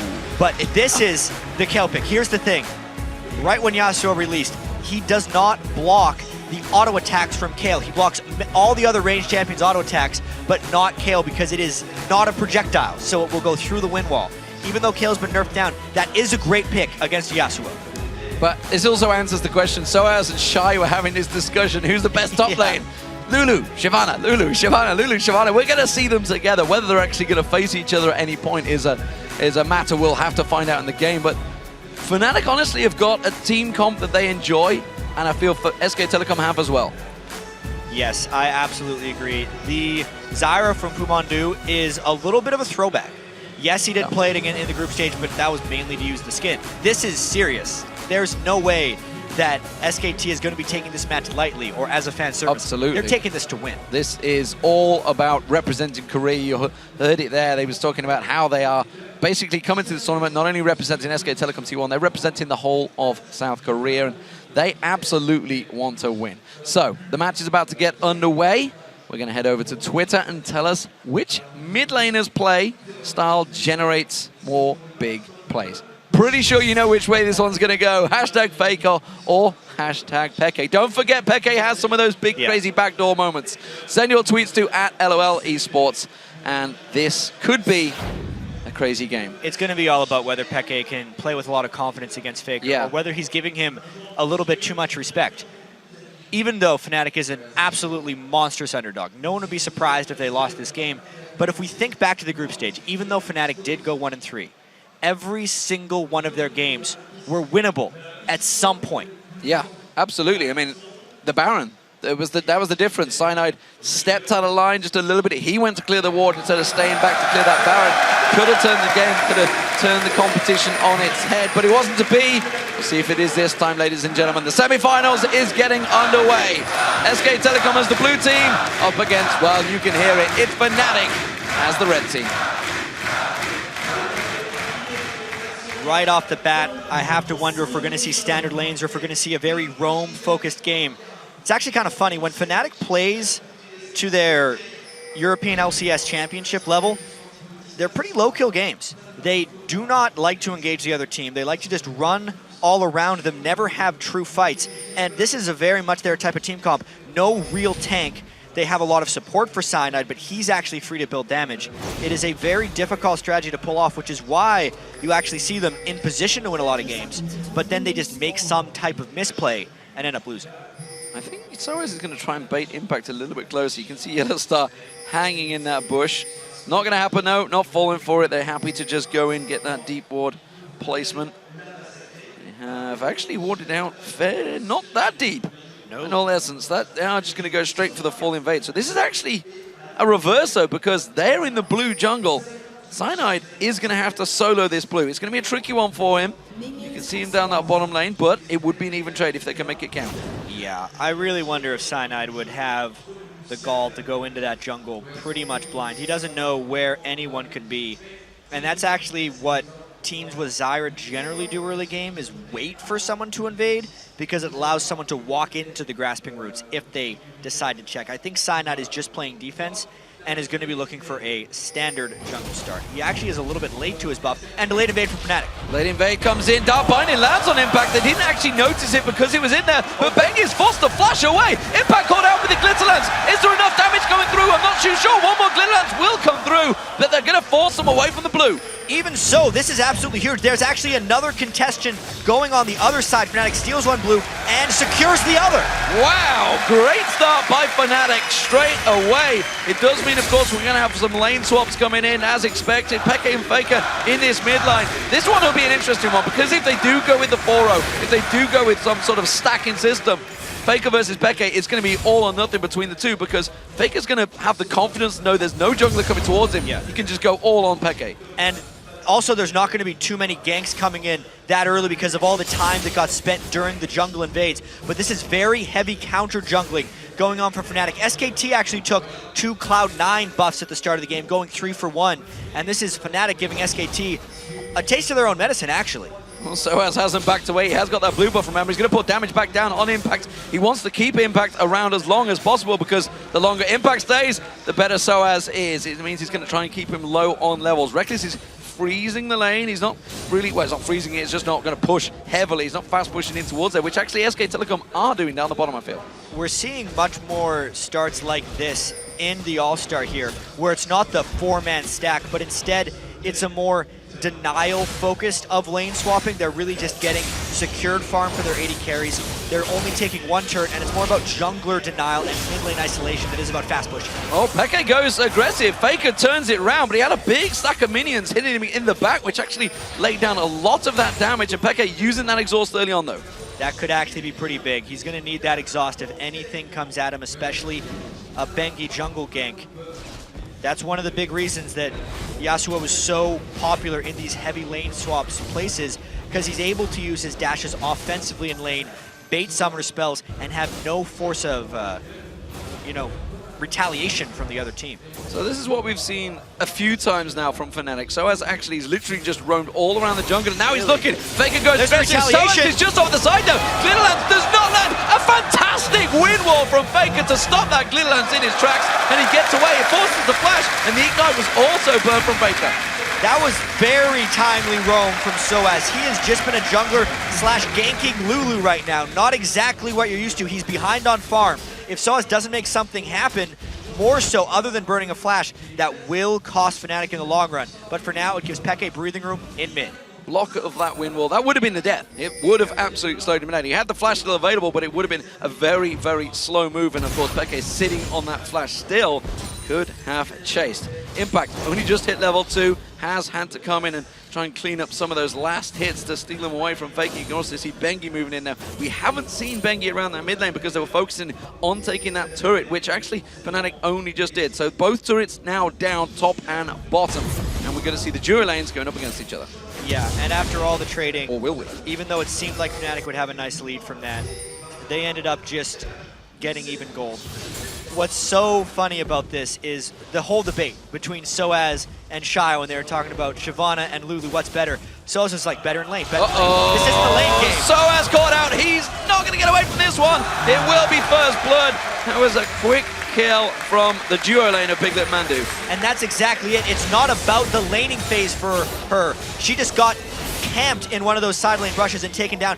You're not allowed to play against Shyvana in a game like this. Well, it's a good turnaround of damage from FLICKR. Oh, is he going to follow through? He has flash, but he's not going to go for it. He's so fearful. He has no knowledge of where Bengi is. That was FLICKR playing cautious, quite honestly. Is that a confidence? When we showed it in our featured matchup, and old FLICKR would have flashed for that kill if he was full confidence, a chance to kill FLICKR. Too much respect for SKT, quite honestly. I think that could have been a kill. Well, unless his E was off, I wasn't 100% sure. Yeah, he just ran out. He just finished off now there. Speaking of which, he's getting ganked, which crushes confidence. You can see Bengi waiting off at the side. Cyanide is close by, as is Yellowstar. Now they know it's going to be coming. They're going to catch on towards the tower. Here comes a dart bind. It lands on Piglet. Cyanide pounces for it, but Reckless cannot get close on this one. The poison's ticking. Isn't going to be enough to take him down. No, he's just safe. Still actually saved his flash, but now SKT has a strong push down on the mid lane. Again, pushing him back and giving Yasuo actually breathing room. The roaming really is crazy in this game, D-Man. So you can see Mandu making his way up there. Reckless on his own at the moment against Impact. So Mandu, if he lands that grasping root, it's going to be all sorts of trouble instead. He will sidestep the damage. He has to use the heal, though. Impact gets enough on his back. Yeah, luckily for Reckless there, Impact is so weak at this point in the game. He's level 3. Even if the root would have landed, it might not have been a kill. Does have to burn his heal to get away, and it ends up sending him back to base, but no death was suffered. So Piglet's been having to run amok a little bit down that bottom lane, got that kill on Soaz, tried to start one on FLICKR. FLICKR, who himself did not back, by the way, with that engage. Still got himself that double Doran's ring, though. It's going to have to try and get a little bit more hit points or something to prevent FLICKR from jumping on him. That Vampiric Scepter now built up, and SK Telecom, they're roaming, they go for blue. So many roams and invades in this game. They have sight of it because of that Q. He jumps in. It's a smite war. It's the Cyanide's going to get it down. Bengi's going to use the safeguard on Mandu. Will get himself away cleanly, but it forces the blue away from FLICKR. That's one thing Cyanide will always be able to do, is land those smites in clutch situations. But once again, it's all about the roaming. A teleport Lulu in the top lane, they're trying to catch. Soaz comes in on towards him, gets the Glitlands down. The Pixie's on him as well. Has he got much more damage? He forces the flash. That'll do. Whoa. If only they would have known that binding would land. Nice shot for no reward, and a big push down middle lane. These rotations are faster than I've seen in quite some time. Piglet comes out the side, has got level 6, rat-a-tat-tat running, but FLICKR luckily just hit 6, so he can use that vulnerability to save the day, and actually saves the turret briefly. Fnatic is desperately trying to keep up with where SKT is going right now. How many different lanes has Mandu seemingly arrived in the past 5 minutes? He has just been everywhere, and he's not even behind in experience on top of it. Triple Doran's ring being picked up by Soaz. That just shows you they are trying to keep in this game against SK Telecom, despite the fact that you could look at the gold. It's actually fairly in between them. Cyanide caught out by the grasping root. Dark Shield was used. Mandu taking a big burst of damage, and again the wind wall comes out to stop the culling. That wind wall is going to be extremely key if we get into some of these clutch siege situations. Whenever Fnatic tries to turn, it will be the spell that throws up to help them escape. Then they can rely on the Zyra slower form escape. Crowd controls right there. And now an invade coming from Fnatic because they just pushed SKT off mid. And you know, just before all of those lane changes, everything was happening, it was very even between Reckless and Piglet. Now look at it, 72 to 60. Oh, Cyanide pounces, forces a flash away. Meanwhile, back in the mid lane, FLICKR again getting taken low. Piglet flashes for it, the poison's ticking. I'm not sure it's going to be enough. It may be on Yellowstar. No, he gets away as well. Fnatic by the skin of their teeth. Cyanide and Soaz yet to be safe though. Going. FLICKR and Impact chasing on towards them. They will back away. The Glitterlance doing work. Very little summoner spell discipline, so to speak, in this game. People blowing flashes very freely. Look at that. SKT has 1 flash available on their entire team, whereas Fnatic is actually only down 2, and those just got burned. if we're going to continue to see all these movements and people getting caught out, those flash cooldowns are incredibly critical to keep in mind, as the gold is only 500 away. And the difference you can see between those two top lanes was Soaz had got himself a fairly decent CS advantage. That's going to dwindle away, but because he invested 3 Doran's rings, that's effectively going into nothing, whereas Impact, of course, with the Negatron Cloak, don't matter whether he's behind in gold, he's actually ahead in items. And Soaz is really still playing to lane, even though there isn't really a laning phase. This game will hopefully approach some pretty decent team fights, and with the triple Dorans, if they could force a Dragon right now, it would be very beneficial. Yeah, Bengi, as you just saw, next to no health. He can't get involved in this one. He's going to go back. He's just got himself that red buff. This will be a Dragon for Fnatic. I gotta say, D-Man, it's probably the fastest paced 1-kill game in 11 minutes that I've seen all year. These guys have been moving around so much and just avoiding kills. That evens out the goal. And it's just one kill, one turret. It's not even like turrets falling left, right, and center. They're just the 2 turrets they took at the opening plays. Fnatic moving into position. They want to try and corner the rat. This is the first big move that Fnatic has kind of made on their own accord. It's not a reaction to SKT. We have to see if they can get something on Piglet. He's really safe behind that minion line, though. Unless he roams just out. Yellowstar wants him to, or they might just go before the minions. Can even get a binding down. Pumandu's going to join him back on there. Cyanide's going for it. Stealth up, goes in, gets the damage down on towards him. Piglet's actually taking the path, which is going to put him in danger. They pounce on towards him. They can't see where he's going to go. Mandu's going to be the focus target instead. They're going to switch around towards him. The exhaust goes down. They should have enough damage. Teleport coming in. They don't know Yellowstar's in trouble. He has to try and get out of it. Teleport was cancelled, but Cyanide's caught out. Bengi's going to come around. He's going to surely get the kill. Knocks him away. Faker manages to follow through with his ult. He takes him down. While Piglet took down Yellowstar. Reckless is in all sorts of trouble. Now you can see the wind wall going down. Intervention comes out from Becca. Becca can't do anything. This is in danger of falling to a 4-for-1 situation, and it is. SK Telecom turned the game on its head. A triple kill for Piglet. Everything going in the way of SKT in that bottom lane fight, but what about the top one? Soaz needs to close this down. Trying to chase on towards him, but he has that burnout running. He has the Dragon Descent. He should be safe for now. To get back to that other fight, 4 kills going to Piglet is disaster. As far as Fnatic is concerned, he is the stealth bomber, so to speak, when he gets his build going with the Blade of the Ruin King. Let's take another look at this one, though, how he barely escapes this. This is why Fnatic wanted to wait for the binding, because going without the binding means Piglet could walk away and get that off. But we don't have time for replays. This game is too fast. So Ash tries to turn it around. He tries to take something out of nothing here. The Ignite running, though, is not going to save his life, and Impact gets himself in there. Pumandu actually picked up the kill, though. Another step behind for Fnatic, and that makes it 6-1 at this point. You know, one thing always said in traditional sports is the best way to beat a home opponent is to silence the crowd early, and listen right now, this is a much quieter crowd. We're only 12, 13 minutes into this game. It's already 6-1 to SK Telecom. They have started out so well. This could be dangerous situation for Fnatic in this best of 3. I mean, this is really what everyone on Fnatic, and probably everyone here, feared, is that SKT would come out so quickly and stop Fnatic before they even had their chance to win. In all 4 of Fnatic's games in the group stage, as we mentioned, they had a chance to win the game at some point. They were up on OMG. They were even with Cloud9 for almost all of it.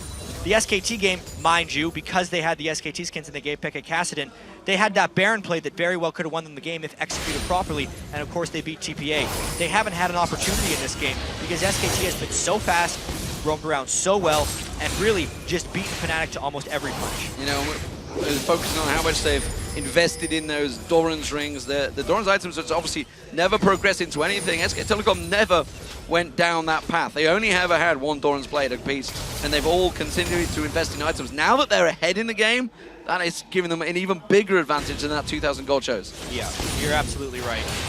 With the early game Doran choices not really panning out early for Fnatic, the ganks don't stop either. There's a Lee Sin on the hunt. Oh, Bengi's going to come into the side, as you say. Impact is already on him. Soaz has to use that wild growth, but is it going to be enough? Glitzerlance lands on Bengi. Dodges out of the Sonic Wave. It may just be enough because the Impact, his Dragon Descent's going to run out in a moment. He's safe to the turret. He should be able to get away, but Peke's in trouble. Faker comes around. Windwall actually used to stop him, slowing him down. Uses the intervention. Cyanide comes around the side, but it was a quick and easy kill for Piglet. 5-0 rat. Fed Twitch right there, and even with the intervention, you just can't get away fast enough. He's just going to keep shooting you. If you get a bit out of range, he pops his ultimate, continues to shoot you.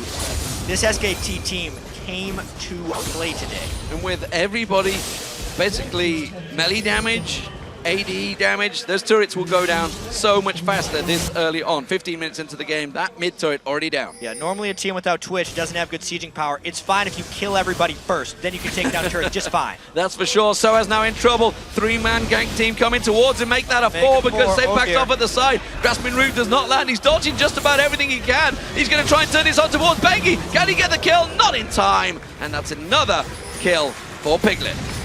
As far as kill distribution goes, this could honestly not be any better for SKT. Not only are they up 4,000 gold, but it's the Twitch that they need when he comes out of stealth at this point, because everyone on Fnatic is also very far behind. They're just straight up dead. I wonder if Peke is going to try and create something here. Cyanide's just off at the side. Fumandu is going to be the focus target. A squishy support is exactly what you need to try and get yourself back in there. They're going to try and double it up there. You can see Stranglethorns going down. Cyanide will take that kill because, well, simply put, Peke doesn't have much damage yet. Kayle takes a really long time to scale up. It's pretty good in the laning phase if it's isolated and lasts a long time, which it just simply hasn't in this game. Fnatic has got no room to breathe. Being next to the no laning phase, that's the big issue. And, you know, we talked about it at the World Finals. Oh my word, doesn't need any help on this ult. He goes in himself 2v1, and he may well get the kill. Soaz is going to go down. Reckless doesn't want to get involved. Dark Binding does not land, and FLICKR gets himself for Soaz. Yeah, FLICKR is also in a scary place right now. Static Shift Berserker Greaves completed and farming up a storm. I really feel like this game is very quickly getting out of hand, and the thing that actually surprises me the most about this is in the group stage, the one lane of SKT that wasn't really performing was Piglet and Mondu. FLICKR was doing fantastic. Impact was shutting down enemy top laners, and Bengi had looked better than he had in a while. But it was actually the Twitch that did. We're taking another look at this one just to see getting the knock-up into double knock-up by FLICKR there to put both people in an unsafe position, and then immediately going to the guy who didn't get the shield was a smart choice by FLICKR right there. And you got to think back to when Peke could have pulled the trigger early on in this game. These confidence issues, how much they may well lead into the situation. And, you know, looking at OMG's match against SK Telecom, they were not showing that respect to SK Telecom. They were not scared. And you only need to listen to all of the interviews. Everybody, you know, basically giving so much praise to SK Telecom. Yes, they were a fantastic team. At the moment, they were technically in a slump, and you should, as a pro player, go into these teams confident in your own abilities and not be fearful of what you're up against. You really have to just play as if you are the best. You always see a lot of times in sports, the really arrogant players are often the best ones, because even if they're outclassed, they don't feel like they're outclassed. And that can often just allow them to perform much better, especially on big stages. We just saw the Cloud9 versus OMG game, and yes, Cloud9 did amazing in the group stage, and it was ridiculous that they were able to go 3-1 and even make it to the semifinals without High. But in that last game, it really felt like their nerves got to them. We saw way more missed skill shots than we've pretty much ever seen from those guys, and they looked sloppy. Cloud9 almost never looks sloppy. That's something that we don't see from SKT on a stage like this, because they've been to multiple Champions finals in Korea. They've played on the Staples Center and won. And since they've already slumped, they're on their way back up. They're just so confident right now. So as Wild Growth used just about saving his life, they're actually thinking of going back in for this red buff, and that's not worth a flash. It hit the small red. Oh, wow. Oh, Yellowstar, they're trying everything now. They want to get themselves a kill on FLICKR, but it's not to be. Intervention goes down, but FLICKR's just going to run amok through this team, and in comes Rats once again. It's another double kill for Piglet. That just kind of adds insult to injury right there. Not only do you flash to hit a small lizard at the red buff camp, you get 3 kills in front of Baron. We got to take another look at this one. Unfortunately, FLICKR left that little guy up. I honestly feel like he almost did that intentionally. No Yellowstar was waiting for him. And then he goes just far enough to pull everyone else into the SKT team. Zyra plus Twitch. It is a corridor of pain right there for Fnatic. After that fight, the Baron went down as well. SKT absolutely dominated. Yeah, game over, I feel, in this first matchup. 2-0-6 FLICKR, 8-0-1 Piglet. It is really a show of force, I think it's what you'd say in America, is how you tend to go into these situations, and SK Telecom are really showing how strong they are. We talked about how they'd come into this matchup, super serious, and I think it's showing right now. This is a dominant performance by the world champions. Yeah, they always show up to these global events on a mission, and it's a very difficult situation for Fnatic to be in, obviously.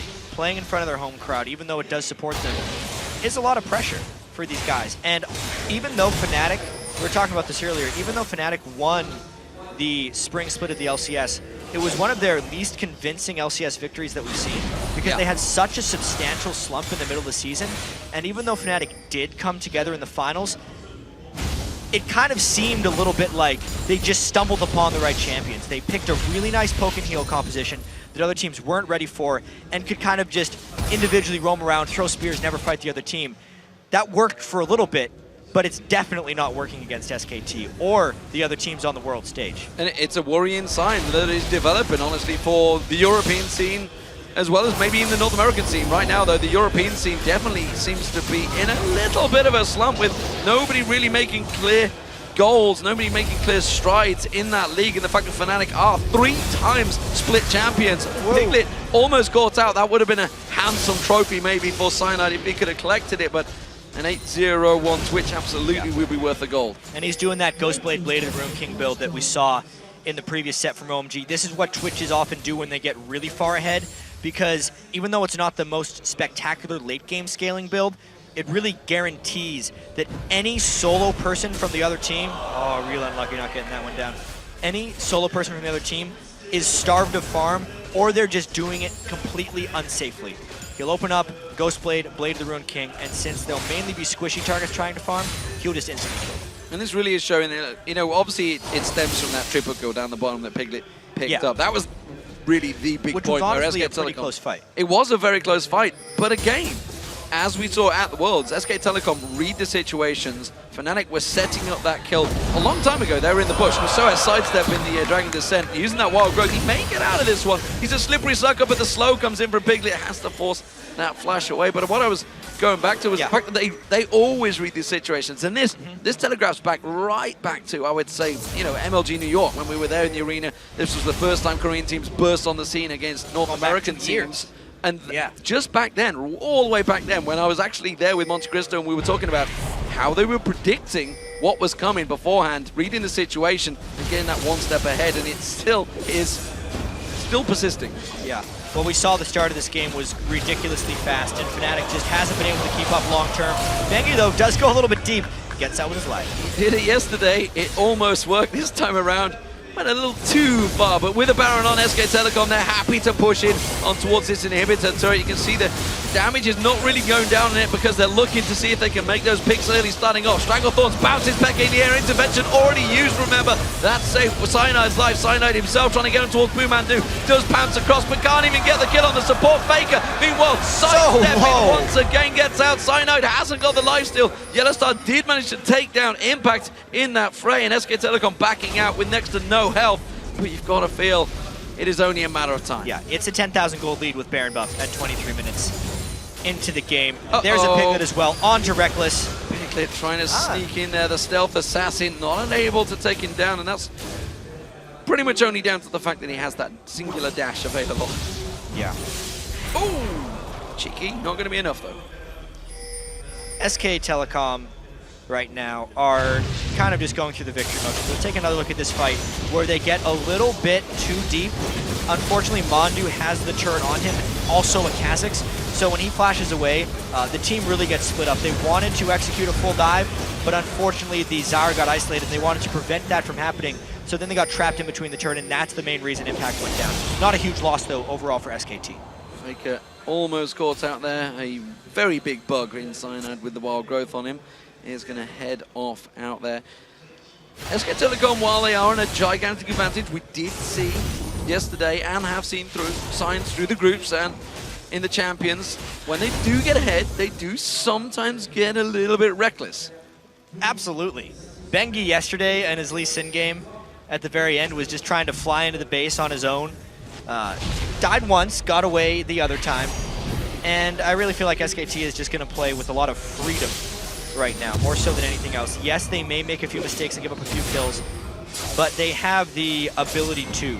They're actually so far ahead that they don't need to play their really good vision denial game where they bait fights at just the right moment, because they are that much stronger. They're going to bait 3v4s. Well, Cyanide already using that ulti to try and get down towards Bengi. Quickly gets kicked back. They have next to no damage going on towards him. That's not enough. It's going to get blocked off. FLICKR at the side. He's just dueling Cyanide. Cyanide has to leap away, but he's going to quickly get flashed through. FLICKR gets himself one. Gets the ultimate down on towards Peke. Peke in all sorts of trouble. Intervention was already used, so FLICKR gets himself the double. Can he move on through the rest of the team? And that was without their 8-kill Twitch, which is what we were just speaking about, how SKT can take fights down men because they're just playing with freedom right now.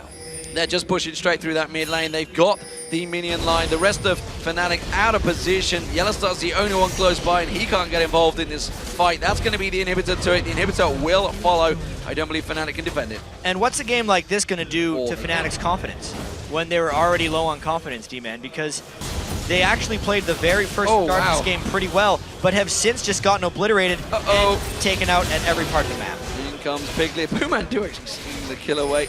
Might I as don't think well. they're going to be too worried about that. 8-0-3 on Piglet right now. 2-2-12 for Pumandu. And we also heard about, FLICKR's found himself another bunch of kills. There's That's a party, though. Ultimate. Look at that. Peke is in all sorts of trouble. Intervention was used. They finally get FLICKR down, but it took 3 of them. It was 4 of them, actually. He killed 2.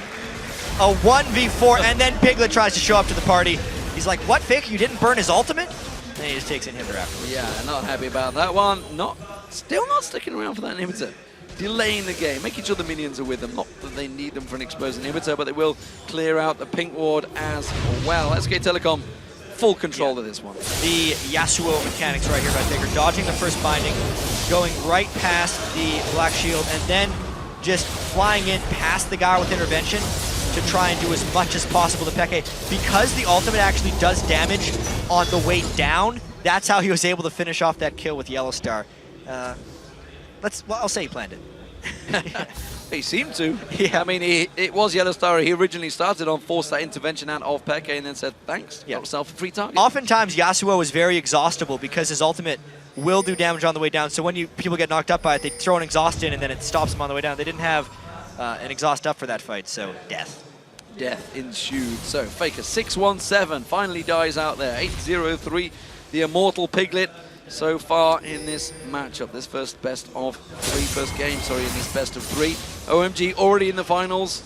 SK Telecom, are they a shoe-in to get there? Everybody on the analyst desk believes so, and judging by this opening performance, it was a very wise choice. Yeah, they're making a statement here in this game 1. Previous best of 3 had a very close game 1 between OMG and Cloud9. After SKT drops this one out, obviously they change sides in the best of 3s. Fnatic will get their chance at first pick, even though honestly their champion select here looks pretty sound as far as Fnatic team compositions go. They got to try and counterpick against FLICKR's Yasuo. They did give up the Twitch though, that's one thing. And that is possibly a big problem for Fnatic. The fact that they did get champions they enjoy. Piglet gets himself another, continues his legendary spree. Yellowstar flashes away. Is it going to save him? Not too sure. Soaz has actually found himself a target.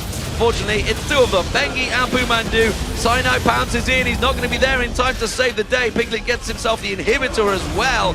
Bengi, of course, got the kill. Cyanide now, he's locked up. He's going to come out of stealth in just a moment. While the rest of SK Telecom push on through for the victory on the Nexus. SK Telecom in clear style take game 1, 22-5. We feared this may be what will happen. SK Telecom, when they turn up, they dominate. Business as usual in this game 1. 28-minute, 47-second game for them. FLICKR, Piglet, Impact, Bengi, Mondu, all of them performing. Fnatic's going to have a lot of thinking to do before game 2. Yeah, that was a very one-sided performance, strong victory, and clearly throwing down the gauntlet clearly to whoever they will face. OMG in the final. Will Fnatic be able to put up any sort of resistance in game 2? It's going to be really tough. I mean, you look at the champions they got themselves a hold of. Reckless on Lucian. Probably had the best game of anyone on Fnatic because he was somehow able to stay safe 1-1-2. But Soaz, his favorite champion, the thing, it beats everything top lane, 0-6-0. He never got a chance to play top lane. He never got a chance to play anywhere. Top lane. He did a lot of roaming around early, and the instant he went to lane, he got shut down by Piglet and Pumandu. And so how do you deal with that when basically a team is saying, you know what, we're not actually really going to have a lane phase? Because 7 minutes gone, they were already all over the shop. teams haven't been able to answer that yet, quite honestly. That's quite true. Because every game we see SKT play, before any other champion on the other team, they shut down the top laner. Balls had like an 0-6 game on Trundle. Yeah, he looked worst game of the throughout tournament. the tournament. Exactly. So as exactly right here, 0-6-0. And Impact is a small part of that because it's actually a team effort to shut down the top lane, which has really not been adapted to well by the rest of the teams here. Yeah, nobody seems to be able to deal with it, and maybe that answers the question, who is better? Is it Shyvana? Is it Soaz is Lulu at the moment? Actually SKT. It's SKT. It's the tactic itself. Yeah. So what are they going to do going into this game? We're going to hear from our analysts in just a moment, but what do you believe Fnatic have to adjust? I mean, obviously, clearly, there seems to be a lot. Obviously a lot. I think the main thing they'd want to focus on is probably just get rid of Twitch. He's been the emerging champion of this All-Star event as far as domination. They also pulled out Soraka when it really mattered against TPA. Maybe something like that. Nidalee was available in this game. They didn't want to pick it against Yasuo. Kill didn't fare much better. Maybe just Fnatic going back to the exact things that got them here in the European LCS Championship, because what they just did wasn't even close. No, it was not. We got Quickshot and the guys at the desk ready to try and break down that first win. Thank you very much, guys. And yeah, we got to break it down. SKT, T1K, Abs. I owe you an apology. I said you couldn't win a best of 3 in just one game, but I think SKT1 just did. That's strong words, and I can't argue against it. If we look at the bigger picture, SKT simply outclassed Fnatic. I think individually they were playing better. Strategically, they had some very good moves. I want to go to some of the earlier game starts. Deficio, you felt quite strongly about some of the slow-pushing minion waves and the decision that SKT took to manage those. So it's something SKT does really well, and it's one of the ways they kind of removed the whole laning phase part as well, because they will slow push, for instance, the bottom lane, and rotate 4 members to mid lane. So they force Fnatic now to either come into mid lane and try and defend with 4 members, try and fight against SKT, or they force Fnatic to spread out in the lanes and give up a free tower. So it means they remove the laning phase, and therefore just set up these picks as well, and they use the Twitch really well with this, because whenever he slow pushes bot lane, he then roams in stealth into mid lane, pops up, gets someone low, Xpeke for instance, he's back in base, they can take a tower, and it's kind of the opposite Fnatic normally does. We see Regis, we actually talked about it earlier, how he will push it pretty much all the way, build up a massive wave, push it all the way up to the tower, and then someone just comes and takes the wave from him, and it's too late for him to move. That's what SKT never does. See, I just want to give the perspective of a player about why SKT doing what they do is so good, because initially if you watched what Piglet was doing there, it would be seemingly randomly he would move from bottom to mid lane, and a newer team would be like, why is he losing this farm? This wave's pushing away from him. He's gonna lose all these minions for free. But then SKT is smarter than that, and they know, yes, I'm gonna lose the next few waves because these minions will slow push. But by that time, I will be already pressuring mid lane, and at the same time, that minion wave is gonna hit bottom tower. If by some miracle top is pressuring it, well, they have pressure all over the map, and it's literally, and that's what I mean. This is a play that starts a minute before. Fnatic probably only realizes it. Hey, we need to defend mid. 30 seconds later, and then their mind needs to switch. How do we deal with bot lane? And it's SKT is planning these pushes ahead of time, and that's why they're such a good team. Yeah, and I actually want to point out 2 things kind of related to that. Is one, actually, this is a tactic I also saw Royal Club do back at Season 3 Worlds. So this is something that, if these guys go to the final, something that OMG might be used to, but also you talk about the fact that they're pressuring something else. They're not just doing these like 4-man walk up to the minion wave siege situations. They're flanking around behind the turret with multiple people, so that either Peke is defending the turret and gets 4v1'd and dies, or he's got to go way the heck back, misses the entire wave of farm in the mid lane, and you miss a wave bottom, but they miss 2 waves mid, and you lose half the turret health. Like, that's just better. And not only that, but we've talked a lot about keeping the top laner down, which has been a really core strategy for many, many teams in Korea in these lane swap situations. And you really have to realize that when your tower goes down, if you don't break the freeze pop properly, there's going to be a slow building wave coming out of the tier 2 turret. And it's up to the team that's going to be catching the wave at the tier 1 to really coordinate with the jungler to get up there so you don't get dove or zoned off the tower and lose all that experience in gold. Because that happens once, and the top laner's behind forever, and you're pretty much screwed. Well, all of this lane controlling, wave, speed, tempo, planning is being done while SKT are still individually outclassing Fnatic. We actually have a replay of one of these moments. Let's pull this replay up onto your screen. It starts in the bottom lane. Freak, talk us through it. So this, to me, is Fnatic not playing against enough Twitch to understand how he works. So Twitch, the stealth itself takes a second and a half to even kick in. And that's after like 3 or 4 seconds if you actually deal damage to him during the fight. So that you have zero reason to pink ward the second you see Twitch, but that's what they do anyway. Let's roll the clip out and watch what happens. So Fnatic goes in. It's a really nice move. This is awesome. He stealths from the brush and gets the damage, but they immediately pink ward, which literally couldn't do anything. That pink ward's on the bottom side of the screen. So now Piglet stealth and hides in the brush. Now at this point, they should know both teams rotating down, but Fnatic should know that there's no wards and no people on the red side jungle. So Cyna basically face checks Tribrush and walks right into Bengi, and then the Yasuo as well. So now it's a guaranteed 3v4, and it's just cleanup at this point. Even though both mid laners came down, the movement from Fnatic is off, plus the fact that they didn't pick off Twitch in the first place, so Piglet shows back up to pick up more kills during the fight, and it's a whole bunch of individual misplays of not picking up the kill and then going the wrong way after the first kill that SKT just shows up for and gets them all. Yeah, very difficult position to be in. Just before we move on to social media, one final question to Defisho. What on earth do Fnatic do going off stage now? They've got 10, 15 minutes to get ready. How do they go about getting ready for game 2? So if I was on Fnatic, I would say which champion destroys rotations, which champion can clear side lanes, can stop these slow pushes, Ziggs. I would actually just pick Ziggs and just say, you know what, if you try and do the slow push, we're going to clear it with the ultimate, wave clear in the mid lane, and I would just try and go, so strong wave clear, and also something that can scale into late game and try and European style, go very late. Go an hour into the game or something where you have 6 items and where just a small mistake from someone in a fight can cost the entire game. And try and win this way, because clearly they won't be able to just fight SKT straight up. Well, we'll have to see what they decide to do. As I mentioned, we do need to switch gears for a minute. Earlier today, we asked you to weigh in on our Twitter question. Which regional team's playstyle have you enjoyed watching the most and why? And you've sent us some great responses. So let's check out a few of our favorites and get some brief comments from our analysts. This comes from @Futons. I wonder if he's a bed. Cloud9's playstyle has been outstanding. Aggressive initiation and brawls from the ADC role makes for amazing viewing. Didn't help so much against OMG. What do you think, Krippa? OMG had the right analysis there. Yeah, they're a very AD-centric team. Defisio called out earlier how much damage Sneaky does in fight. OMG just said, well, we'll pick Nunu, and every time you pop up anywhere, we'll just jump on you and kill you, and it worked for them. Did indeed. Next one comes from @OmeDisaster. The Korean hype train playstyle. Aggression and unpredictable map movements equals GG. What do you think, Mr. Conductor?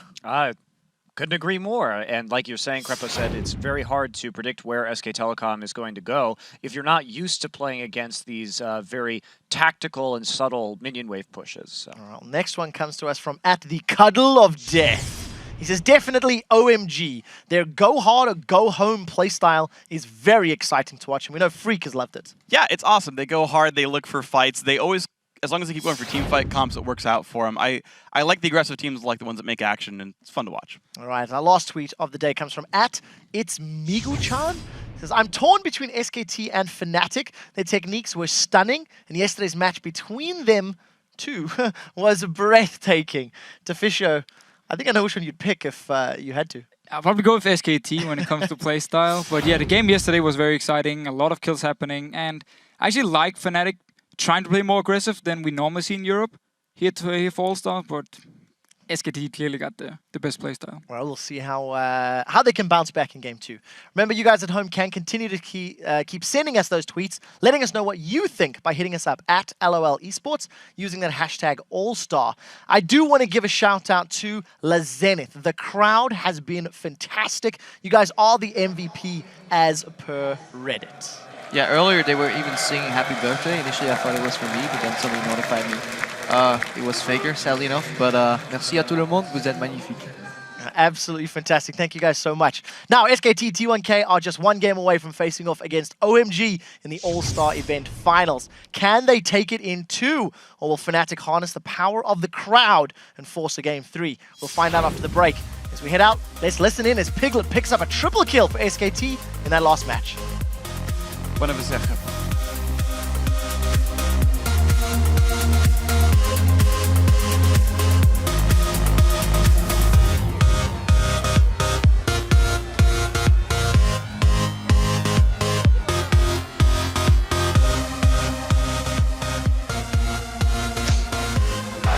Double 노플인데 이거. 살았어. 나 살았어. 테드. 나 살았다. 타야 돼 이거. 펠 타지 바로. 나이스. 끊겼어. 카이스 봐. 아이고. 갬플 있어. 쳐. 타워가 치잖아. 아, 내가 6이 아니라. 맞다 나. 얘 나이스. 힐 없어. 얘 힐 없어. 힐 없어. 케일 없다. 천천히 하면 돼. 케일 노플. 천천히 하면 이겨. 케일 노플. 케일 노플. 네, 잡았어. 케일 얘 노플. 나이스. 나이스. 다 잡았네. 나이스. 트리플 킬.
When they actually installed Jax and Lee Sin, Sign had mentioned that they might be going for the SKT skins. 리신을 풀어줘가지고 그때 두 개를 픽할 때 이게 스킨을 쓸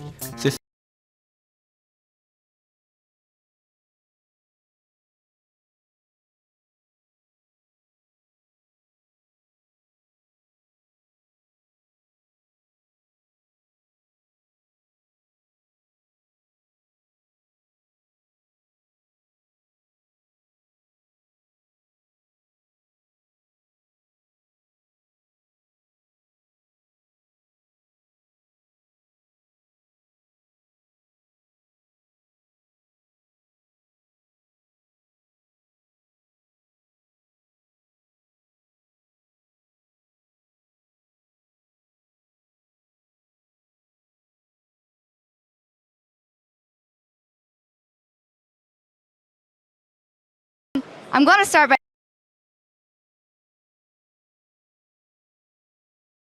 actually looked like you've been playing together for forever and you were on Anivia, so that must have been very fun. Yeah, it was a really fun game. I enjoyed it a lot, and the players I'm playing with are some of the best in the world, so it's really easy to play with them. What especially was really good was Cool in the jungle on Lee Sin. Were you impressed by their skills as well?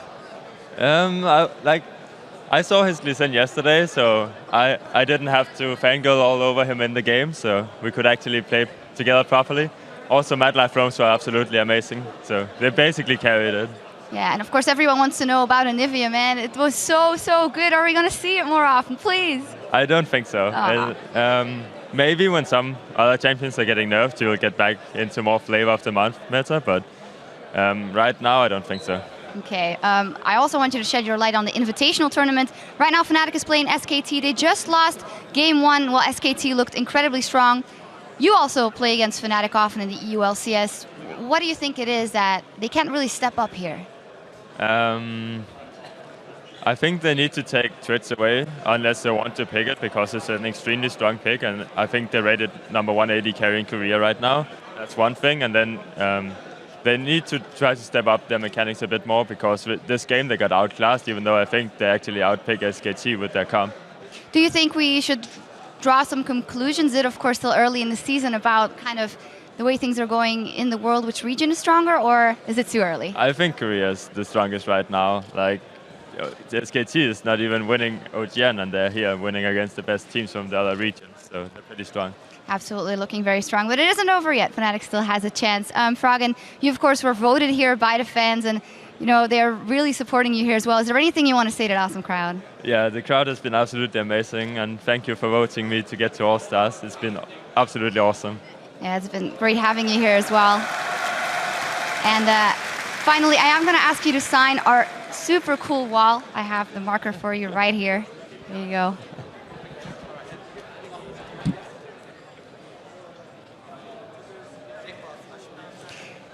And as Froggen signs the wall, we're going to sign off and head back over to the guys at the desk. That is a super cool wall indeed. Thank you very much, Shox and Froggen. We are setting the stage now for our second game in the semi-final match between Fnatic and SK Telecom T1K. Both teams are very shortly going to be getting underway. SKT is only one game away for securing their spot in the All-Star Finals and setting us up for another China versus Korea title battle. Fnatic simply were lacking in individual play. They tried new champions, something that Fisher you've talked about a lot. I do want to touch on the fact that Soaz was ganked early and ganked often, and we know he's a player that goes on tilt.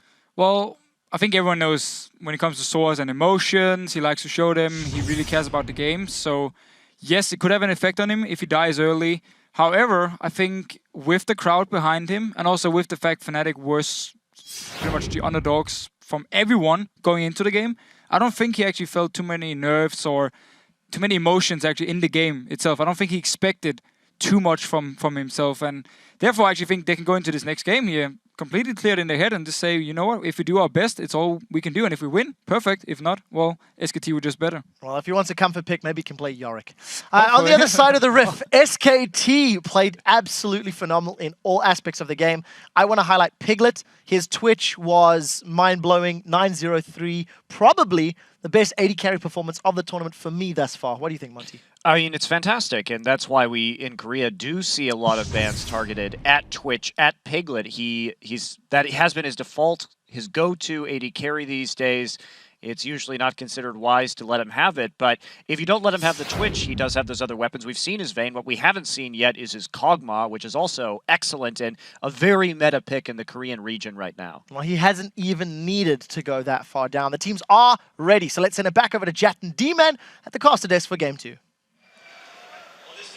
Thank you very much, Quick Shot, and welcome back to Zenith. And well, we just heard the crowd just before you came back to us were erupting, cheering on Fnatic, trying to give them some moral support, but it's a big ask. Yeah, it's a lot of moral support is going to be needed. It depends how much moral support can actually help, because they'll give as much as Fnatic can take. But if that doesn't stop the Soaz dying in the early game, the incredible skill of the SKT team, the domination and from SKT and the struggles from Fnatic that we've seen really this whole event. They won one game in the group stage against the team that failed to win a single game as well. They have not been looking good, and this is kind of what you expect from a 1 versus 4 matchup. And even if you think back to that one game that was obviously the final game yesterday against Taipei Assassins, that was a pretty drawn-out thing and a very nerve-wracking moment. Of course, Peke getting caught out, confidence not there with the team right now. Yeah, we really do need to keep hitting on the confidence of Fnatic because they are good.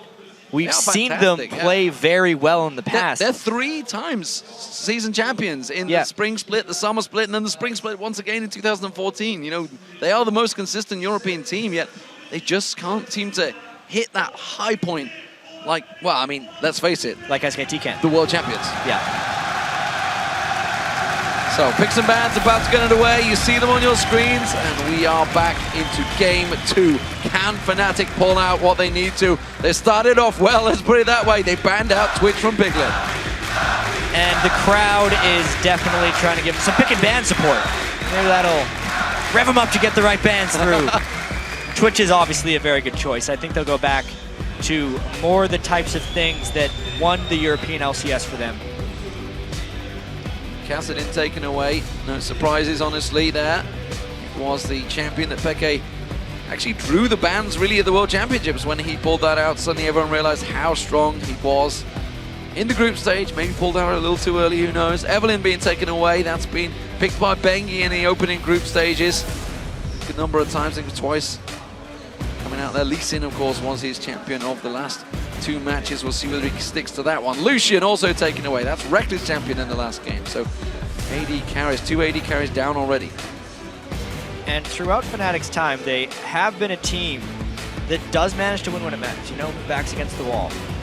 They made it to 3rd place at Worlds last year. They were a couple close games against Royal Club away from actually playing SKT in the finals there. The Jax ban does surprise me a little bit there. Soaz is not one to play a great Jax. I feel like SKT could have tried to trick into something there, but instead they banned it away. Well, I wonder if it leads into what they want to choose, what they feel is strong against him in that top lane. It's looking like Soaz really wants to go with that Lulu again. It could of course be for Peke, but it is going to be Lulu once again. It could also be for Yellowstar as well, we should mention. And I was just wondering, what will they play with that Jax taken away? Is there something they actually have in mind for that top lane, I wonder? I think the Lulu is the right choice for Fnatic. As far as SKT having something in mind for top lane, they can just go with what got them here. They do not have a reason to change at the moment because they have been so dominant. Crepo said, you don't think it's possible to win a best of 3 in 1 game. Maybe SKT just did that. They can just do as much as they did from last game and transfer it to this one and still win. Absolutely. So Shyvana once again for Impact. He has been immaculate this All-Stars so far. Kazak's being locked in. We talked about how we didn't think Pomelo was going to be able to get that through picks and bans. This time Bengi has. And, well, Sinai played it in the last matchup to not much success. Honestly, he was chasing kills more than creating them. We'll see how Bengi does on that one. Well, Sinai could still go with Elise if they wanted to try the disengage compositions with Poke, or if they're just resigning.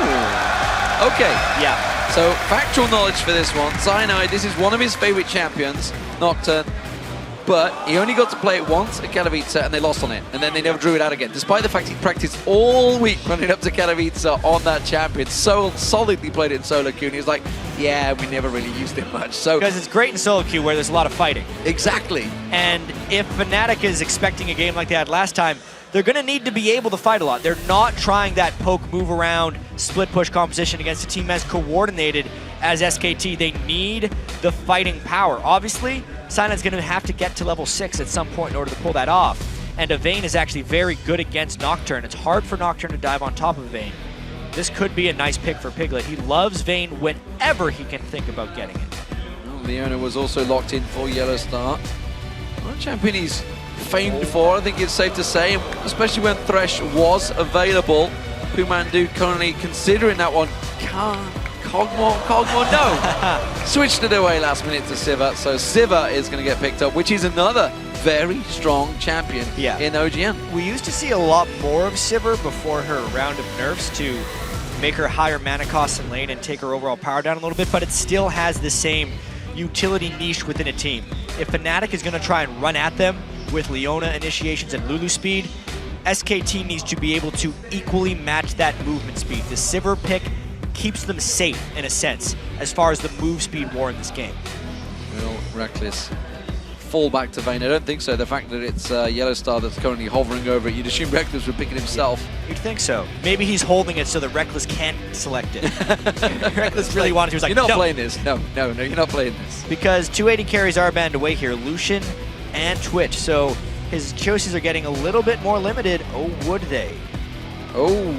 What does this mean? Oh yeah, Lulu mid, Lee Sin top.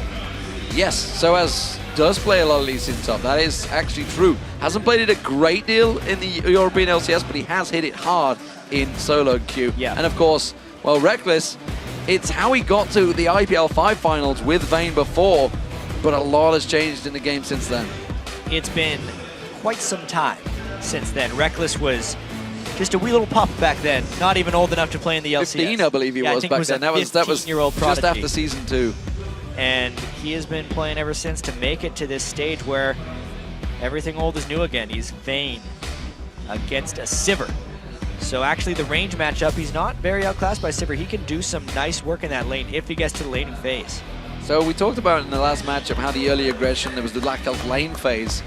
There's a lot of aggression from Fnatic this time around. A lot of early game pressure potentially could come out, but also a mix, because obviously with the Vayne in there, you can have some good late game pressure. We also, final pick that came in was Nidalee for FLICKR, and we saw FLICKR on this one before in the group stages. Not the group stages actually, it was when we were watching the qualifying, and it's the fact that he was jumping in and basically using Cougar form instead of the spears. It's like he's gonna take the Sivir ult and just Cougar form into fights with Shyvana. You just be on the team that's going in with the rest of SKT. That's what will happen if they start getting ahead, I think, fairly heavily into this game. SKT's composition looks really nice, obviously. They have the move speed, the team fighting, the pressure. The only thing that they might lack out on would be if FLICKR can't provide wave clear in the mid lane because of Nidalee, and they're going to have to kind of work around that a little bit. Fnatic, of course, though, is a split-pushing team, but with much more initiation potential than they had last game. Well, we'll see how it works out. Game 2 getting underway in just a moment, and as the players load into the game, head over to Twitter and let us know who you think is going to come out on top. Pretty sure I know which way that's going to go, guys. Send your real-time reactions to @LOL Esports and use the hashtag FNCWin or SKTWin. This would be the last-ditch time. It's do or die right now for Fnatic, and so really nothing to lose. Yeah, nothing to lose, everything to gain at this point. No one expects them to beat SKT at this point, especially after going 1-3 in groups and getting absolutely obliterated. So if there's confidence issues going on for them, maybe they can use that to kind of clear their minds, that, well, no matter what happens. I think the rest of the world would be grateful if someone, somewhere, could take one game off SK Telecom in an international tournament that is not from Korea. They went 3-0 in the Season 3 World Finals. Can they make it to the All-Star Finals? They are 1-0 up. It's Fnatic as the blue team, the home team favorites. The crowd was silent before. They are back again supporting the European hopefuls, but SK Telecom T1 are a strong force to reckon with as the red team. Yeah, the early game was actually chess match kind of won by Fnatic last time because they were able to successfully secure 3 buffs, but then they very quickly lost it as they were unable to support Soaz at his interior turret when he roamed to the bottom lane and he ended up getting killed. So that was that as far as the early game, and once SKT had the edge, they closed it. Well, SKT looking at creating something here. Remember, Fnatic started off very well, managed to steal away the buffs early on in the previous match, and maybe looking to do the same again with Cyanide hanging in there, but he's got to be careful he doesn't get caught too close. Impact being the wise one to show, say, hey, I'm on my own up here. Yeah. Come and poke me in this bush. No, SK Telecom all there. Will Mandu managed to get in. Throws the death sentence out. Had to level up Spell Shield to block it off. That kind of hurts.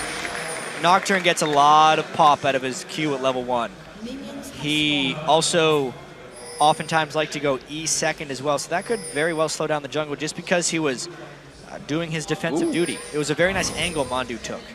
Well, FLICKR's now actually shown himself. 4 members of Fnatic close by, but look at that. SK Telecom back in force. They get on Yellowstar, has to flash away straight out from that one. And that is one summoner spell down. With a little bit of health for Reckless as well. as they very quickly try and scatter into lanes. There's a lot of recalls going off right now. You can see Impact going back to base, Yellowstar going back to base even though he doesn't have his flash, and yeah, absolute lane swaps coming on right here. They do not want standard lanes.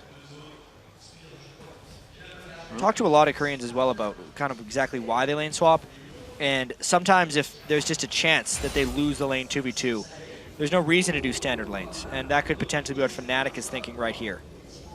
Cyanide. Find a friend. Trying to find a friend, but as you mentioned earlier on, he has got a level advantage over Impact. He does force Impact away with that blue buff as well on. Quite happy to burn those spells, but that does give the information to Bengi. Bengi knows he's going straight towards the red buff alongside Pumandu. Yeah, that was what happens with lane swaps. Your lane support helps out the jungler. He's going to want to smite that away without getting too low. Impact's got to be careful. Yellowstar was with him. There was a ward to give them the knowledge, though. And as you mentioned, SK Telecom, alongside Pumandu, will just steal themselves their own red buff away. So as not really looking to get involved in that one. You can see the Twitter vote there. No surprise, but it is a pretty close one right now. 53% of you. So 47% of you still believing in the European dream. We'll see if it's possible. Peke dodging now, but he's in all sorts of trouble now. Has to flash away. The Ignite went down, but where's he going to go? You can see Impact coming around. He's got no flash available. He has got a shield, but it may well not be enough. It is only a level 1 Impact. You can see Pumandu, if he can get in range to land that death sentence. The spear's there, and FLICKR gets first blood. And it could not go to a better person on SKT. We said the one fear that SKT might have in this one is if FLICKR can't control mid lane enough. The fact that he just got his kill on Delulu will help that substantially. Cyanide in trouble. He's going to get caught out. One more hit. No, exhaust is used, but it doesn't matter. Bengi gets the kill, nevertheless, with Taste of Fear. It couldn't have started worse so far for Fnatic. Maybe they can try and lay a trap and get something back. Oh no, Pumandu. Oh, he's going to go in the bush. They may try and turn this one around. Soaz does come in, but the death sentence on Reckless is not going to be enough. Pumandu will go down, and Yellowstar gets the first kill. That had to need to go to Reckless. But at least they got a kill, is the big thing at the early game here. They're down 6. Well, they only got 4 in the last game, if you're going to look at it that way. 20% of the kills in the series. All right, then. But quite honestly, that gives a little bit more time for Reckless and Yellowstar to farm up in the top lane. Because Yellowstar went for the gold generation item early, it'll either make him a faster jump to a Sightstone, or he can actually upgrade that to a Targon's much sooner, so he gets faster gold generation. It basically doubles in effectiveness right away. So it's not a terrible thing for the support to take the kill.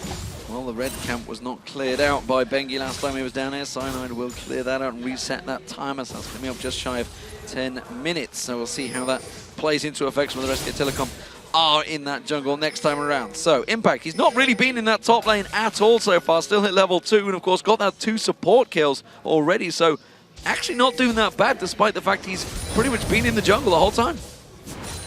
Yeah, as far as being involved on an early game Shivani, you don't really think he's going to be able to do that, just to be involved in those kills. And I'm really impressed, D-Man, by SKT's early game strategy, just because that was honestly their weakness a while ago. And they've kind of turned it into a strength here at the All-Star Invitational. I think back to last year's Worlds where they were getting turret dove early and 3v1s and didn't know how to deal with things. They seem to know how to deal with everything substantially better than their opponents. The flash burn there, so as you got to question why he even went in for that one. The moment Bengi showed himself, though, he was getting the hell out of dodge. That could well be the first turret of the game. Meanwhile, Fnatic trying to do the similar in this top lane. So both these top and bottom turrets going down to the 3-man stack of the teams. Yeah, delayed fast push actually from SKT. They just finally sent the extra person down to that lane. They overpowered 3v1, and both teams ended up trading turrets. 80 carry farm is still pretty close. All the farm is actually very comparable. It's just that quick early kill that they were able to get. They put in some good damage on that middle turret, honestly, in the time that FLICKR was away. That's taking it down to half hit points. That's a very important turret this early on. Yeah, and you can see vision control-wise, though, SKT already going for an extra sweeping lens. Bengi has swapped it out. He has been the vision control master throughout his career and stepped up in this event in particular to have more of a kill presence in the game, not struggling nearly as much as he was over in Korea. So just a vision emphasis for SKT. Pink ward and regular ward being pounced around and placed by FLICKR. Oh, we've seen a number of Threshes coming out with those boots of mobility. Pumandu no different, zipping around the map, making sure ward coverage is in the right place at the right time. And as you mentioned, their coverage has been immaculate, and it's actually possibly been something we could definitely level towards Fnatic. Yeah. Maybe being a problem, but look at this, they're setting up for a very early Dragon, 7 minutes in. Yeah, and it's because they've been able to create a lot of vision priorities, and this is not necessarily about buying wards, it's about killing the enemy wards and knowing where to place your wards to get yourself safe takes, like this Dragon. Is Soaz lingering? He hasn't got any smite, so I'm not too sure. He's just simply trying to desperately do something there with the Sonic Wave. Had no lane to go to, so had to just stick around. Faker, meanwhile, in this mid lane, keeping up very well in farm with Becky. Becky just gone back to get himself the Chalice of Harmony. That's going to be a problem for Soaz as well. There was this problem in game 1, it's a problem right now. He doesn't have a lane. It's what SKT has done against every top laner at the All-Stars, is they've made them lost. They've taken away their place in the game while still keeping a place for Impact in most situations. And it's allowed them to destroy people. In this game, Impact is behind, so to speak, but it's more important, I feel like, that Soaz is behind early since he is on that Lee Sin. Very low here, trying to hold the blue buff for Becky to get around. He's like, buddy, mind helping me out here? There is the shield going down. So, Reckless just went back, got himself the Bilgewater Cutlass, and has got a good farm push at the start. He got himself the assist as well in there, 10 CS advantage briefly over Piglet. We'll see how long that stays, though, because he's returning back towards the top lane, so both AD carries not going against each other this early yet. At least Reckless is getting a pretty decent amount of farm here. The gold lead is still 800, so the game isn't out of control, despite maybe how fast last game was. As far as movements, there's more kills in this one, a little bit less action, and more standard laning, which is good right now for the way Fnatic wants to farm up. They need to get Nocturne into a place where he's healthy at level 6 and can get some good ganks off. He's also went with a Wriggles Lantern, so we will have to keep track of his overall Feral Flare stacks. He's currently at 11. Whether he transitions that before or after the 20-minute mark will actually have a pretty big impact on this overall game. And we'll see whether he actually gets the time to stack that up to 30. Of course, we are on 4.6 here.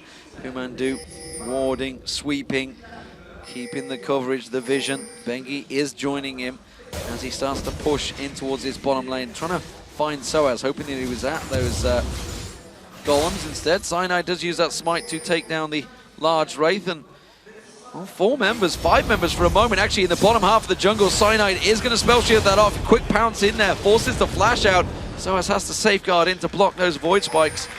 And SK Telecom, 5 members for a brief period in the lower half of Fnatic jungle. And there's actually not many objectives for them to take down there right now, considering the jungle was completely cleared out and they actually had a timer on the red buff. So I tell a lie, that was a nice invade. They cleared out the jungle so they can get the timer and steal that away, delaying Cyanide's Feral Flare as well as taking this threat away. And buying time for Piglet not only to get free farm, but to start putting some serious damage onto this turret. Now 3 members will move on down here, and that is going to be a free turret for SK Telecom. Meanwhile, in the top lane, Impact's doing what he can to keep Fnatic away from it, but I don't feel they're going to take it with this wave.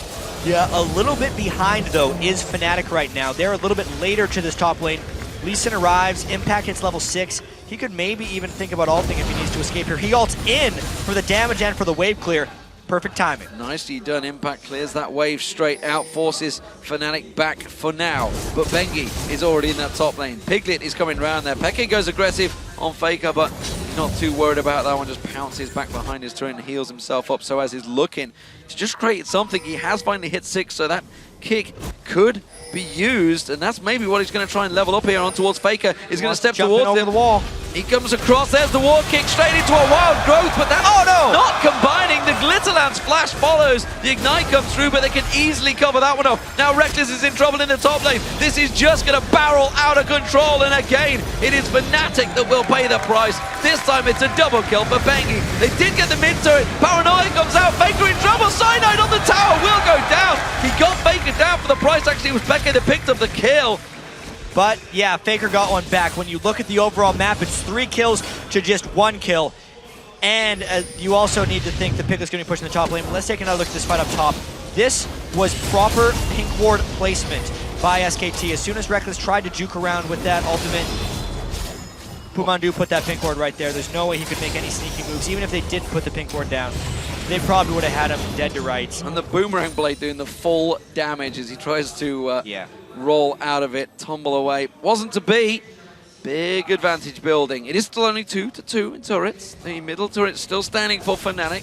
That top turret did not go down to Piglet either, so I feel they maybe could have taken that advantage, but they didn't need to, honestly. They have a 2,000 gold lead now, 5-2 up in kills, and Peke missing the glitter lance once again on FLICKR. We saw how many shots he dodged earlier on.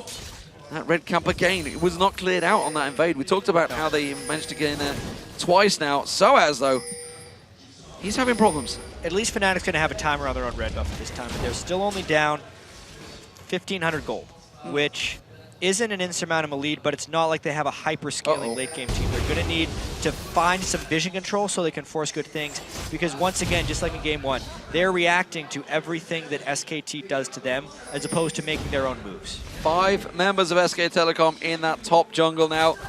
Soaz spotted the danger early because Pumandu showed himself from that tri-bush, and that will be the top turret going down. 3-2 in turrets, and again, objective control for SK Telecom is strong as they invade and take away every little resource from that jungle. Fnatic trying to do the same though. They are on the blue buff and pushing them towards the bottom turret as well. Well, this is at least a good move for them. They knew their blue jungle was compromised, so they decided to take the blue jungle of SKT, and there is also a mid lane push going on. So Fnatic actually taking a pretty nice move here as long as they can get it unscathed. This has crushed them in the past. Well, in the mid lane, Piglet is rotated down there, straight in, pushing in towards the middle turret. We'll see whether Reckless does manage to close his turret down. That's 3 for 2 now, 3 for 3, sorry. And a look across, it is 3 for 3. Peke is not going to get caught out by a spear from FLICKR, and that middle turret will stand its ground, but Dragon is now up. And teleport down on Soaz, up on impact. There would be potentially a Lee Sin kick soon to stop that, but the Dragon is going down so fast. I mean, this could be a time for Cyanide to try steal. No, he doesn't even have his ultimate up. No, it doesn't have Paranoia.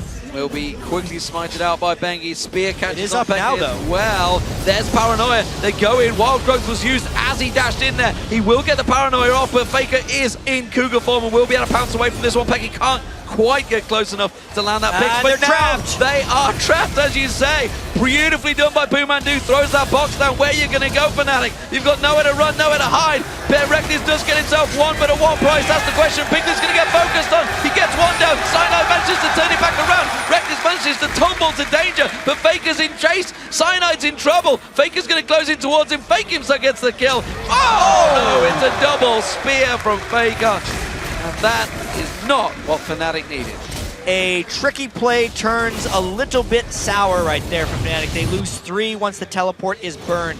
And this top lane was all about Soaz trying to stop impact as he goes hard for Soaz as the ultimate hit, and then he kicks him away, and with the kick down, Impact would be free to teleport into that bottom lane. Unless Impact actually continues to chase. I'm not sure what happened here. Oh, get the kill? Oh, no. Where's he gonna go now? All right, and then he teleported in for the end of the fight. Just about in the end there. So, Soaz throws out a few jukes, but unfortunately for him, the rest of his team were caught out and locked up, and that was really a beautiful ultimate from Pumandu just to completely lock them in position. It really was in that last fight. They trapped them in the jungle, and Soaz, again, nice kick.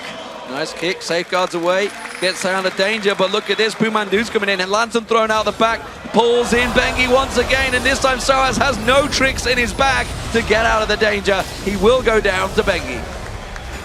And that is a lack of vision control, but more importantly, map presence that happens right there, because 3 people were freely able to go and mess with Lee Sin with absolutely no answer possible by the Fnatic team. You got to feel that this is once again playing into the hands of SK Telecom. Oh, Zenith Blade not landing. Yellowstar going blindly into that bush, realizing Pumandu and Piglet both there. They wanted to lock down that AD carry. He caused so many problems last game on Twitch that may well be a little too prevalent in their minds. FLICKR, meanwhile, with that blue buff, is starting to toss out the spears, and we know what happens when a Nidalee gets ahead in a game. Flank right here. This is Fnatic's chance to try and get some. They have a 4v5 with no teleport. SKT retreats immediately, and they're going hard, but they miss it. Oh, everything thrown out, everything missed out there. They didn't go solar flash. I tell a lie, they did go solar flare. We didn't quite see it on the screen, but it was already used up, and now Soaz is in trouble. He has to step away. Impact, so confident in his team, doesn't even bother moving.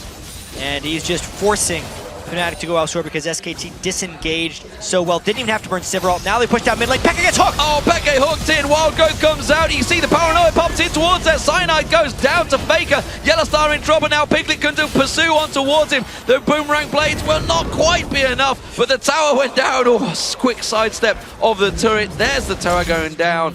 Those spears, they're starting to cause problems. This game is going the wrong direction for Fnatic, but absolutely perfectly for SKT. 5 kills onto Faker, 4 kills onto their jungler Bengi, who is having a fantastic all-star event, and they are in complete control of the map and the series. Bengi really has answered some of the critics, I feel, and maybe gained some serious confidence that may have been lacking after going out of the OGN Champions and NLB over in Korea. We'll see, of course, how they perform when they move into the summer split of that tournament, but right now they have the All-Stars ahead of them and a potential place in the finals against OMG. Let's see if they can do anything to impact here. They do force the ultimate. D-Man, I think it's actually really important to note how long Fnatic has actually been around as a team, because we've seen so many big players, especially in North America and Europe, kind of come and go. And 4 of the 5 players on this lineup have actually been in the League of Legends scene since the Season 1 World Championship, which is not something you can say about many teams. No, I mean, you've obviously got Soaz and Yellow Star in there with Against All Authority, and of course, Cyanide and Peke. Peke actually only turning up on day 2 as well, if memory serves me, back in Season 1 to turn up and get Fnatic through to that finals position. But it was certainly a long time ago, and they're very experienced, but this top lane, Reckless, the new boy of the team, is caught out of position, and he will go down to quick success. And speaking of the new boy, you know, a lot of teams trying to bring new blood through, and Reckless is one of them. Yeah, he was really the prodigy that just came in recently at the very start of the season to try and kind of rejuvenate Fnatic, because these teams that have been around for so long, yes, the events keep getting bigger and bigger, and yes, the pressure in stages, everything is improving, including the competition. And it's so hard to be those guys that were in at the very start, kind of the old dogs on the scene. Fnatic are the oldest dogs when you actually think about it. You look at a team like TSM with recently all their roster changes, their entire Season 1 lineup is gone at the moment. Everyone is changed out, whereas you look at Fnatic, yes, it was just Cyanide and Peke on that Fnatic team, but the others were around on major teams way back then. Oh, Peke out of position. Wild Growth is not going to be enough. The solar flare goes down, but it is all too late. Peke had eaten one of those spears from Faker, and that was an easy turret. It may well turn into an easy inhibitor as they just keep pushing through. Yeah, teams like SKT, they have not been around as long, but they've been around a while, and they know how to deal with situations like this and close games. They know how to close games. That's going to be an inhibitor turret going down any minute now. This will fall. Piglet puts the damage down. The inhibitor will follow, and honestly, they may keep going. Teleport going out from Impact. He's off. He's going to defend that top turret because Soaz was trying desperately to get on towards that inhibitor turret of his own. It will get backed off. He's going to have to kick Impact away, but look at Faker. He's making tracks across the map, closing the gap. And it's all about if he walks over ward, then they'll know where he is. There's the ward. They know exactly where he's going to be. Faker can head him off. Yeah, he's going to run straight across. Oh, the spear is almost enough to do the job right there. Where's he going to go? Burnout from Impact. Who will get the kill? It's going to be Impact. Oh no, Faker. I think he had an auto attack swinging through. Just followed him straight through. The Dragon as well picked up every single objective and kill, all going SK Telecom's way. I mentioned they only got 4 kills before. They've only got 4 kills this time around. Can they try and capitalize, get any more? Peke's going to go down. A pouncing Bengi once again comes in. Cyanide tries to get themselves a 5th kill on that board. Piglet may well be that man. Yellow Star taking down the side there. Piglet's still alive, just about. Finally goes down. Reckless gets himself the condemn on Faker, but it is another kill for SK Telecom and another trade in their favor. They get their 5th kill, but it cost them 3 lives and even more pressure on the map here. 7 kills for Faker with a death cap. Piglet is crushing in items right now. Basically completed his 2nd and on his way to his 3rd. He's 3 items full, whereas Reckless isn't even at his 2nd one. This is a team in trouble in this game, if you look at Fnatic. And they are against such a fresh young team, honestly, in the form of SK Telecom. We'll go through it in a moment because this is Well, it was a clean, crushing replay. This was really just SKT catching Fnatic out of position, and then Fnatic desperately just trying to get back into the fight.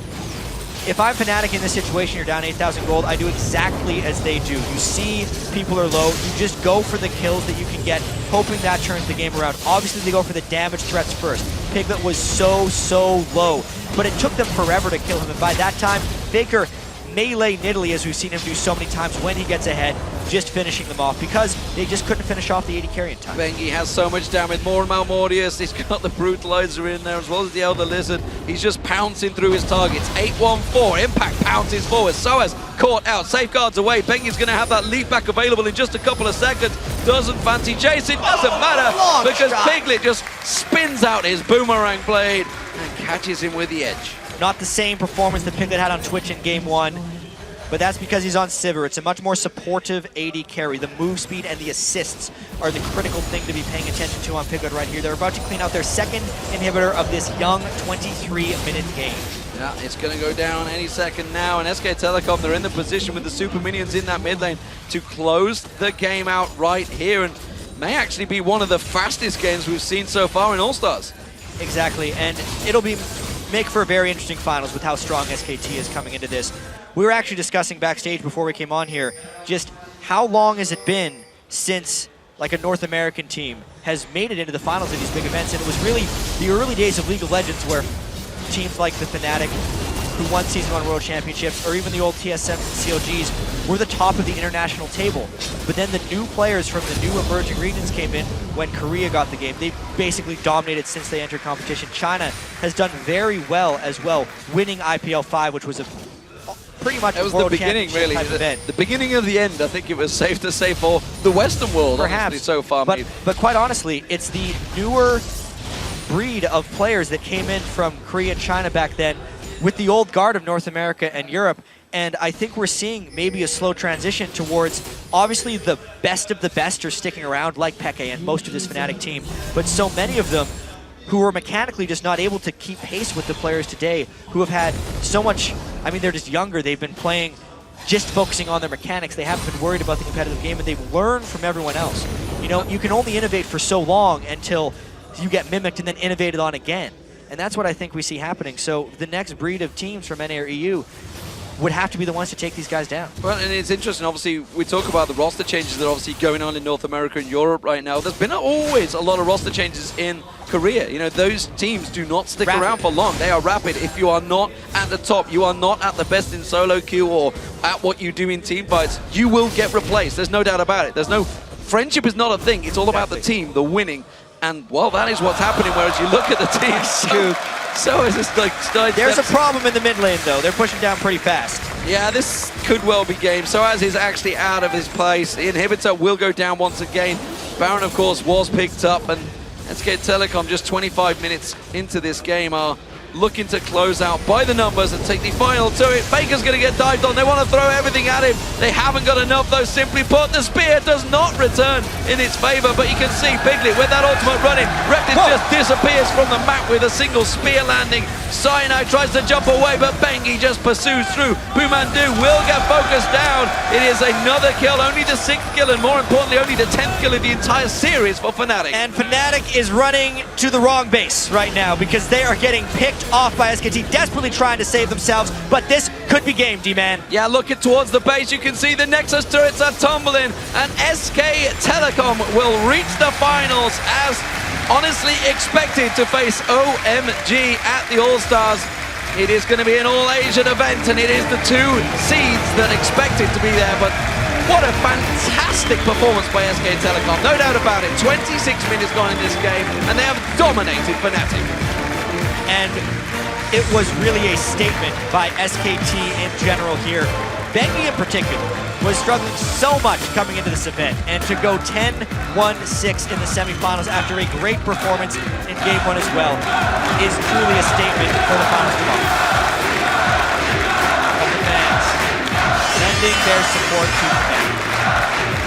Even in defeat, of course, they are the home team, and you can't take away, they play with their hearts, but unfortunately for them, that's not enough when you come up against the Season 3 reigning world champions. And You've got to look forward maybe to the Season 4 2014 event that will be happening in Korea and look towards the reigning champions. Will they find their form and make their way back there? Could they do the unthinkable and win 2 in a row? Who knows? All-Stars is the focus right now for them, though. And they are looking strong heading into the finals tomorrow after that performance. Obviously, OMG looked really strong, too. Absolutely. You know, thinking of a quick preview of that finals game tomorrow, OMG, even though they looked to struggle at the end of group stage, they had it clinched after day 1. Yeah. And they said themselves that they were hiding a lot of stuff and still had tricks up their sleeve that they were waiting against Cloud9 and ultimately against SKT, because if anyone's coming into this looking to win, they need to be able to beat SKT. Well, if teams certainly know how to do their research, it will be SKT, so it'll be interesting to see what they can pull out tomorrow. Where do Fnatic go from here? That's the question. They've won the European splits 3 times running now. Clearly, they are the #1 team in Europe. No doubt about that. And, you know, there's a lot of teams out there that may try and debate it, but the fact is they have won that playoffs. They have won that tournament every single time. Where do they go from here? What do they do? They came up against Royal Club, of course, in the semifinals at Worlds and found themselves wanting 3-1 overall. Put up a good performance, but this time around, not really close against SKT. Yeah, I think they need to get out of their slump. It's hard to say that they are in a slump because they did win the European split, but they started off so strong. They almost need a new infusion of some kind. I don't want to say they need a roster change, but they need a change of some kind. Something in there. We'll find out maybe what it will be in the coming months. For now, though, we are going to send it back to Quickshot and the guys at the analyst desk. Thank you very much, guys, and a dominating performance from SKT. They were the heavy favorites going in. They delivered. Fnatic, again, we've highlighted those oddball picks, the oddball champions. They went with a very heavy brawl composition. Tried to pick fights. It didn't really work in their favor. Let's start with the Fisher. Pretty much what you just said. I mean, they went for skirmish comp. They knew they were going to be fighting all the time. They tried to pick some champions who could snowball, maybe a Vayne.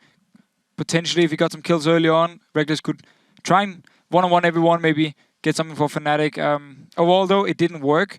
And just to touch on the thing we talked about with Source before this game, I just noticed him here in the end. He was actually smiling. His manager was smiling as well. I think they knew going into this game how hard it would be, and I think they were just glad to actually play against SKT. Well, the thing about it, though, is that part of the composition, and we were talking about this on the desk while the game was going on, was that it was dependent on Nocturne ganking some of the side lanes in order to win these skirmishes. And the problem with using this was if we actually look at the composition from SK Telecom, Shyvana, Kha'Zix, Thresh, Sivir, and Nidalee, these are all high escape champions post 6, and the solo lanes will hit 6 before Nocturne will, so it's really difficult to use that ult, actually, because just the lanes themselves are very slippery. So I don't think Fnatic were actually looking for big team fights. No, just in terms of the ganks on the lane. I think the Nocturne was just for, we're going to fight you one-on-one or 2-on-2, and then Nocturne is going to join in and try and turn things around. That was they could have picked Pantheon as well, for instance. Right, but the escapes from SK Telecom, from all the lanes, made it very difficult. I believe Freak wants to chime in. Yeah, but it's not just even the fact that they were escaping, it's the fact that SKT were picking fights all the time. An interesting stat from this game was that every single one of the carry lanes at 10 was winning for Fnatic in terms of minion kills, right? Soaz was up against his lane opponent, Peke up against his lane opponent, Reckless up against his lane opponent. Thing is, that's SKT giving up minions to go do other things. And Fnatic's caught in lanes killing minions, so they're up 5 CS, then, well, there's 4 Koreans in my lane, and they die. And it was like a bunch of that all the time, where SKT shows up and Fnatic's still farming minions, and they get caught out. Pretty much ties in what I wanted to say here. If you compare just the playstyle of both teams and just any Western team compared to what's going on in Korea, it just shows how valuable analysts and coaches are, and how much more the game is going about how you play it and not how good are you playing at like these micro level type of things. Like you could be the best mechanical player in the world, but you can just see that how much more important strategy is getting. If we go back to Season 2, when we were playing at a really high level, it was all about literally just, okay, we'll farm for 20 minutes. Whoever farms best is a really good player. Then we'll start fighting each other. Whoever wins that fight wins the game. It's no longer about that. So I just can't wait for the Western scene to get more coaches and more analysts. Yeah, I have to just kind of completely back you up on that one. Jet was talking about Fnatic needs like a change, and to me, it's like, well, yeah, get a coaching staff. You look at a team like SK Gaming, who's not necessarily the best individually skilled, but they rocketed to the top of the standings out of nowhere with a brand new lineup because you got guys like N-Rated who are like, let's think about how to play the game properly. And this team skyrocketed in skill. I think Fnatic needs that as well, and the rest of the teams that want to compete on the world stage. We'll have to see what they do to rectify their problems in terms of winning some of these bigger matchups. So just to reiterate where we're sitting in the tournament, the Taipei Assassins, they crashed out in the group stages, going 0-4. The only team they lost to was Fnatic, who have now crashed out in the semifinals. The only teams they lost to was, of course, the North Americans, who took them out, and obviously now SKT. I do want to highlight Bengi. Bengi really showed up in that series. He went 14-2-10 over his 2 games. This is a player that had very little positive impact over in OGN and in Masters and things like that. What's your take on Bengi and how he's playing? Well, I mean, when we came in and I was talking about Bengi, I was highlighting how he needs to move away from more of a vision control style that he had at the Season 3 World Championships and subsequently, and move because of the utility mid lanes these days, or mid lanes that take a long time to ramp up, like Nidalee. And the burden now falls to early game junglers like Elise, Lee Sin, Kha'Zix, these things that have a lot of kill pressure on the lanes. He needed to step up and get those kills, and that's exactly what he's done. I mean, it's really fantastic. Yeah, really, really showing through. The rest of SKT not really showing any weakness in their play.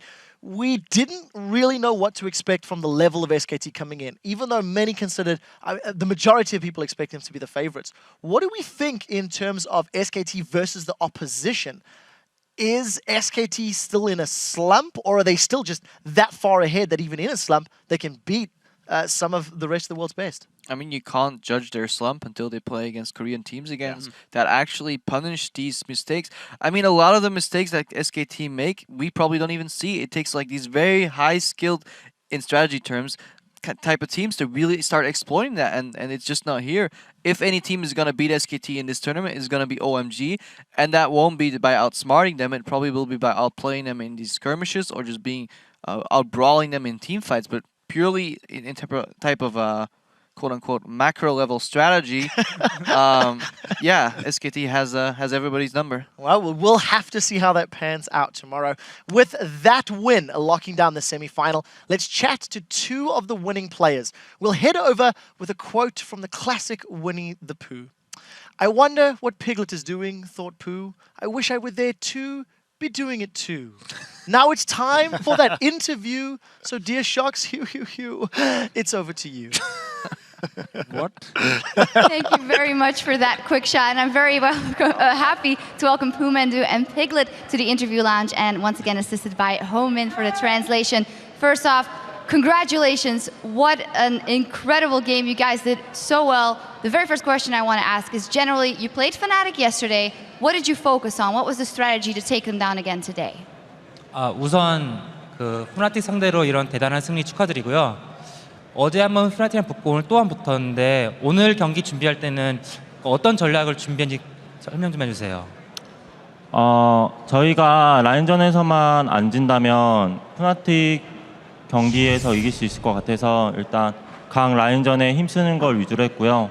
저희 본라인 같은 경우는 상대방 옐로우스타 선수가 레오나를 잘 쓰기 때문에 뱀픽에서도 그랬듯이 레오나를 배나던가 갖고 가면 카운터 칠 수 있는 캐릭을 많이 준비했어요. So we thought that if we focus on our lane phase, we could play the game really easily. So for our bot lane, we were aware that Yellow Star's Leona is very strong. So we were either trying to ban it, or even if they do take Leona, we were trying to counter it with a lot of champions. Let's talk a little bit more about the picks, and I want to ask Piglet, when they saw Reckless locking in that Vayne, we know how much you love Vayne and how good you are on her. How did you react to it, and how high do you rate that champion for Reckless? 그 이제 레클 선수가 이제 베인을 이 경기 때 골랐는데, 아무래도 베인은 피글 선수의 가장 주 챔피언이잖아요. 잘한 챔피언이고. 그래서 레클스가 베인 골랐을 때 어떤 생각 들었어요?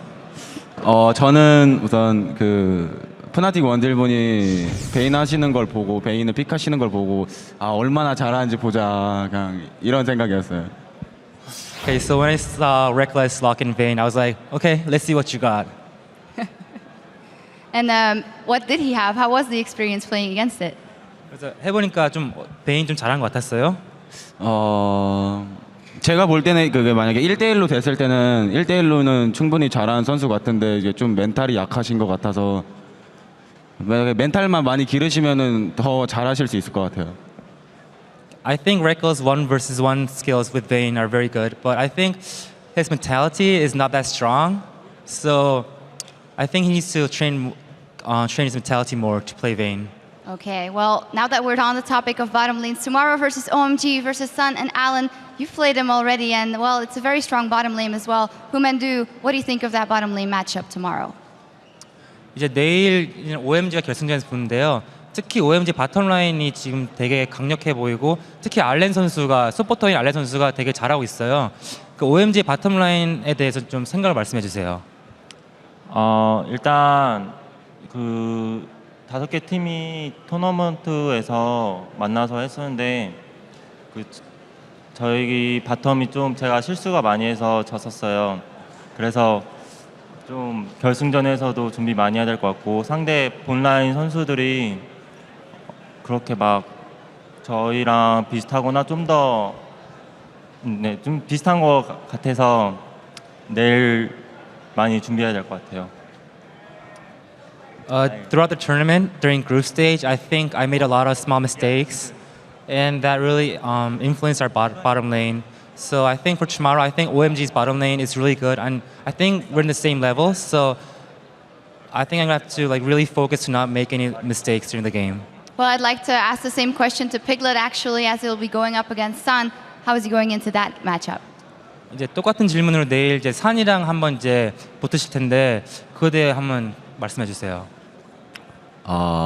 저는 최근에 산 선수랑 친해져서 산 선수 정말 굉장히 잘하시는 것 같아요. Recently, I became really good friends with San, so I just want to say he's a really good player. Okay, keeping it very nice to Sun from Piglet. Final question for you guys. Final tomorrow versus OMG. What will it take for you guys to take them down in that best of 5? 이제 마지막 질문으로 이제 내일 OMG랑 마지막 결승전 붙는데요. OMG와 이기기 위해서는 이제 어떻게 준비해야 될 것 같아요? 우선은 요즘에 최근에 라인전을 지면은 게임이 굉장히 힘들어져서 우선 오늘같이 라인전을 최대한 연습을 많이 할 것 같고요. 그리고 픽도 굉장히 중요할 것 같아요. 뭐 누가 좋은 픽을 더 많이 가져가냐 그게 관건일 것 같아요. So to win tomorrow's OMG match, I think it's going to be really important to not lose during lane phase. And to do that, I think the pick and ban phase is going to be the most important. So yeah, we're going to really focus on pick and ban and lane phase. Well, it's going to be a fantastic matchup tomorrow. Congratulations once again for making it to the final. What a game it's going to be. But for now, we're going to toss it back over to the analyst desk. Thank you very much, Sharks. It's great hearing from the players. But there is one thing that I do want to take a look at. Fnatic, Europe's home field team, as they actually stepped off the stage after the game. Take a look at this.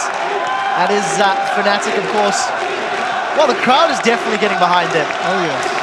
Definitely got the support of the home field. Massive respect to the crowd. I mean, it's been like this through the entire tournament. They've been cheering for everyone, especially for Fnatic, also for Cloud9. So just massive respect to the crowd. Yeah, the one thing I really like about the French crowd is that we're getting behind the foreign teams as well. We actually heard them chanting SKT earlier, singing happy birthday to FLICKR. For everybody that had a birthday except FLICKR. I mean, I really have been very impressed with this crowd. It's so good to see an international tournament where the fans not only really support the home team, but respect all the teams that are present too. That's awesome. The number of times we've seen SKT flags and FLICKR Senpai, please don't hurt me, posters is definitely great. I can't wait until it transitions into something you see a lot in football where every supporter has a memorabilia. Maybe Mandy should start sharing his props with the numerous fans so they can all hold up. How can he share them if they're always being used on set? That is true. That is They only have so much. Yeah, and I especially love when they get behind certain players as well, right? When they were chanting for Peke, like when he got the first couple kills and like on the jungle invades and whatnot. Like any of those high points where they're like going above and beyond for like a specific guy, like the happy birthday, right? Like all of that is just, it's unique and it's awesome. I mean, getting your name chanted feels pretty awesome. Yeah.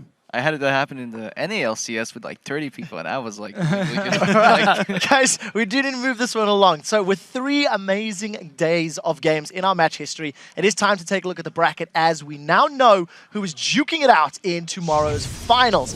After winning their semi-final series today, both OMG and SK Telecom T1K will face off tomorrow in our All-Star Invitational Final, which is a best of 5.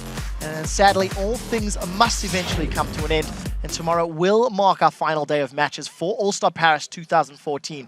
We'll kick the day off with the much-awaited 1v1s and 2v2s, so tune in to see the top of the tops, the king of the jungle, the mightiest mid, and the best duo lane.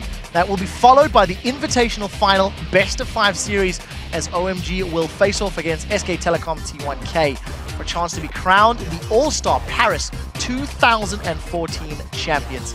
Those matches will begin on Sunday at 1 p.m. Central European Summertime, which is 4 a.m. Pacific. I would like to say thank you to our special guests, both Monte Cristo and Crepo, for joining us. Crepo. And for Shocks, Deficio, Freak, D-Man, Joe, Jat, Kobe, myself, and the entire All-Star Broadcast crew. Thank you so much for watching. We'll see you guys tomorrow.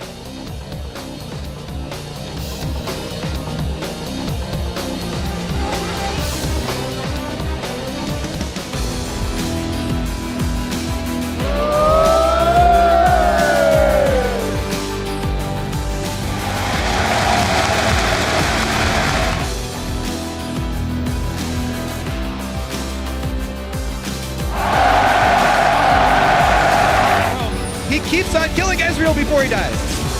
Cool again, there's a flash, and then the hook from Mad Life. Brogan actually picks that one up in the end. Egg 25. It's okay, we can take mid. I'm ready. Oh. Stay close to me. Holy crap. Oh. Okay, I got it.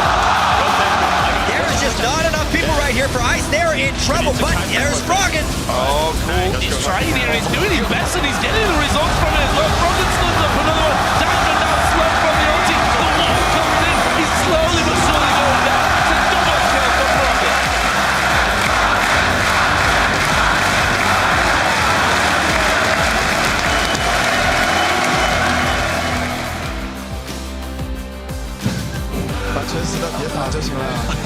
Honoring the crowd.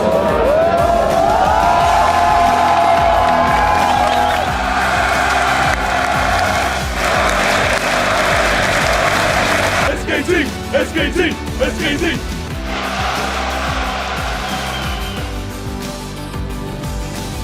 천천히 하면 텔 노플. 천천히 하면 이겨. 텔 노플. 텔 노플. 네, 잡았어. 텔 얘 노플. 나이스. 나이스. 가져갔네. 나이스. 트리플 킬. Done some damage.